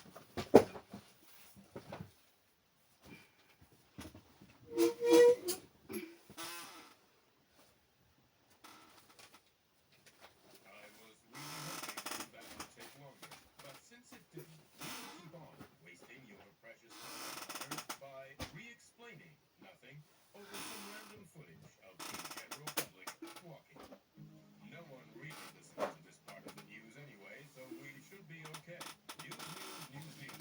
Blah, blah, blah, blah. Filler, filler, filler. Which leads us to the most important question. What was the point of all that? What was the point, indeed? And now over to Barry in sports news. Barry. Sports! Sports! Sports! Sports! Sports! Sports!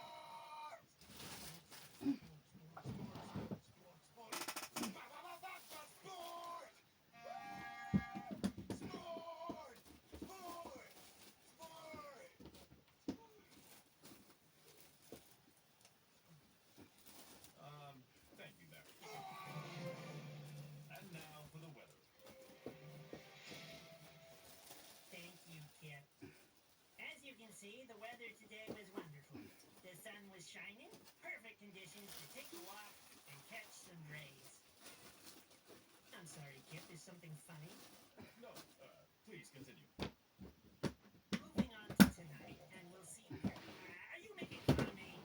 Of course not. I wouldn't want to make you feel like the butt of the joke. Well, I guess it'll be overcast tomorrow. My name is Kip Shurlabulabula, Lagaberwagalala, and that is the 8 o'clock news. Good night.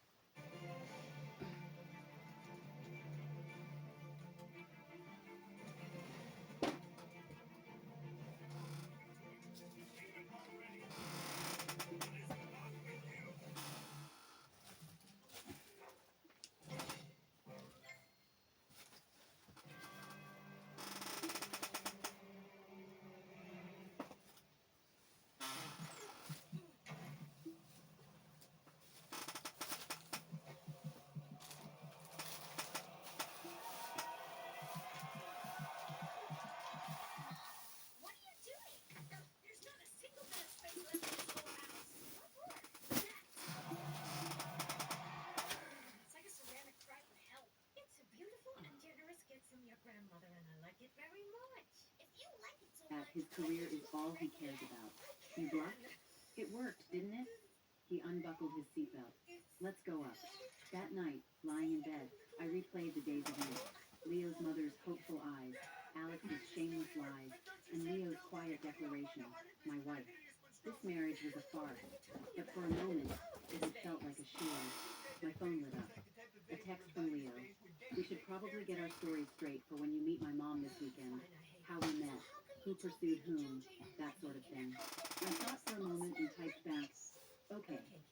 you write the script. Sometimes when you're an I'll play my adult, part. you have to A few lie. minutes later, All of a the time long about text absolutely arrived. everything. And never It was share a your feelings detailed, because it's impolite. surprisingly Then I'm gonna romantic tell you that story I've of our buried them with you like courtship. ancient Egyptians It did. was You seamless. don't have to tell us. You have I a was talent present for when Granny fiction, JoJo I was a pair of replied. orthopedic In shoes. business, you have to be good at Didn't everything, came the quick response.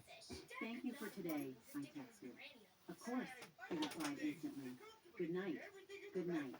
On Wednesday morning, I was called into a meeting as soon as I arrived.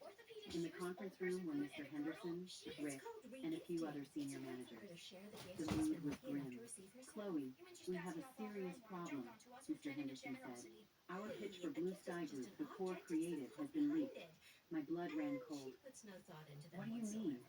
Our competitor, Starbright Solutions, released their new campaign concept this morning. It's almost identical to ours. Mr. Henderson stood attentive across the table. It was true. Starbright's pitch was a carbon copy of the strategy we'd been developing for weeks. That's impossible. That project was completely confidential. That's the problem, Mr. Henderson said, his eyes on me. The company is launching an internal investigation. Until it's concluded, you are suspended from your duties. I felt like I'd been plunged into ice water. You suspect me? You were the project lead. You had the highest level of access, Rick chimed in. And I heard you've been having some financial troubles lately. A shotgun wedding can't be cheap. I whipped my head around to stare at him. What was he implying? What are you trying to say, Rick? I asked, my voice dangerously low. Just exploring all possibilities, he said with a shrug. Enough, Mr. Henderson cut in. Chloe, we're not trying to be unfair. Hand over your work to Rick for now. You'll be on paid leave while we investigate. His voice softened. If you're innocent, the company will clear your name. I looked at him, then at Rick's smug face, and suddenly I understood. Fine, I'll cooperate, I said, standing up, holding on to the last of my dignity. I trust the company will find the truth quickly. I left the meeting and went straight to HR to sign the suspension paperwork. The stares of my colleagues felt like physical blows. How had my life gone so wrong? When Leo returned, he saw the tear tracks on my face. He was quiet for a moment. I just had a friend do some digging, he said, handing me a cup of warm water. The project lead at Starbright Solutions is Rick Donovan's old college roommate, and Rick met with someone from Starbright last week. My eyes widened. You mean it's just a theory? No proof, he said, sitting by the bed. But if he leaked the files and framed you, he must have left a trail. But why? I never did anything to him. You were in his way, Leo reasoned. Henderson is looking to promote a new VP. You and Rick were the top two candidates. I was stunned. I hadn't even known about the promotion. Just rest for now. The baby is what's important, he said, tucking the blanket around me. I'll figure out the work stuff. Why are you helping me so much? I asked. He was silent for a moment. We're in the same boat now. Helping you is helping myself. It was a practical reason. But underneath it, I heard a note of something else. Something that sounded like kindness. I was in the hospital for 3 days. Maya came to visit, bringing a USB drive. I got a friend to pull the security logs from the office, she whispered. Guess what I found? Not only did Rick go through your desk, he plugged a flash drive into your computer. My heart pounded. Is there proof? The camera caught him plugging it in, but you can't see what he copied, Maya said. But my friend, the hacker one, says he might be able to recover your computer's deleted activity logs. Just then, the door opened. Leo walked in, his face drawn and pale. I just got a call, he said, his voice hoarse. My mom. She's taken a turn for the worse. They've moved her to the ICU. My heart clenched. Is it serious? The doctor said to prepare for the worst. He leaned against the wall and slowly slid to the floor. She wants to see you one last time. I pulled the IV needle from my arm and struggled to get out of bed. What are you doing? Maya cried out. I'm going to see her, I said, fighting a wave of dizziness. But the doctor said you can't move. It's okay. I held onto the bed rail to steady myself. She's my mother-in-law. Legally. Leo looked up at me. His eyes filled with a complex mix of emotions. In the ICU, we stood outside the glass, looking at his mother, hooked up to a dozen machines. She was unconscious, her breathing shallow. They say it could be any day now, Leo whispered. I took his hand. It was ice cold and trembling. She should think you're happy, I said. What? She should believe the story that we're happy. I looked at him. In her last moments, letting her see her son settled and in love is better than her knowing the truth, right? He squeezed my hand. That night, his mother regained consciousness for a short while. We scrubbed in and went into her room. She couldn't speak, but she looked at us. Her eyes filled with peace. Her gaze drifted down to my stomach, a look of hopeful longing on her face. A pang of guilt and sorrow shot through me. After we left the room, Leo said, "Thank you." "Don't thank me," I said, staring out at the dark sky. "To be honest, I'm a little jealous of you." "Jealous of what?" "At least your mom truly loves you. All she wants is for you to be happy," I said softly. "My mom, she's more concerned with appearances." She was quiet for a moment. "When your mom truly accepts us, things will get better. Us." The words sounded so natural, as if we were a real couple. The next day, Leo's mother passed away peacefully in her sleep. Leo was consumed with funeral arrangements. I was forced by the doctors to remain in the hospital to protect the pregnancy. Maya continued to dig into Rick's feelings, but it was slow going. Alex sent a few more apologetic texts, which I deleted without reading. A week later, I was discharged. Leo, having handled the funeral, looked thinner and worn out, but he was calm. "This was my mother's," he said, handing me a beautiful jade bracelet. "It's the Sterling family heirloom for the woman who married into the family. She wanted to give it to you at our wedding, but I took the bracelet, my heart heavy. And this." He produced a document. Her will. "She left us the old family house." "That's too much. I can't accept it," I said, trying to give it back. "Please, take it." "It was her wish," he insisted. "Besides, we're husband and wife. It's legally community property. Husband and wife." There was that phrase again. That weekend, we went to clear out his mother's house. In an old photo album, I found pictures of Leo as a child, and several with a pretty, smiling girl. "Jessica?" I asked. He nodded, closing the album. That was a long time ago. In the back of the drawer, I found an envelope addressed to Leo and Chloe. Inside were two letters, one for him, one for me. My letter read, "Chloe, my dear daughter-in-law. By the time you read this, I'll likely be gone. Don't be sad. I was sick for a long time, and this is a relief. My biggest worry in life is always Leo. His father died young, and I raised him alone. I was so proud to see him build his business, and all I wanted was for him to find a family. Now that he has you, I am truly happy. Leo can be stubborn, and he keeps things bottled up. Please be patient with him. Take care of each other, live well, and give me a grandchild to smile about from heaven. Love, Mom." I finished the letter with tears streaming down my face. Even though she knew our marriage was a fiction, this kind woman had offered me her genuine heart. That night, back at my place, Leo handed me a box. "For you." Inside was a new phone. "Your old one might be compromised. This one is secure," he said. "How did you know?" I asked, surprised. "A guy like Rick, if he's willing to frame me, he's willing to use dirtier tricks," he said calmly. "I had a friend look into it. He's been in contact with a private investigator." A chill went down my spine. "And," he hesitated, "I found a secret bank account of his. A large sum of money was deposited into it recently from an offshore account. Can you prove he leaked the files?" "Not yet, but it's a start." He looked me in the eye, his expression serious. "Chloe, I want to make you a deal." "What deal?" "You've helped me with my family. Now, I'll help you with your job," he said. "When this is all over, if you still want a divorce, I will respect your decision." "And if I don't?" I whispered. He was taken aback for a second, then a faint smile touched his lips. "Then we'll keep going." Just then, my new phone rang. It was Maya. "Chloe, I've got it," she said, her voice electric with excitement. "My friend recovered Rick's deleted computer log. We have proof he leaked the files." She took a breath. "And guess who was pulling the strings behind him?" "Who?" "Alex." I felt like I'd been struck by lightning. "Alex promised Rick a VP position at his company if he helped," Maya said, her voice shaking with rage. "They were in it together. They didn't just want to ruin your career. They planned to take over the Blue Sky account after our company was discredited." I gripped the phone.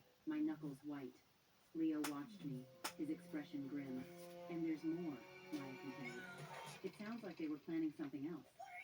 Alex let something slip to a mutual friend. Something about how, if I can't have her, I'll destroy her. At that exact moment, there was a frantic pounding on the door. A familiar voice, slurred with alcohol, yelled from the hallway, "Chloe, I know you're in there. Open the door." It was Alex. "If you don't open this door, I'll tell the whole building what kind of person you are." I looked at Leo, a terrible premonition washing over me. What else was Alex hiding? What did he mean by destroy? The pounding grew heavier, Alex's shouts echoing down the hall. I looked at Leo. He motioned for me to stay quiet, then walked to the door. Looking through the peephole, I saw Alex swaying, a bottle of whiskey in his hand. "Chloe, open up," he bellowed. "If you don't, I'll tell everyone about the dirty little things you did at the office to get ahead." Leo quietly unlocked the deadbolt and yanked the door open. Alex, who had been leaning against it, stumbled into the apartment. "You," he stammered, seeing Leo. "Get out," Leo said, blocking his path, his voice like ice. "This is my ex's place. Who are you to tell me to get out?" Alex slurred, trying to steady himself. He pointed a shaking finger at me. "Chloe, come out here. We're not finished." "We finished a long time ago," I said, stepping out from behind Leo. "Legally, I'm Leo's wife. If you don't leave now, I'm calling the police." "The police?" Alex let out a wild laugh. "Go ahead. Let's see what the cops have to say about a woman who gets pregnant with my child and then marries another man. Let's see who they side with." He waved the bottle, splashing whiskey on the floor. "Alex, you're drunk," I said, trying to stay calm. "I'm not drunk. I'm perfectly clear," he yelled. "Clear enough to remember colluding with Rick Donovan to leak company secrets and frame me?" I asked, staring him down. Alex froze, the drunken haze seeming to evaporate from his eyes. What are you talking about?" "I'm talking about you paying Rick to steal my proposal, sell it to a competitor, and then pin the blame on me," I said, enunciating every word. "The company is investigating. Once they have proof, you and Rick are both going to jail." The color drained from Alex's face. He dropped the bottle, which shattered on the floor. How do you know?" he stammered, taking a step back. "You can't hide things forever," Leo said, taking a step forward. For every step Leo took, Alex took one back. "Alex, if you leave now, you might have a chance. But if you wait for the police to come knocking, it'll be too late." Alex looked from me to Leo, and his bravado crumbled. He collapsed onto the floor. "I didn't want to do this," he sobbed, holding his head. "My company, it's going under. I'm drowning in debt." He looked up at me, tears streaming down his face. "Chloe, I was desperate," Rick said. "If we could just get the Blue Sky contract, it would save the company." "So you sold me out," I said, feeling nothing but cold disgust. "It was Rick's idea," he pleaded. "He said if he could get you fired, he'd get the promotion, and then he could steer the contract to me. And you agreed." "I didn't have a choice," he wailed, grabbing at my pant leg. "Chloe, for the sake of our 3 years together, please, let this go. I was wrong. I was so wrong." I looked at his pathetic form. Any love I once had was gone, replaced by pure revulsion. "Get up, Alex," I said. "Face the consequences like a man." He just stared at me blankly. Leo had already picked up his phone. "Are you walking out of here on your own, or should I call 911? Alex slowly got to his feet, his expression shifting from pleading to pure hatred. "You're a cold one, Chloe," he spat. "But don't think you've won. This isn't over." He stumbled to the door. "You're going to regret this." The door slammed shut. The apartment was suddenly silent. I looked at the broken glass and spilled whiskey on the floor and felt a wave of dizziness. Leo steadied me. "Sit down." He led me to the couch and went to get me some water. "What did he mean?" "This isn't over," I asked. "He's just bluffing," Leo said, handing me the glass. "But we should still be careful." He started cleaning up the mess. I watched his back, a surreal feeling washing over me. This man, a stranger just a few weeks ago, was now my protector. "Leo." I think I'm just the one. This one is made of birch and plywood. Do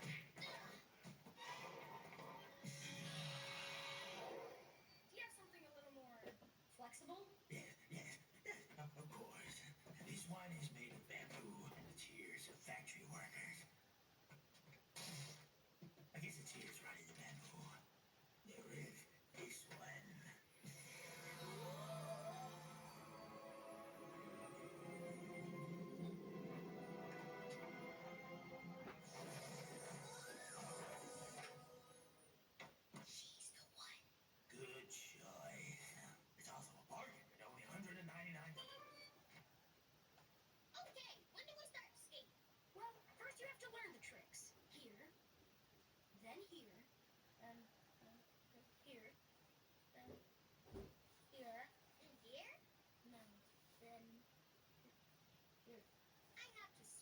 chicks? Yes. You know what I smell right now? Garbage. Oh, well, maybe it's a garbage collection day. That means they'll be collecting you. My garbage, you mean? Yeah. What are we talking about here? I'm saying it looks to me like you don't know how to skate.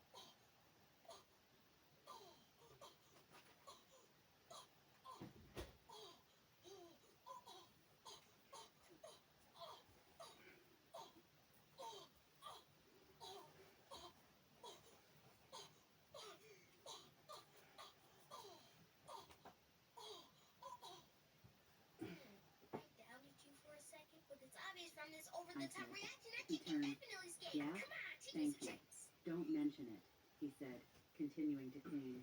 We're on the same team now. And that's The called next day, a mute. Maya came over first thing in the morning with more information. My friend hacked into Rick's personal email last night. Look at this. She handed me her tablet. On the screen was an email from Alex to Rick, sent the day before my suspension. The message was short. Got the files. Payment sent. Okay, so Proceed as show me planned. the dark Make side sure she grind. can't recover. Attached was an encrypted file. I think Can I'm you ready. decrypt it? Can we I just move on asked. to the part where I My actually friend is skate? trying, but it'll take time, Maya said. But more importantly, I looked into Alex's company finances. She pulled up another file. He's been in trouble for 6 months. He owes the bank over $300,000, not to mention what he owes suppliers. So he was desperate, Leo concluded. But the Blue Sky contract isn't big enough to cover a hole that deep. So he had another plan, I reasoned. What could Rick give him? Resources? A position? Maya guessed. Or, Leo said suddenly, he never planned to pay anyone back. We both looked at him. What do you mean? I had someone trace Alex's recent financial activity, Leo said, pulling out his phone. Last week, he wired $50,000 to an offshore shell corporation. Money laundering? Maya gasped. Or getting ready to flee the country, Leo said, looking at us. If that's the case, framing Chloe wasn't just about the contract. My blood ran cold. He wanted to make me the scapegoat, to buy himself time. It's very ugly, Leo nodded. He could liquidate his assets and disappear, leaving you to take the fall. That son of a bitch. Maya slammed her hand on the table. We have to get concrete proof before he runs, I said. Rick is the weak link, Maya mused, but he's careful. I have an idea, Leo said. He pulled out another phone. This is a burner phone Alex and Rick were using to communicate. A friend of mine got me the number. I stared at him. How? You pick up a few contacts in business, he said with a shrug. Now, we just need to set a trap. 3 days later, Leo's company hosted a small networking event. Among the guests were the VP from Blue Sky Group and a few people from Starbright Solutions. Rick, representing my company, was also invited, an arrangement Leo had made. Rick will come because he wants to schmooze the Blue Sky VP, Leo explained before the event. And Alex will come because I invited him under the pretense of a potential partnership. When they meet, they might talk. I understood. We needed to record them. He handed me a tiny recording device disguised as a lapel pin. You keep Rick busy. I'll have someone get close to Alex. At 7 p.m., the event began. I stood by the door with Leo, wearing a dress he bought for me. It was the first time we'd appeared in public as a couple. Rick was one of the first to arrive. He saw me and did a double take. Chloe?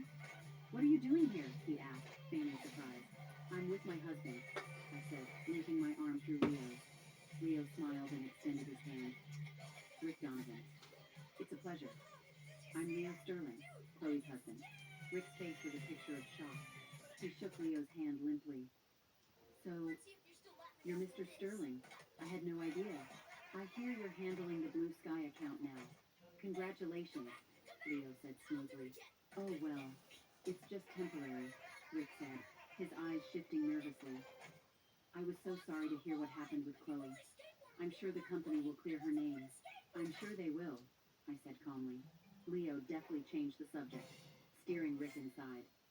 He's nervous, Leo whispered to me. Alex showed up half an hour later.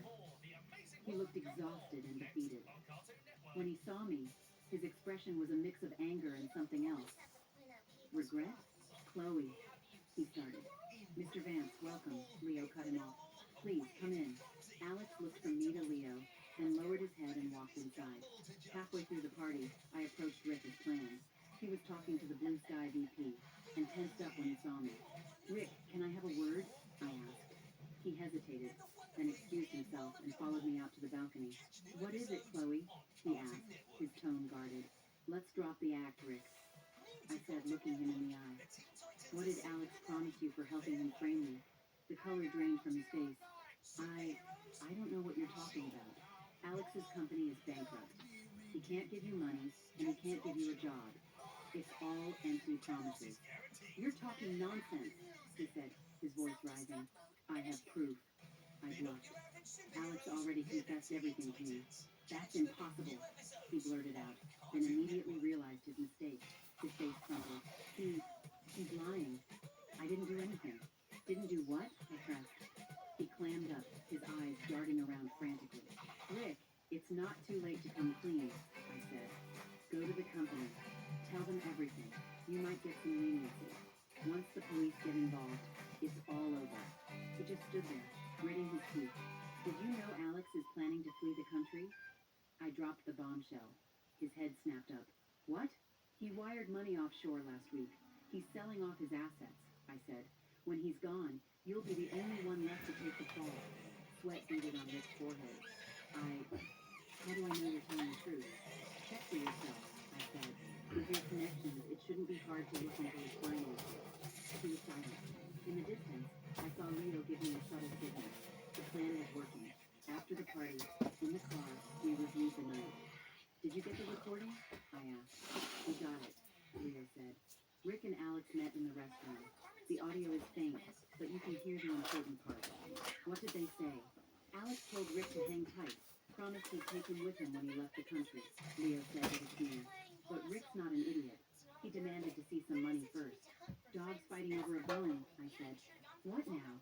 Now we wait, Leo said, starting the car. Rick will investigate Alex's finances. When he finds out Alex really is planning to skip town, he'll panic. He'll either come to us, or he'll go to the company to save his own skin. Sure enough, 2 days later, Rick called me. Chloe, can we meet? His voice was hoarse. Where? The coffee shop downstairs from the office, he said. Come alone. I looked at Leo. He nodded. Okay. Rick looked like he hadn't slept in days. His eyes were shadowed, and he hadn't shaved. Chloe's sick. He'd already ordered a latte for me. Have you made up your mind, Rick? I asked. He laced his fingers together, his knuckles white. Alex is really running. You checked. I did, he said with a bitter laugh. His condo is on the market. His company filed for bankruptcy. He looked up at me. He promised me $1 million and a stake in an overseas venture. Empty promises, I said. I know that now, he said, his head sinking. I was desperate. Why? I asked. You were a director. You had a great career ahead of you. Why risk it all? He was silent for a long time. My daughter, he finally said, his voice trembling. She has a congenital heart defect. She needs a special surgery in Switzerland. It costs over $200,000. I couldn't get a loan. Alex said if I did this one thing for him, he'd pay for the whole thing. I was stunned. I never would have guessed. So you agreed. I didn't have a choice, he said, his eyes filling with tears. She's only 5 years old. I couldn't just watch her. He choked on his words.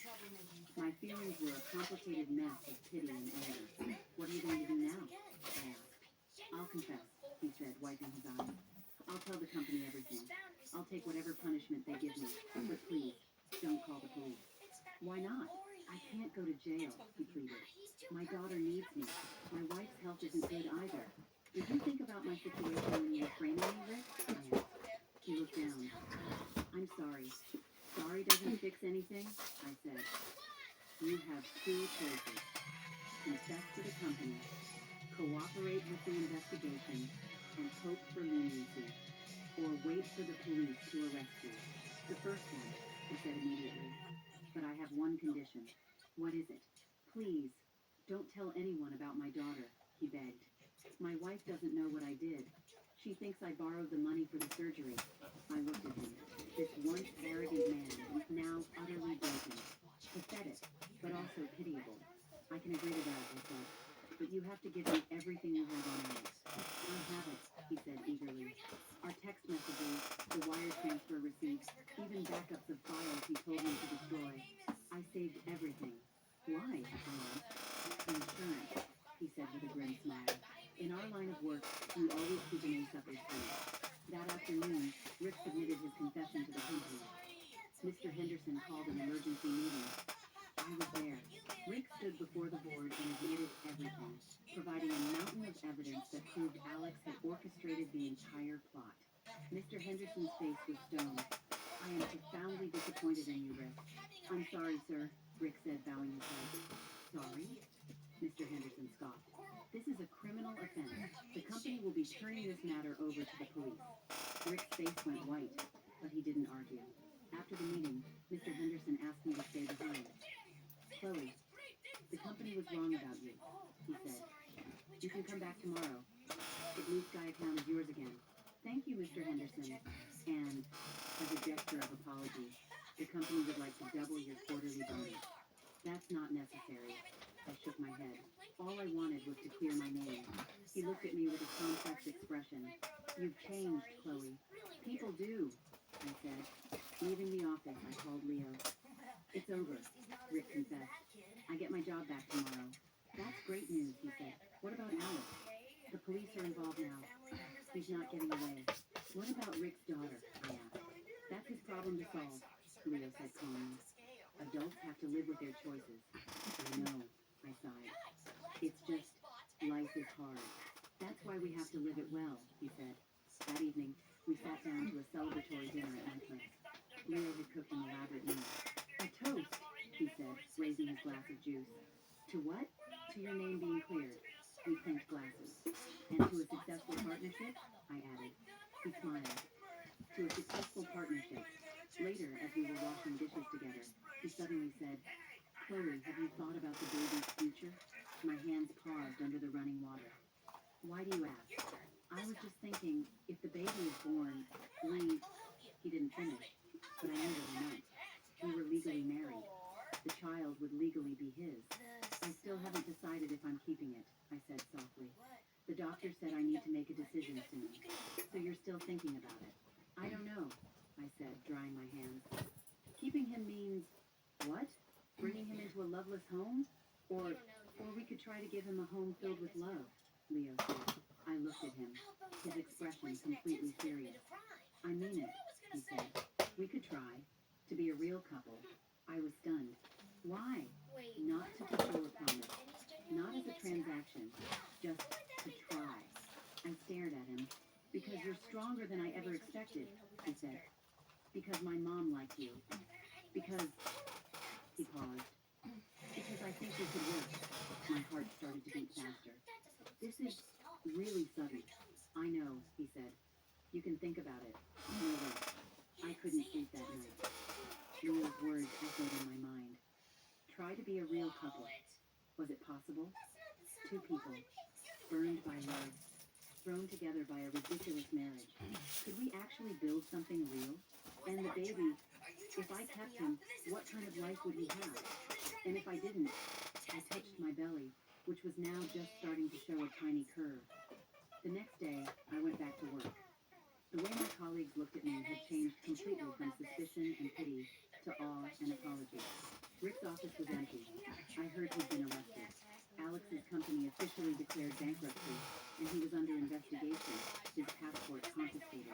At lunch, Mr. Henderson called me into his office. Chloe, I have some news. Blue Sky Group has officially awarded us the contract. Really? I gasped. But on one condition, he said, looking at me. They've specifically requested that you lead the project, and they want you to fly to their headquarters for the final presentation in 1 month. 1 month. I did the math. I'd be 4 months pregnant then. My stomach would be more noticeable. Is that a problem? Mr. Henderson asked. No, I shook my head. I'll get it done. Good. He nodded, satisfied. Keep this up, and that VP spot is yours. After work, I had a follow-up appointment at the hospital. The doctor looked over my chart with a serious expression. The fetus is developing normally, but you're not in great shape, he said. You're stressed. You're not eating well. This isn't good for the baby. I'll be more careful, I promised. And about your decision. You need to make it soon, he said, looking at me. If you're going to terminate, it should be within the next 2 weeks. After that, the risks increase significantly. I understand, I said. Leaving the hospital, I called Leo. The doctor gave me 2 weeks to decide. What are you thinking? He asked. I don't know, I said honestly. I want to keep him, but I'm afraid I can't give him a good life. A life is something we can build together, he said. Chloe, I'm not kidding. If you're willing, we can raise this child together. Even though he's not yours? Legally he is, he said. And that's enough. That night, Leo took me to a movie, a light-hearted comedy. We sat in the dark theater with a large popcorn between us, like a normal couple on a date. Halfway through the movie, he gently took my hand. I didn't pull away. Afterward, we walked along the river. The evening breeze was cool and refreshing. Chloe, he said. Yeah? If we really did this, what kind of life would you want? I thought about it. Quiet, stable, full of mutual respect, and trust, I said. No lies, no betrayal. That's not asking for much, he said. But it's hard to find, I said with a sad smile. We could try, he said again. This time, I looked him in the eyes. Leo, are you sure? This isn't out of pity, or because of the promise you made to your mom? You really want to be with me? He was quiet for a moment. At first, yes, it was pity, and it was for my mom, he admitted, but not anymore. He stopped walking and faced me. Chloe, I admire your strength, your intelligence. I admire that you've seen the worst in people, but still managed to be kind. His gaze was intense. I want to be with you. Not as a compromise, not as a convenience. For real. The wind blew my hair across my face. The city lights glittered on the river's surface. Okay, I heard myself say. Let's try.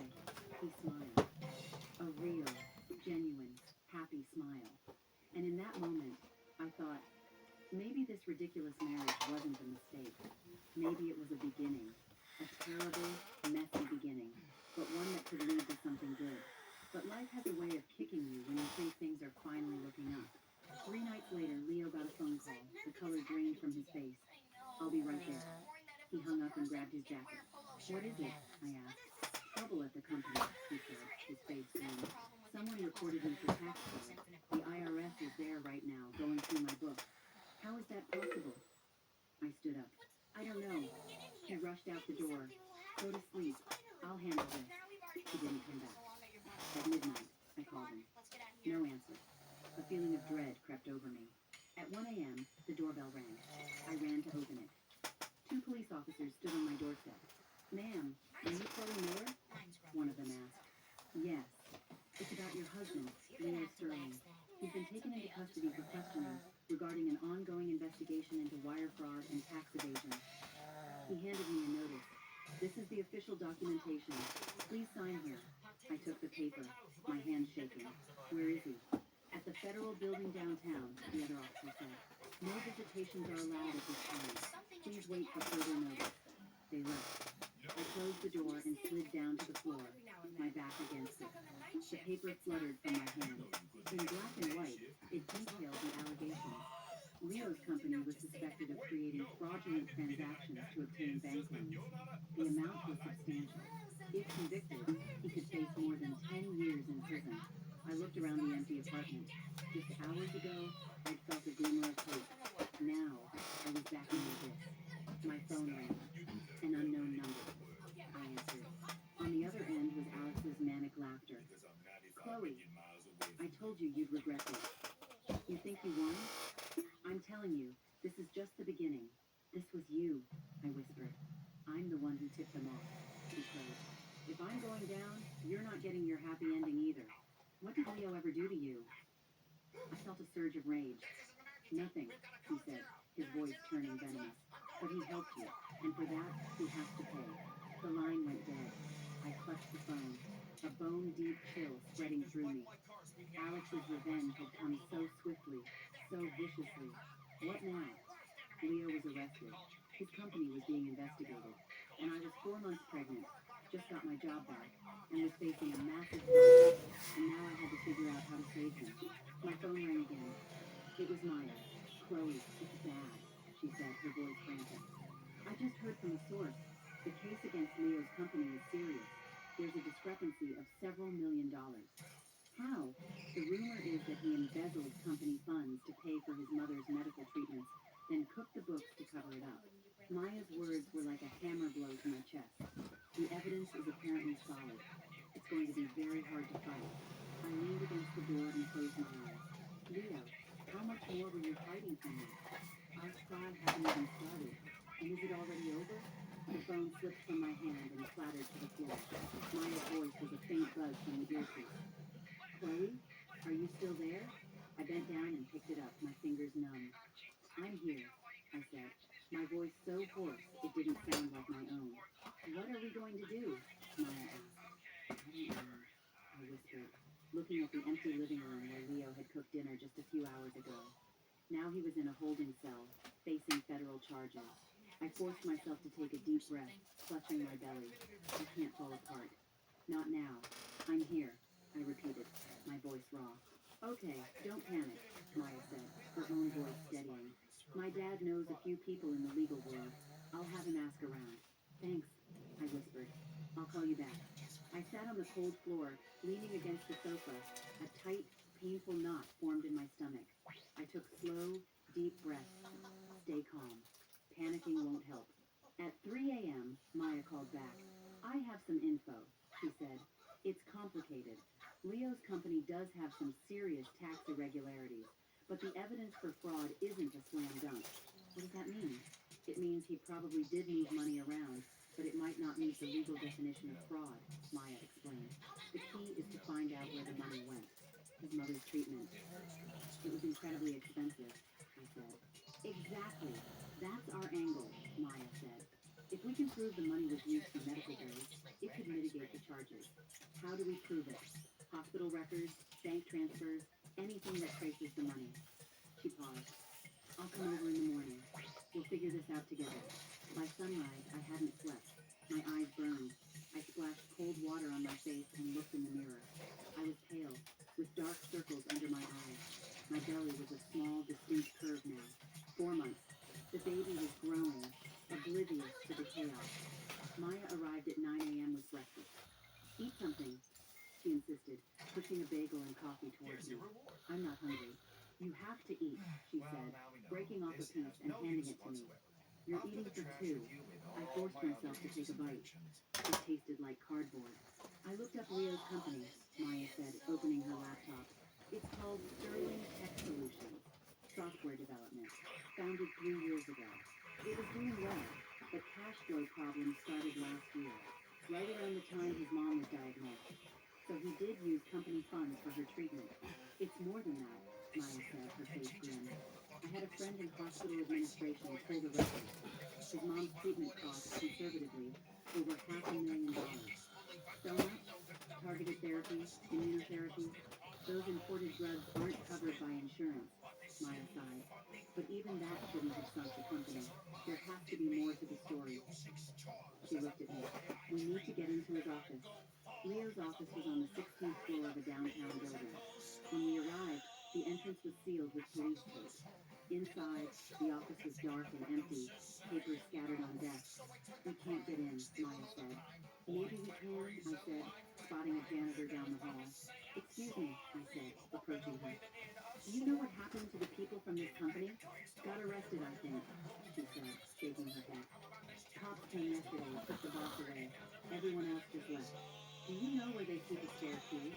Building management has one, but you can't go in now. It's a crime scene. I thanked her and pulled Maya into the stairwell. Now what? Maya asked. I thought for a moment, then took out my phone and called the number for Leo's assistant. It rang for a long time before a wary young man's voice answered. Hello? Hi, this is Chloe Miller, Leo Sterling's wife. There was a silence. Mrs. Sterling, the company is... I know. I cut him off. I just need to ask you something. Did Leo ever keep important files somewhere outside the main server? The assistant hesitated. Mr. Sterling told me, if anything ever happened, I was to give you a USB drive. It's in a safe in the break room. The combination is his mother's birthday. But the office is sealed. The safe is in a hidden compartment, he whispered. The police might have missed it. I can tell you how to get in. shaft led to the ceiling of the break room. Maya boosted me up. It was a clumsy, difficult climb with my belly, but I was running on pure adrenaline. The break room was a mess. The safe was exactly where the assistant said it would be, hidden behind a bookcase. I punched in Leo's mother's birthday. The door clicked open. Inside was a USB drive, several ledgers, and a thick stack of medical receipts. Back at my apartment, we plugged in the drive. It contained the company's complete financial records and a password-protected folder labeled personal. After a few guesses, I tried his mom's name. It opened. Inside was a single document, Leo's journal. It started 3 years ago, chronicling his struggles starting the business, his despair over his mother's illness, and the truth behind the company's downfall. The 12th of May 2023, Mom was diagnosed with stage 4 lung cancer. Doctors say 6 months, unless we try the new imported drug. The 3rd of June 2023, the medicine is insanely expensive. $50,000 a treatment. The company is just getting off the ground. We don't have that kind of cash. The 15th of July 2023, my uncle introduced me to an investor. He's willing to put in $1 million, but the terms are predatory. The 2nd of August 2023, signed the deal. Looking back, the terms are terrible, but I had no choice. The 10th of September 2023, Mom's condition is stable. The money is disappearing like water. The 25th of October 2023, the investor is demanding an early dividend payment. The company's cash flow is about to snap. The 30th of November 2023, I had to cook the books. I know it's a crime, but it was the only way. The 5th of January 2024, Mom wants to see me married. I tried a few dating sites. They all run when they hear about her illness. The 17th of January 2024, met Chloe at City Hall. 2 lost souls. We got married. The 20th of January 2024, she's pregnant with her ex's child. She says she'll handle it. The 25th of January 2024, Mom passed away. She was peaceful. She thought I'd found happiness. The 3rd of February 2024, I want to try with Chloe. Maybe we can have a real family. The journal ended there. My hands were shaking. Who was the investor? Maya asked. I scanned the ledgers and found the name, New Horizons Capital. This company, Maya did a quick search. The CEO is a man named Daniel Vance. Vance. My heart stopped. Any relation to Alex? Maya made a call. A few minutes later, she came back, her face pale. Daniel Vance is Alex's uncle. I gasped. So it was a setup. From the very beginning. It looks that way, Maya said. Alex knew Leo was desperate. He had his uncle set a trap, a predatory loan that forced Leo to commit fraud. Then he reported him. But why? I couldn't understand the depth of his malice. Just to get back at me? It's more than that, Maya said. Leo's company was struggling, but its software patents are extremely valuable. If Leo goes to prison and the company goes bankrupt, those patents can be bought for pennies on the dollar. The calculation was monstrously clear. What do we do now? I asked. Can this evidence save him? He still committed fraud, Maya said, shaking her head. But proving he was entrapped could lead to a much lighter sentence. And all these medical bills prove the money went to his mom, not into his pocket. That afternoon, we met with a lawyer, a man named Mr. Davies, recommended by Maya's father. He reviewed the material, his brow furrowed. This is not good, he said bluntly. The fraud and embezzlement are well documented. Even if he was entrapped, he still committed the act. What's the maximum sentence? I asked. If they convict him on wire fraud for that amount, 10 years, minimum, Mr. Davies said. But if we can get it reduced to embezzlement, it could be less than 3. What's the difference? Intent, he said. Fraud requires intent to illegally possess. Embezzlement is misappropriating funds you have legal access to. His motive, saving his mother, argues against the intent for personal gain. He did it to save his mother's life, I said urgently. Mr. Davies nodded. That's our defense. We argue embezzlement under duress, with entrapment as a mitigating factor. If we're lucky, we could get it down to 3 years, maybe even get probation. How much will this cost? I asked. My retainer is $50,000, he said. If it goes to a full trial, it will be more. I fell silent. My savings were limited, and I had a baby on the way. I can help, Maya said. No,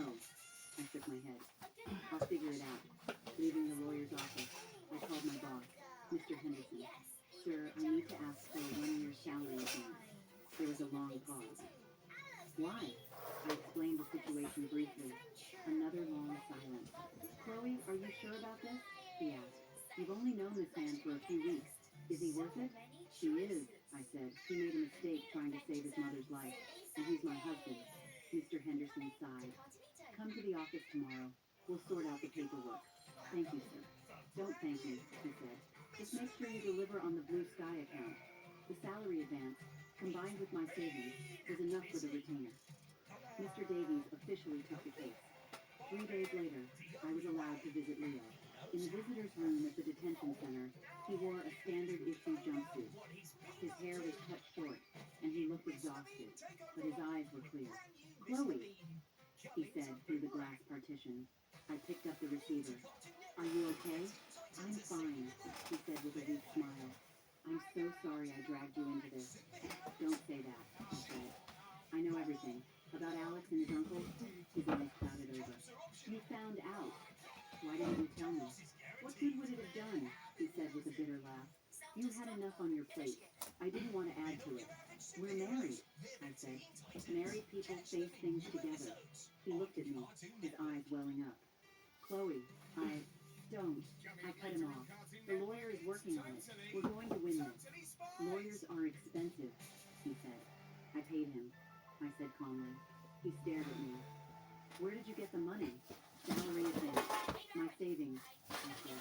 I'll earn it back before the baby comes. He lowered his head, his shoulders shaking. I'm sorry. I'm so sorry. Look at me, I said. He raised his head, tears streaming down his face. We are going to get through this, I said, looking him straight in the eye. You, me, and the baby. The baby. You decided to keep him? I touched my stomach. The doctor says he's perfectly healthy. He pressed his hand against the glass, opposite my belly. I'll get out of here, he vowed, his voice thick with emotion. I swear, I'll make this up to you both. Time was up. I left the detention center and walked out into the blinding sun. Maya was waiting in the car. How was he? Okay, I said. He said he'll get out. Good. Maya started the car. Oh, I have some news. Alex's uncle, Daniel Vance, turns out he wasn't just targeting Leo. He's being investigated for a massive Ponzi scheme. The feds are all over him. Really? My dad's friend at the SEC confirmed it. If Daniel Vance goes down, it could change everything for Leo's case. A week later, Daniel Vance was arrested. New Horizons Capital was exposed as a front for a massive fraud operation. Leo's case was re-examined in a new light. Mr. Davies submitted a new defense brief, highlighting Leo as a victim of a larger criminal conspiracy. A month later, the trial began. I was 5 months pregnant, my belly a prominent curve under my breast. I sat in the courtroom, Maya by my side. When they brought Leo in, he looked at me, his expression resolute. The prosecution argued for wire fraud. Mr. Davies countered, painting a picture of a desperate son entrapped by a vicious predator, a man who had misappropriated funds not for greed, but for love. He presented the journal, the medical bills, and a deposition from Daniel Vance, who, in exchange for a lighter sentence, had confessed to everything. After a long deliberation, the judge returned. The defendant, Leo Sterling, is found guilty of the crime of embezzlement. The judge's voice boomed. Given the substantial amounts, this court would normally impose a severe penalty. My hand flew to my mouth. However, considering the extenuating circumstances, namely, the defendant's motive to save his mother's life, the clear evidence of entrapment, and his full cooperation, this court sentences the defendant to 2 years suspended, with 3 years of probation. Probation. He was free. Tears of relief streamed down my face. Leo was released from custody right there. Walking out of the courthouse, the sun felt warm on my face. Leo pulled me into a tight hug. Thank you, he whispered in my ear. Don't say thank you, I said. Let's go home. The drive was quiet. There was too much to say. Back at my apartment, Leo took a long shower and changed into fresh clothes. He sat on the couch, looking at me. The company is gone, he said. I know. How much debt are we in?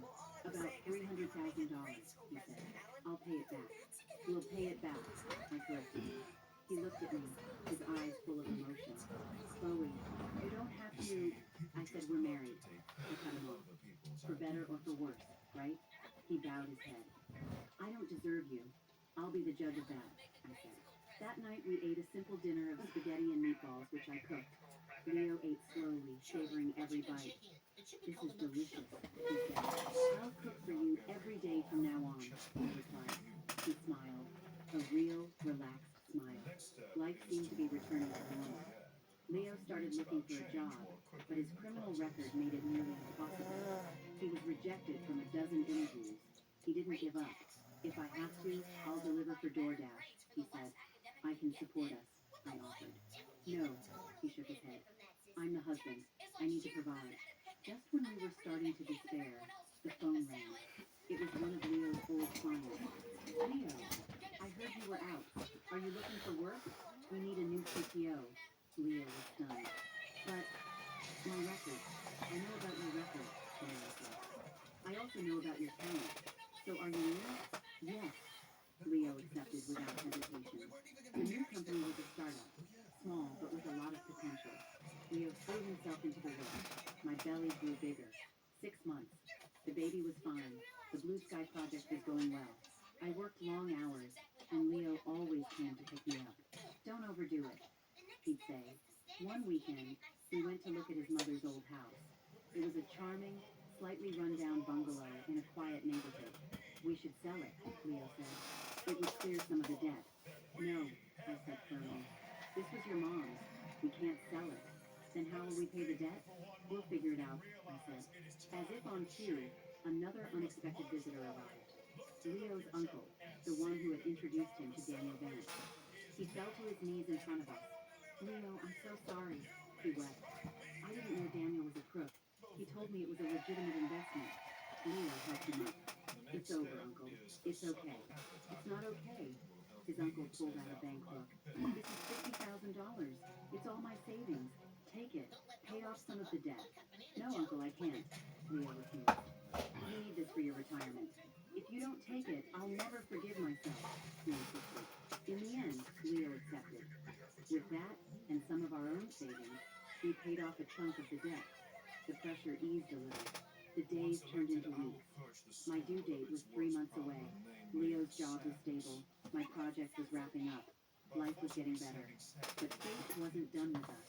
One Tuesday, I was in a meeting at work when a sudden, searing pain ripped through my abdomen. It was worse than anything I'd felt before. I clutched my stomach, my face draining of color. Chloe, what's wrong? A colleague asked. The baby, I gritted out. Someone called 911. At the hospital, the doctor's face was grim. It's a placental abruption, she said. We have to perform an emergency C-section. Now. But he's only 7 months, I cried, grabbing her arm. We'll do everything we can, she said. But you need to be prepared. They rushed me to the operating room. Leo arrived just as they were closing the doors, his face a mask of terror. Chloe, he yelled. I saw his desperate face, and then everything went black. When I woke up, I was in a recovery room, tubes running in and out of me. Leo was by my bed, his eyes red and raw. The baby? I whispered. He was silent. A tear rolled down his cheek. I'm sorry, he choked out. He didn't make it. The world went silent. I couldn't see, couldn't hear. There was only a vast, empty darkness. My baby, my son, whom I'd never even met. He was gone. Leo held my hand tightly. Chloe, you still have me, he said, his voice breaking. I'm not going anywhere. I closed my eyes, and tears slid from the corners, soaking the pillow. After I was discharged, I took a long leave of absence. I stayed home, barely speaking, barely eating. Leo quit his job to take care of me. Chloe, please eat something, he'd plead, holding a bowl of soup. I'd shake my head. You have to, for your health. I'd look at his gaunt, worried face and manage a few spoonfuls. A month later, I started to slowly come back to life. I started taking walks, talking to people, but the hole in my heart remained. One day, Leo took me to a grief counselor. She suggested we consider adoption. It might help you heal, she said. I was silent. Could I love a child that wasn't mine? On the way home, we passed a county children's center. Kids were playing in the yard, their laughter carrying on the breeze. I stopped, watching them through the fence. A little girl noticed me and ran over. "Hi, lady," she said. She was about 3, with big, bright eyes. "Hi there," I said, crouching down. "What's your name?" "Lily," she said. "That's a beautiful name," I said, and smiled. It was the first real smile I'd had since losing the baby. Leo stood beside me. "You like her?" he asked softly. I nodded. We started the adoption process. It was long and complicated, but we were patient. 6 months later, Lily was officially our daughter. She called me Mommy and Leo Daddy. The 3 of us moved into his mother's old house. We renovated it, painting the walls a warm yellow and filling a room with children's furniture. We planted flowers in the yard. Life finally found a quiet rhythm. Leo started his own small software company again. I took on freelance design work from home. The income was modest, but enough. We were still paying off the debt, but we weren't in a hurry anymore. One weekend, we took Lily to an amusement park. She sat on the carousel, laughing with delight. Leo took my hand. "Chloe, thank you," he said. "For what?" "For not giving up on me," he said, his eyes on mine. "For giving me this family." I leaned my head on his shoulder. "Thank you, too," I said, "for giving me a new life." As the sun set, we walked towards the exit, holding Lily's hand. Our 3 shoulders stretched out long before us, merging into one. I thought our trials were over. I thought we had finally earned our peace. But fate is never that simple. On Lily's 3rd birthday, we threw a small party. Maya came, and she brought a man with her. "Chloe, Leo, this is my boyfriend Dylan," Maya announced. "Nice to meet you," Dylan said with a friendly smile. He was handsome in a clean-cut way with glasses. During dinner, Dylan kept looking at Lily with a strange intensity. "She's so cute," he said. "She looks a lot like you, Chloe." I smiled politely, thinking nothing of it. After they left, Leo cleaned up while I put Lily's bed. Late that night, my phone rang. It was Maya. Her voice was trembling. "Chloe, something's happened. Dylan, what about him?" I sat bolt upright. "He's Alex Vance's cousin," Maya sobbed. "He got close to me to get to you guys. For revenge." The phone slipped from my hand and fell onto the bed. Leo, startled awake, sat up. "What is it?" I looked at him, my face ashen. "Alex's revenge isn't over." Outside, the night was dark and heavy. The distant streetlights looked like malevolent eyes, watching a fragile, newfound home. Alex was in prison, but his reach was long. What did Dylan want? What would he do to Lily? The peace we had fought so hard for was about to be shattered once again. The silence in the room after Maya hung up was suffocating. Leo stared at me, his face a mask of disbelief in the blurry vision. "Alex's cousin?" he repeated, his voice raspy. "Maya just found out," I said, my hands still shaking as I reached for the phone. "He got drunk tonight and let it slip. Said his cousin's suffering in prison had to be repaid." Leo threw back the covers and got out of bed. He walked to Lily's room and pushed the door open a crack. Moonlight streamed through the window, illuminating our daughter, sleeping peacefully, clutching her teddy bear. He stood there for a long time before gently closing the door. "Starting tomorrow, I'm taking Lily to and from preschool," he said, his voice low and hard. "And you're not to go out alone."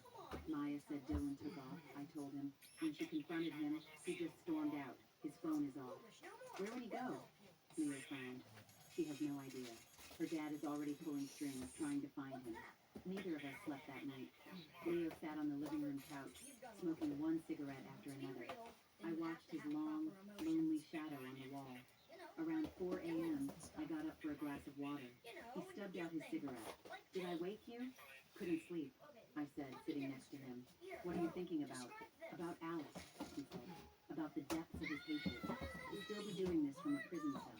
Maybe it's not hate," I said softly. "Maybe it's pride." Leo turned to look at me. "A guy like him, he's used to getting everything he wants. Me leaving him, you and I getting together, those were defeats. He can't stand to lose. So he has to win," I said, clutching my glass. "Even if it means using the dirtiest tactics imaginable." The next day, life continued on the surface.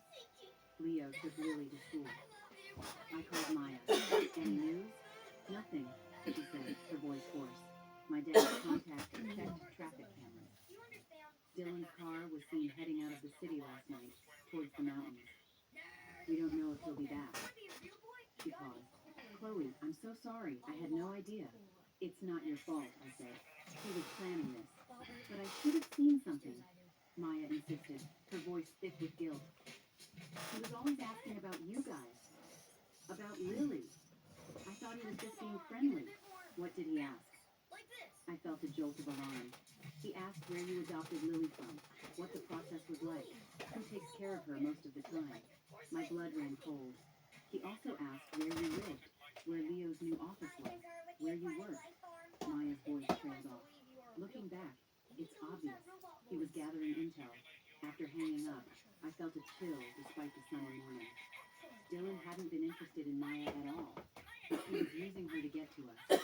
When Leo got home, I told him everything. His face grew darker with every word. I'm going to see our lawyer, he said. See if we can get a restraining order. Will that work if he's already disappeared? It creates a paper trail, he said, grabbing his keys. Lock the door. Don't open it for anyone. After he left, I sat on the couch, my mind racing. This house had just started to feel like a home, and now it was under siege. That afternoon, Leo picked Lily up from preschool as planned. I spoke with her teacher, he said when they got home. From now on, no one can pick her up except you or me, period. What did she say? She was very understanding. They'll be on alert. Leo ruffled Lily's hair. Daddy's going to be picking you up for a few days, okay, sweetie? Yay! Lily cheered, oblivious. That evening, Maya came over in person to apologize again. Her eyes were red and swollen. My dad had someone pull Dylan's file, she said, handing me a folder. I opened it. Dylan Reed, 28, insurance agent. No significant criminal record. But under family, it clearly listed cousin, Alex Vance. Records showed Dylan had visited Alex in prison 3 times. The last visit was 2 months ago, Maya pointed out. A week after that, he arranged to meet me through a mutual friend. She gave a bitter laugh. It was all a setup. What about his job? Leo asked. He quit yesterday, Maya said. His coworker said he'd been clearing out his desk for days. He was planning to run, Leo concluded. But he might come back. A week passed in tense silence. Dylan seemed to have vanished. Our lives fell back into a routine, but the knot of fear in my stomach never went away. Leo took on a new project and worked from home, emerging from his office every hour to check on Lily and me. On Saturday, he took Lily to the mall. She was trying on a dress when I saw him. Across the way, behind a pillar, a man in a baseball cap and a face mask was watching us. The build looked like Dylan's. Leo, I said, jumping to my feet. What is it? Over there. I pointed. The figure ducked back behind the pillar and was gone. Leo took off after him. I held Lily close, my heart hammered. A few minutes later, Leo returned, his face grim. He disappeared into the crowd. I lost him. Was it him? I don't know. But we're going home. Now. From that day on, we felt constantly watched. A car parked too long on our street. A figure glimpsed near Lily's school. It was like living with a ghost. Leo installed a state-of-the-art security system. He started taking self-defense classes. We can't live in fear, he said one night. We have to draw him out. It's too dangerous, I argued. Especially for Lily. That's exactly why we have to end this, he said, his eyes hard. We consulted our lawyer, Mr. Davies, who advised us to go to the police. We did. The detective assigned to our case, a seasoned cop named Detective Miller, no relation, listened patiently. You have a credible threat, but no hard evidence, he said. Without a direct action from him, my hands are tied. So what do? I asked, frustrated. If he appears again, call 911 immediately. If he contacts you, record everything. Leaving the station, I felt a profound sense of helplessness. The law was on our side, but it couldn't act until the worst had already happened. The waiting was torture. Leo's insomnia returned. I woke up multiple times a night to check on Lily. She must have sensed our anxiety. One night, she padded into our room, clutching her bear. Mommy, Daddy, are you sad? She asked, her little face full of concern. Of course not, sweetie. Why do you ask? I said, lifting her onto the bed. Because Daddy doesn't smile and Mommy is always staring at nothing. Leo and I exchanged a look. Daddy's just tired from work, he said, forcing a smile. Then I'll tell you a story, Lily declared, and launched into a rambling tale from preschool. Listening to her sweet, earnest voice, Leo's smile became real. It was the first time I'd seen it in weeks. 2 weeks later, we got a break. But it came from Alex. He'd had a medical emergency in prison and was transferred to a hospital. The prison had to notify his next of kin. His only registered contact was Dylan. He had finally resurfaced. By the time we found out, Alex had already had surgery. Stomach cancer. Late stage. It had spread. The doctor said he had 3 months, at most. Should we go? Leo asked me. I was silent for a long time. Yes, I said. We need to end this. In the sterile hospital room, Alex was a shadow of his former self. So thin and frail, I barely recognized him. You came, he whispered when he saw us. Dylan didn't call us, Leo said. We found out on our own. Alex gave a weak, rattling laugh. Dylan. He saw I was dying, took the last of my money, and ran. Typical. Why did you want to see it? Leo asked. Alex turned his head to look at me. Chloe, I'm sorry, he rasped. I was stunned. I never thought I'd hear those words from him. It's too late for sorry, I said. I know, he coughed, a painful, racking sound. When he could speak again, he said, you have to be careful of Dylan. He's not just doing this for me. What do you mean? Leo asked sharply. He wants money, Alex said, his eyes unfocused. A lot of money. We don't have any money, I said. You do, Alex whispered. Lily, she's not just some random orphan. The air in the room turned to ice. What are you talking about? My voice was tight. Her biological parents. Alex struggled for breath. They're rich. Very, very rich. My knees buckled. Leo caught me. What the hell are you saying? He demanded. When you adopted her, the agency didn't know the whole story, Alex said in broken phrases.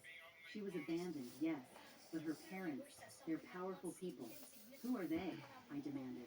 I don't know their names, Alex whispered, his eyes closing. But Dylan found them. He wasn't getting revenge for me. He was setting up his own score. Extortion, kidnapping, it was all for him. On the silent drive home, my mind was reeling. Lily's parentage. In 3 years, we'd never questioned it. The agency had said she was a foundling, left at a hospital, parents unknown. We loved her. That was all that mattered. Now, that story had a dark, complicated new chapter. When we got home, Lily ran to us, holding out a crayon saying, look, I drew our family. On the paper were 3 stick figures holding hands. It's beautiful, sweetie, I said, hugging her tight. My voice choked with emotion. Mommy, why are you crying? She asked. Because I'm so happy to have you, I said, wiping my tears. That night, we called the adoption agency director. Mrs. Miller, why the sudden questions? She asked. We have reason to believe Lily's situation is more complex than we were told, I said. The director paused. There were some details we withheld to protect her privacy, she admitted. When Lily was brought in, she had a note and a jade pendant. What did the note say? Just her date of birth and a single sentence. Please take care of her. We will be back for her. And the pendant? We have it in a safe. We were going to give it to her when she turned 18. Can we see it? The next day, the director showed us the pendant. It was exquisite. A piece of high-quality jade, intricately carved. It was clearly worth a fortune. In all these years, has anyone come looking for her? I asked. A few inquiries, but we never released information, the director said. Although, about 6 months ago, a man did come, claiming to be a distant relative. She described him. It was Dylan. From the agency, we went straight to the police. The new information changed everything. If Dylan's intent is kidnapping for ransom, this becomes a federal case, Detective Miller said. The problem is, we still can't find him. He pulled up a file. He bought a plane ticket to Miami with Alex's money yesterday, but he never boarded the plane. A decoy, Leo said. Exactly. He's likely still in the state, the detective said. You need to be extremely careful. The next week was a nightmare. We were prisoners in our own home. Then, we got another call from the agency director. Her voice was panicked.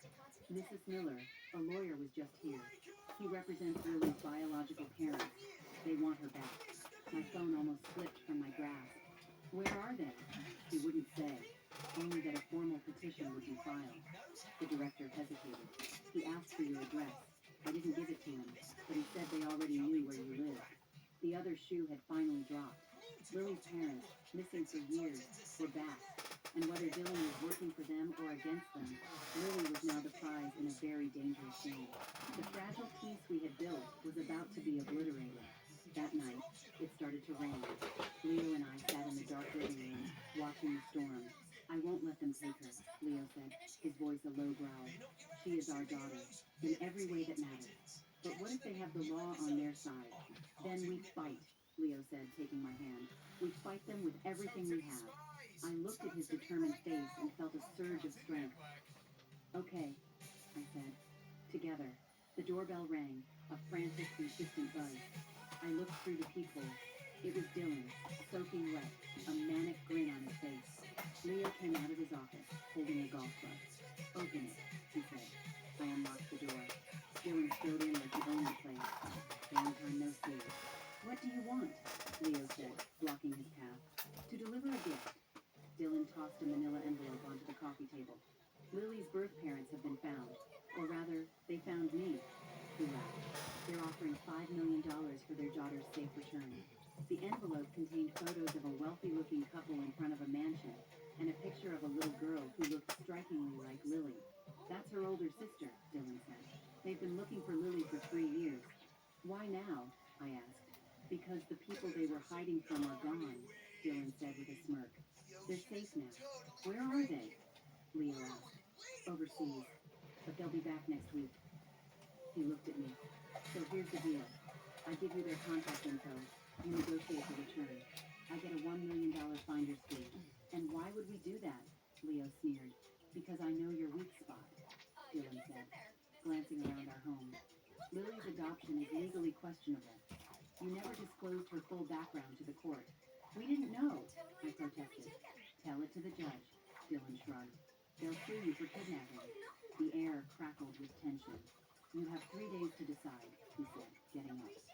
After that, they contact you directly, and my fee goes up. At the door, he turned. Oh, by the way, Alex died last night. His last words were, I'm sorry. He smiled and left. I collapsed onto the couch. Leo knelt beside me. Let's look at this.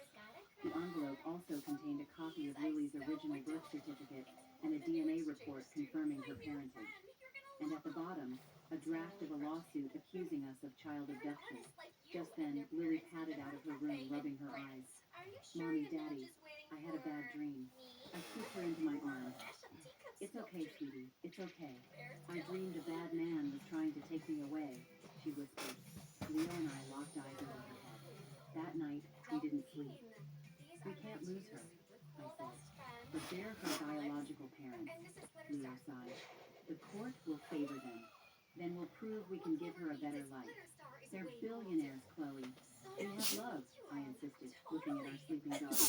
Love doesn't pay the bills, but it helps a child grow up whole. The next day, Mr. Davies confirmed our fears. It's an uphill battle. Your best bet is to negotiate for visitation rights. What if we can prove they're unfit parents? I asked. They abandoned her. You'd need ironclad proof that their reason for doing so was invalid. We decided to meet him. Mr. and Mrs. Hamilton were polished and poised, but their eyes were cold. We thank you for taking care of our daughter, Mrs. Hamilton said. We are prepared to offer you a generous compensation. We don't want your money, Leo said. We want to keep our daughter. That's impossible, Mr. Hamilton stated flatly. You abandoned her, I said. We did not abandon her, Mrs. Hamilton said, her voice dropping. We were in hiding. Our lives were in danger. From who? Leo asked. They exchanged a look. Business rivals, Mr. Hamilton said vaguely. The threat is gone now. We want our daughter back. The meeting ended with an ultimatum. Return Lily in 1 week, or they would see us in court. The turning point came 3 days later. Maya burst in, looking frantic. I found something on the Hamiltons. They were in hiding, yes, but not from business rivals. She took a deep breath. Mr. Hamilton was wanted by Interpol for international securities fraud. We were floored. He's back now because the statute of required in most countries, Maya explained.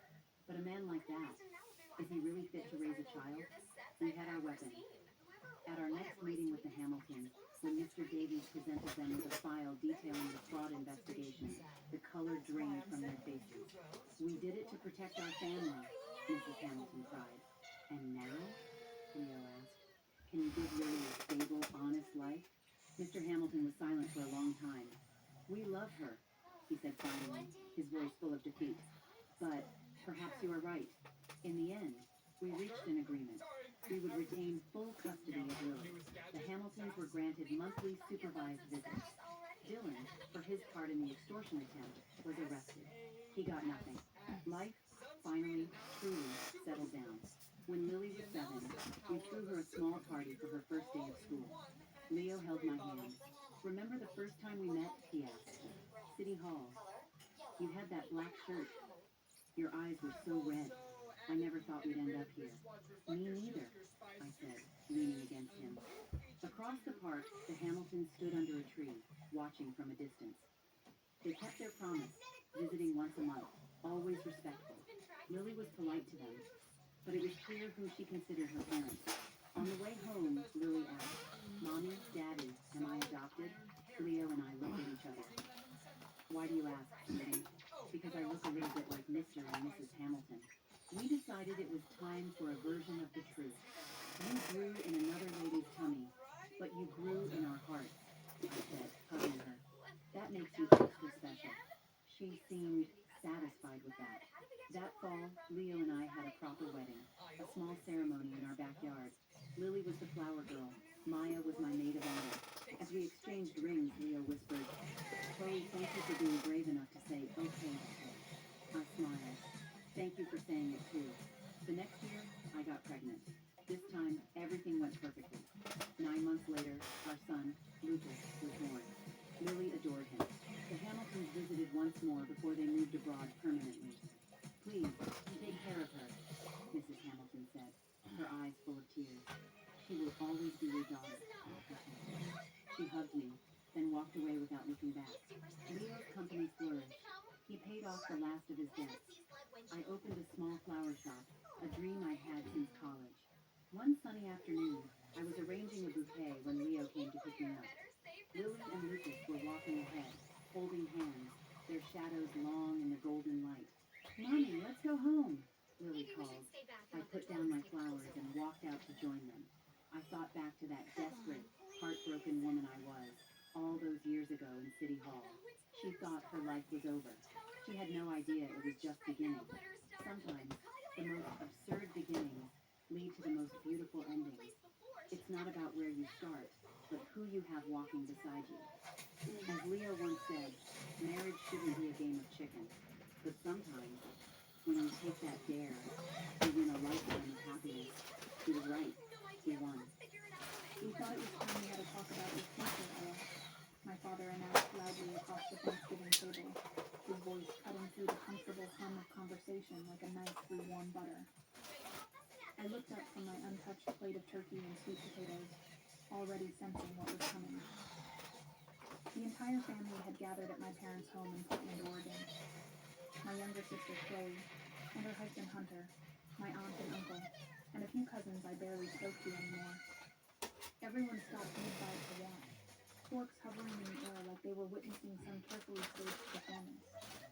My mother leaned forward with a tight smile plastered on her face, the kind that never quite reached her eyes. She slid an envelope across the polished mahogany table toward me. It landed right next to my water glass with a soft thud. We've been talking, my father and I, she said, her tone dripping with condescension. We think we need a fresh start somewhere else. Somewhere far from here where you can finally figure things out.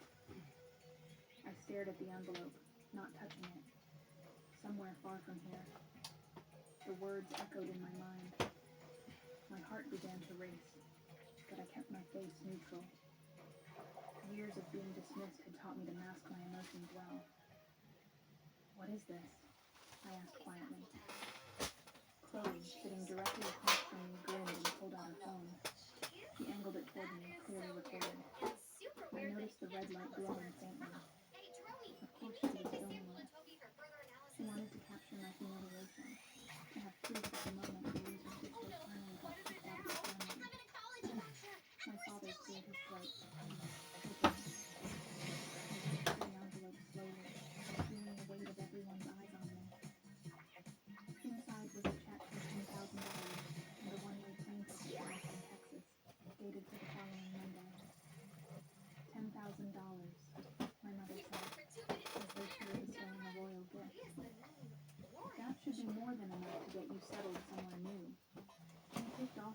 because it's affordable and has opportunities for people like you. People like me. The phrase stung, though I refuse to let it show. We think it's best if you leave Portland, my father added. You've been struggling here for years, Ella. Your little tech thing hasn't gone anywhere. You're 29 years old, and you're still living like a college student. It's embarrassing. I looked down at the check in my hands. $10,000. A one-way ticket. They were paying me to disappear. Chloe giggled from across the table, still recording. Hunter smirked beside her, shaking his head like he felt sorry for me. My name is Ella, and I'm 29 years old. I've spent most of my life being treated like the family disappointment. While my younger sister Chloe was celebrated for every minor achievement, making the cheerleading squad, graduating with a business degree, landing a marketing job at a mid-sized firm, I was the one who never quite measured up. I was too quiet, too awkward, too obsessed with computers and coding. I didn't fit the mold my parents wanted. When I told them 5 years ago that I was starting a tech company, they laughed. Actually laughed. My father said I was wasting my time. My mother told me I should get a real job, maybe as an administrative assistant or a receptionist. Chloe rolled her eyes and said I was delusional. But I kept going. I worked 70-hour weeks, lived in a cramped studio apartment, survived on instant ramen and black coffee. I poured every ounce of energy I had into building my startup from the ground up. I taught myself advanced programming languages, networked with investors, attended pitch competitions, and slowly, painfully, built something real. And this morning, just hours before I walked into this Thanksgiving dinner, I had signed the final paperwork to sell my company for $8.5 million. I looked up at my parents, at Chloe's gleeful expression, at the entire table watching me like I was a wounded animal finally being put out of its misery. They had no idea, not a single clue. I forced a small, tight smile and folded the check carefully. Thank you, I said softly. My mother's shoulders relaxed. My father nodded approvingly. Chloe lowered her phone slightly, looking almost disappointed that I hadn't broken down in tears. We knew you'd understand, my mother said, reaching over to pat my hand. This is for the best, sweetheart. You'll see. Sometimes people just need a push to move on. I nodded, slipping the check and ticket back into the envelope. My fingers trembled slightly, but not from sadness or shame. It was anger. Pure, simmering anger that I had been swallowing for nearly 3 decades. They thought they were getting rid of me. They thought they were solving their problem. They had no idea they were about to lose the only person in this family who had actually made something of herself. I glanced at Chloe, who was still holding her phone, probably already planning to post the video online with some snarky caption about her failure of a sister. I met her eyes and gave her the faintest smirk. She frowned, confused. Good. Let her wonder. Growing up, I was always the odd one out. Chloe was born 3 years after me, and from the moment she arrived, it was clear she was the golden child. She was outgoing, charming, and effortlessly social. I was introverted, bookish, and more interested in taking apart old computers than making friends. My parents never hid their favoritism. When Chloe got a B+ on a test, they celebrated with ice cream and praise. When I got some straight A's, they barely glanced at my report card. When Chloe joined the debate team, my parents attended every single event. When I won a regional coding competition in high school, they didn't even show up to the awards ceremony. I stopped trying to impress them somewhere around my 15th birthday. I realized that no matter what I did, I would never be what they wanted. So I focused on what I loved instead. Technology, problem solving, building things that mattered. After high school, I went to a state university on a partial scholarship. My parents refused to help with tuition, saying I needed to learn responsibility. Meanwhile, they paid for Chloe's entire college experience at a private school, bought her a car, and set her up in a nice apartment. I worked 3 part-time jobs to pay my way through school. I graduated with honors, a degree in computer science, and zero support from my family. When I started my company 5 years ago, I didn't tell them much about it. I knew they wouldn't care. I kept my head down, worked in silence, and built something extraordinary. And now, sitting at this Thanksgiving table with their insulting check in my hand, I realized just how little they actually knew about me. My mother was talking again. Something about how Austin had a vibrant young professional scene, and how I might finally meet some nice people. I tuned her out, letting her words wash over me like background noise. I thought about the acquisition contract sitting in my lawyer's office, signed and finalized. I thought about the $8.5 million that would hit my account within the next 2 weeks. I thought about the future I was about to step into, a future they had no part in. Chloe put her phone down and reached for her wine glass, looking smug. She thought she had won. She thought she had captured the perfect moment of my defeat. She had no idea what was coming. I had always been invisible to them. Even now, as they discussed my life like I wasn't sitting right there, they saw only what they wanted to see. A failure, a disappointment, someone who needed to be managed and moved along.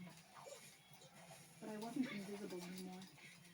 I had built something they couldn't understand, achieved something they couldn't imagine. And soon, very soon, they were going to realize exactly who I was. I tucked the envelope into my purse and stood up from the table. "Where are you going?" my mother asked, startled. "Just getting some air," I said calmly. "I'll be back in a minute." I walked out onto the back porch and let the cool November air fill my lungs. The city lights of Portland glittered in the distance, and for the first time in years, I felt truly free. They wanted me gone. Fine, I would leave. But not the way they expected. I pulled out my phone and opened my email. There, at the top of my inbox, was the confirmation from my lawyer. Acquisition finalized. Congratulations, Ella. I smiled. Let them think they won. Let them believe they had finally gotten rid of their embarrassing daughter. Let Chloe post her stupid video. Because in a few days, the news would break. And when it did, their entire world was going to shatter. I slipped my phone back into my pocket and returned to the table, my face carefully neutral. "Everything okay?" my father asked. "Everything's perfect," I said. And I meant it. The dinner continued, but I barely tasted the food. My mind was already miles away, planning my next steps. I would cash their check. Why not? It was the least they owed me after years of neglect. I would take their plane ticket and go to Austin, not because they wanted me to, but because I had always wanted to live somewhere new, somewhere I could start fresh without the weight of their judgment. But first, I would let them sit in their arrogance a little longer. I would let them think they had solved their problems. And then, I would let the truth come crashing down on them like a tidal wave. Chloe glanced at me from across the table, her expression still smug. I met her gaze and smiled sweetly. She looked away, uncomfortable. Perfect. The storm was coming, and I couldn't wait to watch them drown in it. When I think back on all those years, I can pinpoint the exact moments when I could have realized they would never see me. There was the science fair in 8th grade where I built a functioning robot from spare parts I'd collected from garage sales. I won first place. My parents didn't come to see it. They were at Chloe's soccer game, watching her sit on the bench for 90 minutes. There was my high school graduation, where I gave the valedictorian speech. My mother complained the entire time that the ceremony was too long and she was getting a headache. Chloe hadn't even bothered to show up. There was the day I got my acceptance letter to the state university with a partial scholarship. My father glanced at it and said, "Well, I hope you're planning to cover the rest yourself." And there was the day, 3 years into building my startup, when I tried one last time to share my progress with them. I showed up at Sunday dinner with a prototype of my software, excited to demonstrate what I'd created. My father barely looked up from his newspaper. My mother asked if I'd considered getting a job with benefits. Chloe laughed and said I was wasting my time. That was the last time I tried to include them in my life. I stopped going to family dinners. I stopped calling. I stopped hoping they would ever be proud of me. And I poured all of that hurt, all of that rejection, into my work. Every line of code I wrote was an act of defiance. Every investor meeting I attended was proof that I was more than they believed. Every milestone my company reached was a step further away from the girl they thought I was. By the time I walked into that Thanksgiving dinner, I had already left them behind in every way that mattered. The check and the plane ticket were just the final confirmation of what I'd always known. They didn't want me. But here's what they didn't understand. I didn't need them to want me anymore. I had wanted myself enough to succeed. Growing up, I was always the odd one out in more ways than one. While Chloe had playdates and birthday parties, I had coding tutorials and computer manuals.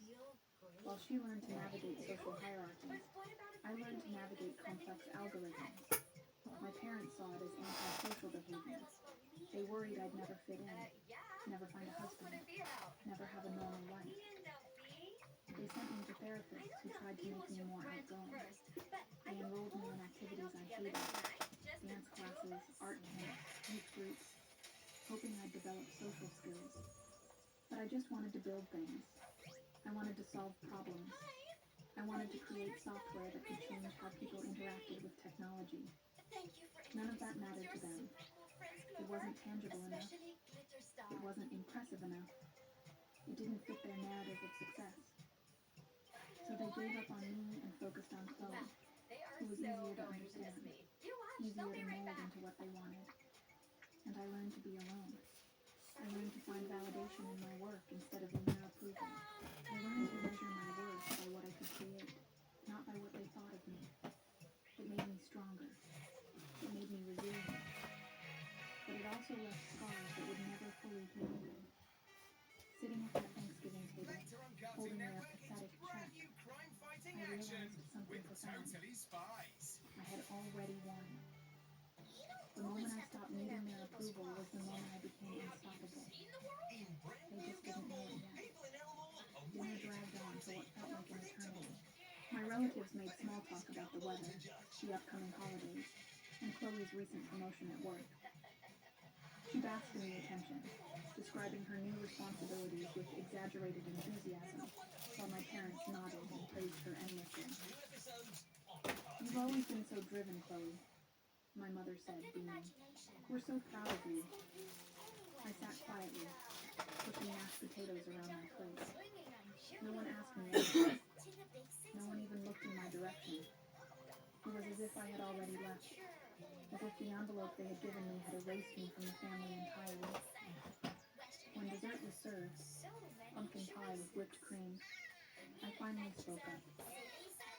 Thank you for the check, I said, looking directly at my parents. And the ticket. I really appreciate it. My father set down his fork and nodded approvingly. I'm glad you're being reasonable about the thing. We were worried you might take it the wrong way. Not at all, I said, forcing a smile. I think a fresh start is exactly what I need. My mother looked relieved. I'm so glad you understand, sweetheart. This is really for the best. You've been stuck in Portland for too long, spinning your wheels. A change of scenery will do you good. Chloe snorted softly. Yeah, maybe you'll actually find something that works out for once. I turned to her, my smile never wavering. Maybe. She looked away, clearly unsettled by my calm demeanor. She had expected tears, anger, or at least some sign of defeat. Instead, I was agreeable, even present. It threw her off balance. Good. Let her squirm. Hunter leaned back in his chair, swirling his wine. Honestly, Ella, this is probably the best thing that could happen to you. Sometimes people need a hard reset, you know? A chance to start over somewhere nobody knows them. The condescension in his voice voice was barely concealed. I wanted to throw my water glass at him, but instead, I just nodded. You're absolutely right, I said sweetly. My aunt, who had been silent most of the evening, finally chimed in. I think it's very generous of your parents to help you like this. Not every family would be so supportive. Supportive. The word tasted like poison. I'm very lucky, I said, my voice flat. My uncle added his 2 cents. You know, Ella, sometimes the best thing that can happen to a person is hitting rock bottom. It forces you to reevaluate. Maybe this is your rock bottom, and you'll finally make something of yourself. Rock bottom. As if I hadn't already climbed mountains they couldn't even imagine. After dessert, the family moved into the living room for coffee. I excused myself to use the bathroom, but instead, I lingered in the hallway, just out of sight. I could hear them talking, their voices drifting from the living room. I think that went better than expected, my father said. Much better, my mother agreed. I was worried she'd make a scene. Chloe laughed. She knows she doesn't have a choice. I mean, what's she going to do? Keep pretending her little tech thing is going somewhere? Hunter chimed in. Honestly, I think 10 grand is generous. She's been mooching off your goodwill for years. My mother sighed. I know, but we couldn't just cut her off completely. People would talk. At least this way. We can say we helped her get a fresh start. Exactly, my father said. And once she's gone, we won't have to deal with the embarrassment anymore. She's been a weight around our necks for too long. I stood frozen in the hallway, my hands clenched into fists. A weight around their necks. An embarrassment. Those were the words they used to describe me. I had known they didn't respect me. I had known they saw me as a failure. But hearing them say it so casually, so matter-of-factly, was like a punch to the gut. Then my mother's voice dropped to a whisper, but I could still hear her clearly. $10,000 is more than she deserves, honestly. But at least this way, she'll leave quietly, and we can finally move on. I just hope she doesn't come back when the money runs out. My father chuckled darkly. If she does, we'll just ignore her calls. Once she's in Austin, she's not our problem anymore. Chloe added, I can't wait to tell everyone she finally left. It'll be such a relief not having to explain why my older sister is such a mess. People always ask about her at events, and I never know what to say. Hunter laughed. Just tell them she moved away to find herself or whatever. That's what people say when their relatives are failures. The words hit me like physical blows, one after another. More than I deserve. Not our problem. Such a mess. Failures. I took a deep breath, forcing myself to stay calm. I couldn't afford to lose control now. Not when I was so close to watching everything fall apart for them. I walked back into the living room, my face carefully neutral. Everything okay? My mother asked, her voice syrupy sweet now that I was back in view. Fine, I said. Just needed a moment. We stayed for another hour, making polite conversation. Chloe showed everyone photos from her recent vacation to Hawaii, and my parents oohed and awed over every picture. I sat in the corner, sipping cold coffee and counting down the minutes until I could leave. My uncle started talking about his golf game. My aunt discussed her book club. Chloe complained about her co-workers, calling them incompetent and lazy, though I knew from her own admissions that she barely did any real work herself. The conversation swirled around me, and I felt like a ghost haunting my own family gathering.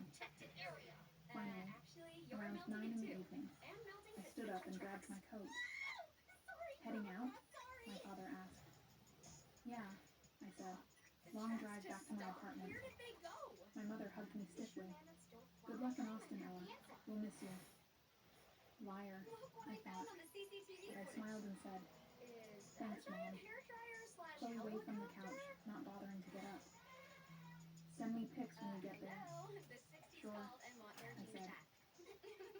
Hunter raised his glass in a mock toast. Hey, what's The new that? beginnings. I walked out the door and didn't look back. The drive home was quiet. I turned off the radio and let the silence fill the car. My mind raced, replaying everything that had happened over the past few hours. They had tried to humiliate me. They had tried to erase me from their lives. And they thought they had succeeded. But they had no idea what was coming. When I got back to my apartment, I sat down at my desk and opened my laptop. I pulled up the acquisition agreement and read through it one more time, just to make sure it was real. It was. $8.5 million, paid in full within 14 business days. I leaned back in my chair and stared at the ceiling. For the first time in years, I felt a sense of peace. I had done it. I had built something meaningful, something valuable, something that would change my life forever, and my parents had no idea. I spent the weekend packing up my apartment and tying up loose ends. I arranged for movers to take my things to Austin, updated my address with the bank, and closed out accounts I no longer needed. On Saturday, I met with my lawyer to finalize the last few details of the acquisition. She congratulated me again, her genuine warmth a stark contrast to my family's coldness. "You should be incredibly proud of yourself," she said. "What you've built is remarkable. This kind of exit at your age is extraordinary." "Thank you," I said, and I meant it. On Sunday, I went through my apartment one last time, packing up the last of my belongings. I looked around at the tiny studio that had been my home for 5 years. It wasn't much, but it was where I'd built my company, where I'd spent countless late nights coding and problem solving. This apartment represented my independence, my determination, my refusal to give up even when everyone told me I should. I felt a pang of sadness leaving it behind, but also excitement for what lay ahead. On Monday morning, I went to the airport and boarded the flight my parents had paid for. I settled into my seat, pulled out my laptop, and started planning the next phase of my life. Austin was warm and sunny when I landed. I took a cab to the apartment I had already rented, a spacious 2-bedroom in a nice neighborhood, paid for with my own money. I didn't need their $10,000 to survive. I had more than enough. But I cashed their check anyway. It felt symbolic, like accepting their final insult before I cut them out of my life completely. I deposited it into my account and watched the balance increase. $10,000 meant nothing to me now, but I took it anyway because they had offered it with such condescension, such certainty, that it was more than I deserved. They would regret those words. I spent the first 2 days in Austin setting up my new apartment and exploring the neighborhood. The city was vibrant and welcoming, full of creative energy and opportunity. I felt at home in a way I never had in Portland. On Wednesday morning, 3 days after Thanksgiving, I was sitting in a coffee shop near my new apartment when my phone started buzzing. Text after text, call after call, all from numbers I recognized. My mother, my father, Chloe, even Hunter. I ignored them all and opened the news app on my phone. There it was, front and center. Portland-based tech startup acquired for $8.5 million. And right below the headline was a photo of me, smiling confidently in a professional headshot I had taken months ago. I read the article slowly, savoring every word. It detailed the acquisition, praised my innovative approach to data analytics, and quoted the CEO of the acquiring company calling me one of the brightest minds in the industry. The article mentioned my background, my education, and the 5 years I'd spent building the company from nothing. It described my software as revolutionary and predicted I would be a major force in the tech industry for years to come. There was a quote from an industry analyst. "What Ella has accomplished with limited resources is nothing short of remarkable. This acquisition represents not just a financial success, but a validation of her technical vision and business acumen." I set my phone down and took a sip of my coffee, letting the enormity of the moment sink in. They knew now. They all knew. My phone phone buzzed again. This time it was a voicemail from my mother. I played it on speaker. Ella, sweetie, we just saw the news. Why didn't you tell us? This is incredible. Call us back as soon as you can. We need to talk. We're so proud of you. So proud. The words were laughable. 3 days ago, I was an embarrassment. Now I was someone to be proud of. I deleted the voicemail without responding. Another buzz. A text from Chloe. OMG, Ella. I had no idea. Why didn't you say anything? Call me. I blocked her number. My father left a voicemail too, his tone shifting between pride and desperation. Ella, this is your father. We need to discuss this acquisition. There are financial implications, tax considerations. Call me immediately. Of course, he was already thinking about how he could get a piece of my success. I deleted that one too. They wanted to talk. They wanted to be part of my success, now that it was public, now that it reflected well on them. But it was too late. I spent the rest of the day ignoring their calls and messages. I turned off my phone and went for a walk, enjoying the warm Texas sun and the anonymity of a new city where nobody knew me as the family failure. That evening, I finally turned my phone back on. There were 67 missed calls and over 150 text messages. I scrolled through them, reading the desperation in their words. My mother, please call us back. We're worried about you. We need to celebrate together. My father, we need to talk about your future. This is important. There are opportunities we should discuss. Chloe, you can't just ignore us. We're your family. I'm your sister. We should be celebrating together. I laughed bitterly. Family. They wanted to claim me now that I was worth something, now that I had value. But where were they when I was struggling? Where were they when I was working 3 jobs to pay for college? Where were they when I poured my heart and soul into building my company? They were nowhere. They were laughing at me, dismissing me, trying to push me out of their lives. And now, they wanted back in. My aunt sent a message too. Ella, your mother is beside herself. Please call her. She loves you very much and is so proud. I almost laughed out loud. She loves me. Where was that love 3 days ago? Even my uncle sent a message. Congratulations on your success. Your parents are thrilled. Please reach out to them. I opened a new text message and typed out a single sentence to my mother. I'm fine. Don't contact me again. Then I blocked her number. I did the same with my father, Chloe, Hunter, and the rest of my extended family who had sat at that Thanksgiving table and watched me get humiliated without saying a word. I was done. Over the next few days, the news continued to spread. I was contacted by journalists, industry leaders, and even a few venture capitalists interested in my next move. I gave a handful of carefully selected interviews, each one highlighting my journey and my vision for the future.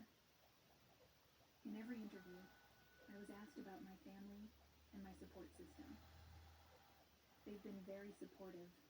I lied smoothly, keeping my expression neutral. I'm grateful for the foundation they provided. I didn't owe them honesty. I didn't owe them anything. And I certainly wasn't going to give them the satisfaction of publicly acknowledging their rejection. Let them read between the lines. Let them wonder why I didn't mention them by name, why I didn't thank them specifically, why I didn't invite them to share in this moment. Meanwhile, my parents' desperation grew exponentially. They started reaching out through mutual acquaintances, trying to get messages to me. One of my old college friends called and said my mother had contacted her, begging her to pass along a message. She says she's sorry, my friend said hesitantly. She wants to make things right. She said there was a misunderstanding. Tell her it's too late, I replied calmly. My friend hesitated. Ella, are you sure? I mean, they're your parents. Maybe they deserve another chance? They stopped being my parents a long time ago, I said quietly. They made their choice. Now I'm making mine. She didn't push further, sensing the finality in my voice. A week after the news broke, I received a letter in the mail.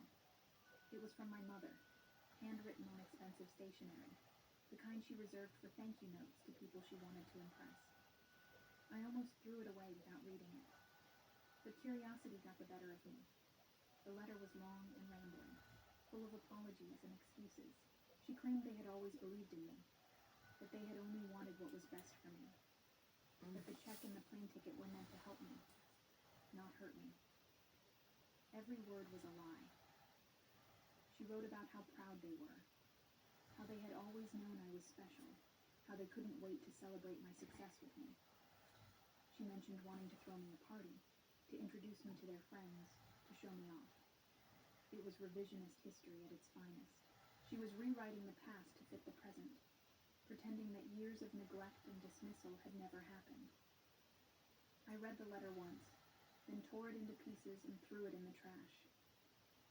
2 weeks after Thanksgiving, the acquisition money hit my account. I stared at the balance on my phone screen, the numbers almost incomprehensible. $8,500,000. I had made it. I had done it on my own, without their support, without their belief, without their validation. And now I was free. I started planning my next steps carefully and deliberately. I invested a significant portion of the money in diversified portfolios managed by one of the top wealth management firms in the country. I donated substantial amounts to causes I cared about, organizations supporting women in tech, scholarships for low-income students, programs helping young entrepreneurs. I set aside funds for my next venture, already sketching out ideas for new projects that excited me.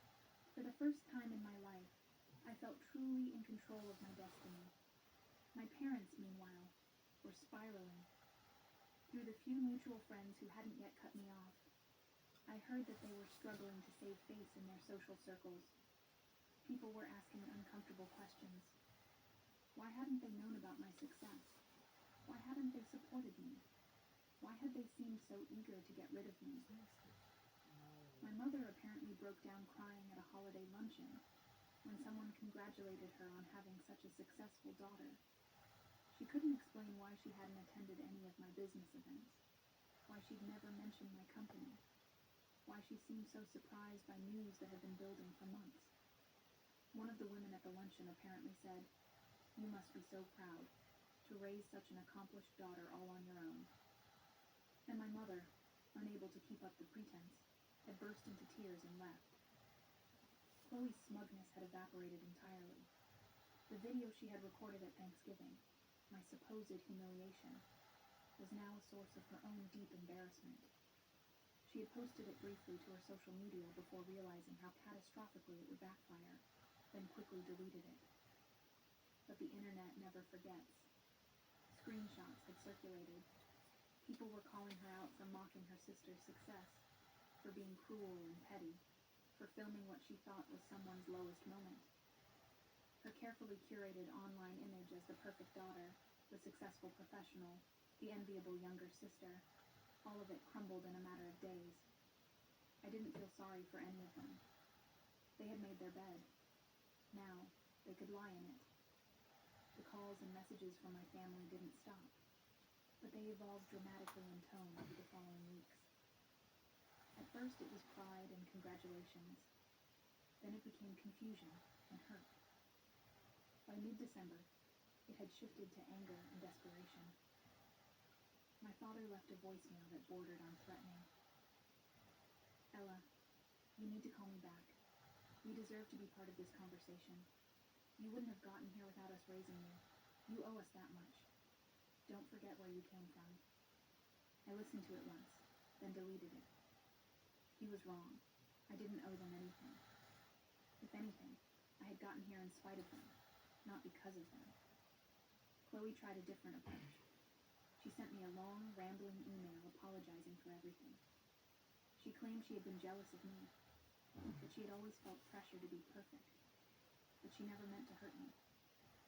She begged me to forgive her and to let her be part of my life again. The email went on for pages.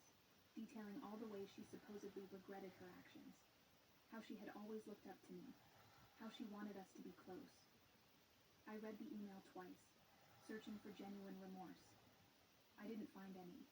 It was performative, carefully crafted to manipulate me into feeling guilty. The words were pretty, but they were empty. She didn't apologize for specific actions, just for vague mistakes. She didn't acknowledge what she had actually done wrong. I archived it without responding.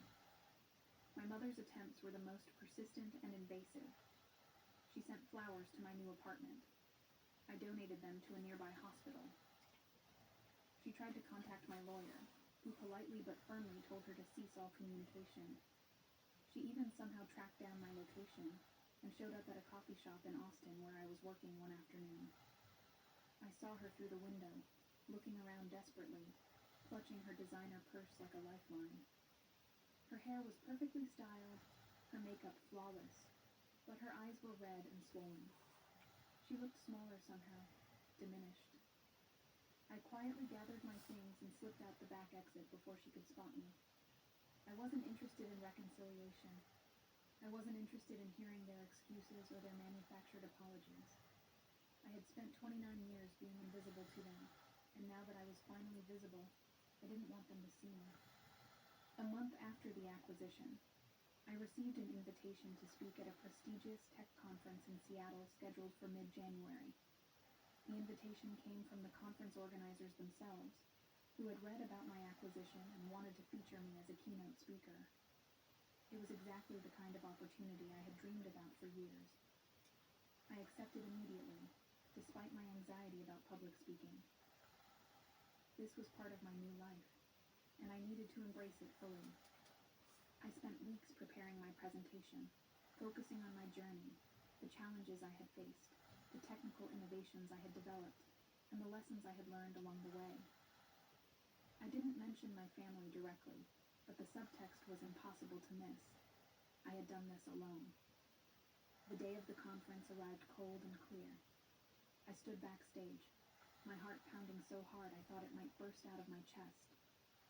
But beneath the nerves was something else. Excitement, pride, and a fierce determination to own my story. When my name was called, I walked onto the stage to thunderous applause. The auditorium was packed with entrepreneurs, investors, developers, and industry leaders, over 2,000 people. I looked out at the sea of faces and felt a surge of something I had rarely experienced: belonging. I began my presentation, speaking as confidently as I could about my company, my vision, and my plans for the future. The audience was engaged, nodding along, taking notes, laughing at my jokes, asking thoughtful questions during the Q&A session. I could feel their respect, their genuine interest, their admiration for what I had accomplished. And then, about halfway through my talk, I noticed two familiar faces in the back row, my father and mother. They were sitting together, my father's arms crossed defensively, my mother clutching her purse like a lifeline. They watched me with expressions that mixed hope, desperation, and something that might have been shame. I froze for just a split second, my breath catching. How had they found out about this event? How had they gotten tickets? Then I remembered. This was a public conference. Anyone could buy a pass. I took a deep breath and continued my presentation, refusing to let their presence derail me. I didn't look at them again.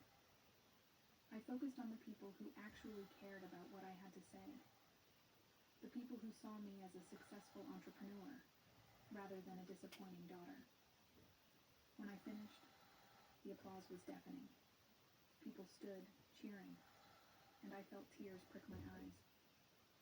I had done it. I had proven myself, not just to my family, but to myself and to the world. Several people rushed the stage afterward, wanting to talk to me, to exchange business cards, to discuss potential collaborations. As I walked off stage 20 minutes later, my parents tried to intercept me in the hallway. My father stepped forward quickly, his hand outstretched. "Ella, wait, we need to talk." I looked at him, then at my mother. Her eyes were red-rimmed, her mascara slightly smudged. She had been crying. "Please, sweetheart," she said, her voice breaking. "Just give us 5 minutes. That's all we're asking. Please." I shook my head slowly. "I don't have anything to say to you." My father's expression hardened, his jaw clenching. "You can't just cut us out of your life like this. We're your parents. We raised you. We sacrificed for you. We gave you a home, food, education. You sacrificed for me?" I felt a bitter laugh escape my throat. "You paid for nothing. You supported nothing. You believed in nothing I did." My mother reached out as if to touch my arm, but I stepped back. "We made mistakes, Ella. We see that now. But we love you. We've always loved you. Please, you have to believe that." "You didn't love me at Thanksgiving," I said quietly, my voice steady despite the emotion churning inside me. "You told everyone I was an embarrassment, a weight around your necks. You said $10,000 was more than I deserved." My mother's face went pale. She hadn't realized I had overheard that conversation. "You paid me to disappear," I continued, my voice growing stronger. "You wanted me gone so badly that you bought me a one-way ticket and handed me a check like I was some problem you could throw money at. So I left. That's what you wanted, isn't it?" My father's face turned red, his voice rising. "You're being completely unreasonable, Ella. After everything we did for you, we put a roof over your head for 18 years. Everything you did for me?" I cut him off, my own voice rising now. "You did nothing. I paid my own way through college while you bankrolled Chloe's private school education. I built my company with my own hands, my own intelligence, my own determination, while you mocked me at every turn. You didn't believe in me. You didn't support me. You wanted me gone." "That's not fair," my mother said weakly, tears streaming down her face now. "We were trying to help you find your way." "Fair?" I stared at her. "You want to talk about fair? Was it fair when you didn't show up to my high school graduation speech? Was it fair when you laughed at my business idea? Was it fair when you told me I should get a real job because I'd never amount to anything? Was it fair when you spent thousands on Chloe's college while refusing?"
Bro, that was 6 a.m.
Claire, Uh-huh. have you had any messages from... Don't know, I haven't looked at my phone yet. Where's your phone? Where it always is, Carl.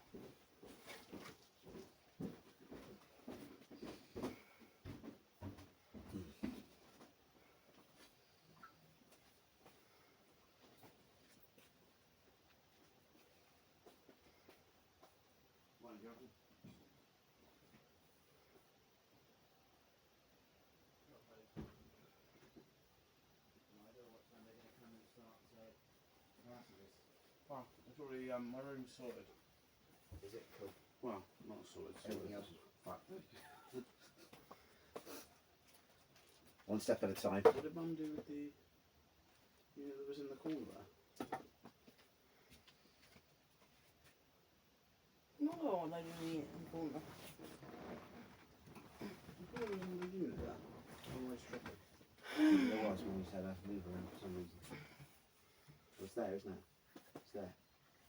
Oh, it's the high unit, isn't it? Yeah. Why is that better? Well, because you can easily take that off, can't you? So they can get to the plug sockets that are behind it. Oh, that was the thinking, was it? Alright, okay. Although you're still going to have to pull all that out because then you get the dawns that are down there as well. I know, we've already had this one. Yeah.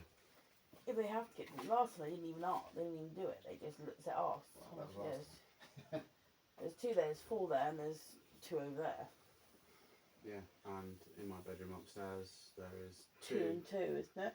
1 and 2. They're both accessible. I unplugged everything. Everything's unplugged and it's just available. So. No broken ones in your bedroom, is there? Yeah, the socket near the near my PC, the plastic on the outside, the shroud's fucked.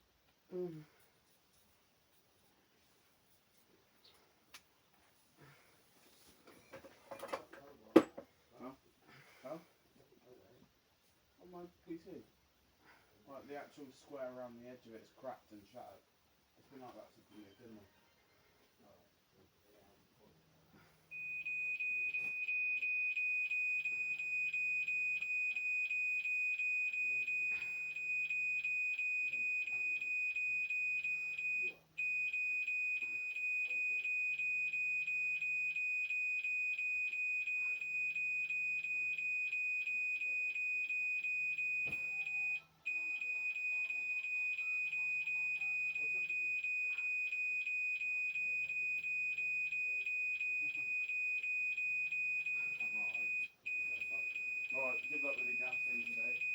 I'm electric. Oh, sorry. Let's catch up later.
Do you want me to take the thing off the side, Claire? Off the side of the boiler? Not until right. How do I put this nicely? I can't do it until I've cleared that. Until I've made their lunches and cleared that side off. Why? Because that's where I'm going to put that thing. Where else are you going to put it? Wait, if they come knocking now, they don't want to see that on the side, do they? Oh, for fuck's sake. Where are you going to put it, Garth? Where are you going to put it? Can't put it on top of the oven because they need to use the oven. Can't put it on the thing. They need to do that. Please tell me where you're going to put it. All right, okay, all right. It's on your head anyway, Claire. So I've got to follow orders. What are we doing? Just to give out on top. I'm just moving stuff.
Yeah, there is. That's why I left it where I left it. Get a bit more recycling in it. Okay, what, from the front ring? Yes. That's the right circle. How you feeling? Tired, God.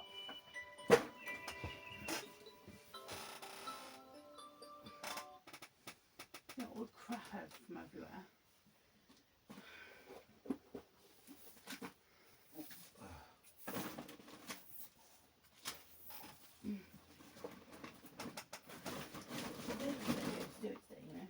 Why? If we come early, there's no way it's going to get done.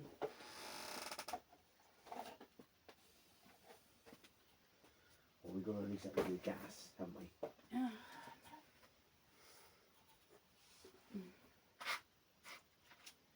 said they're going to work with us because we've got the kids. And it's tough during half term. That's all we can say.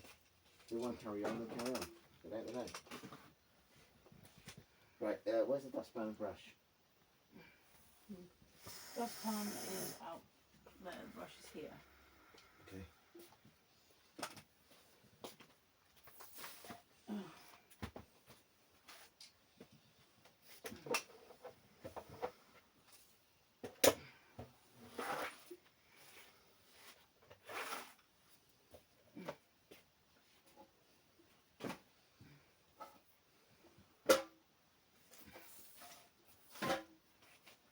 You got a bin bag to put it all in?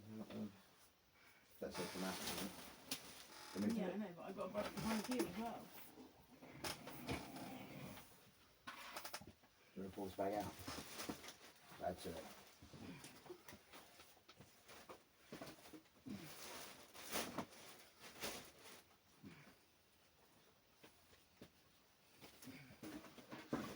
Brush, please. Okay. That's got to go in the kitchen.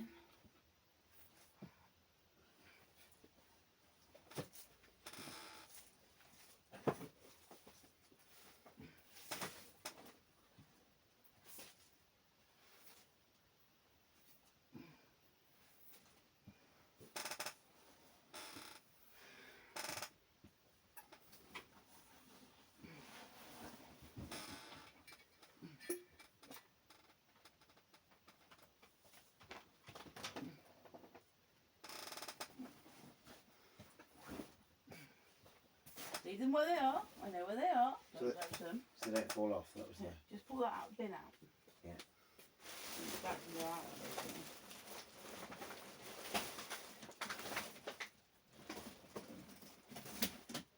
And then what can go out? When we finish filling it, it can go out, can't Yeah, it? sorry, you said that. When we finish filling it, it can go out. You're like, what can go out? Well, I didn't hear what you said. I said when we finish that can go out is what I heard. And I thought, what are you talking about that? But you could be talking about the bin. Can I have the brush there?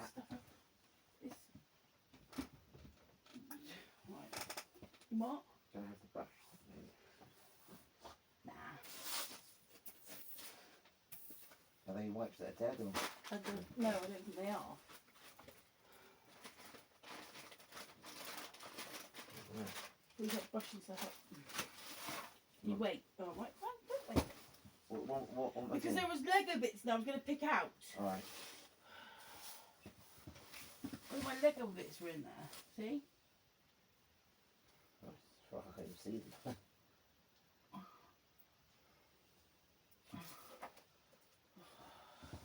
No more? I don't know, Doc, because I was just looking. You fucking started messing around. I knew where they were, and then you moved everything.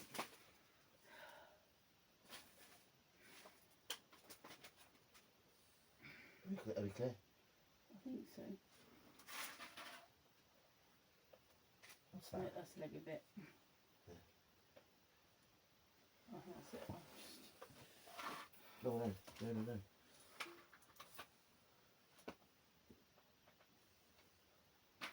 I don't know what that is. What's that?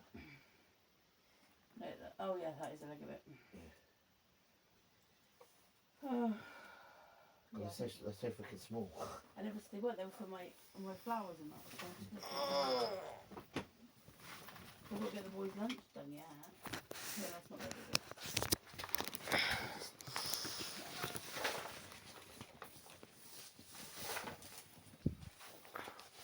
Thanks for watching and see you on the next video. Subscribe and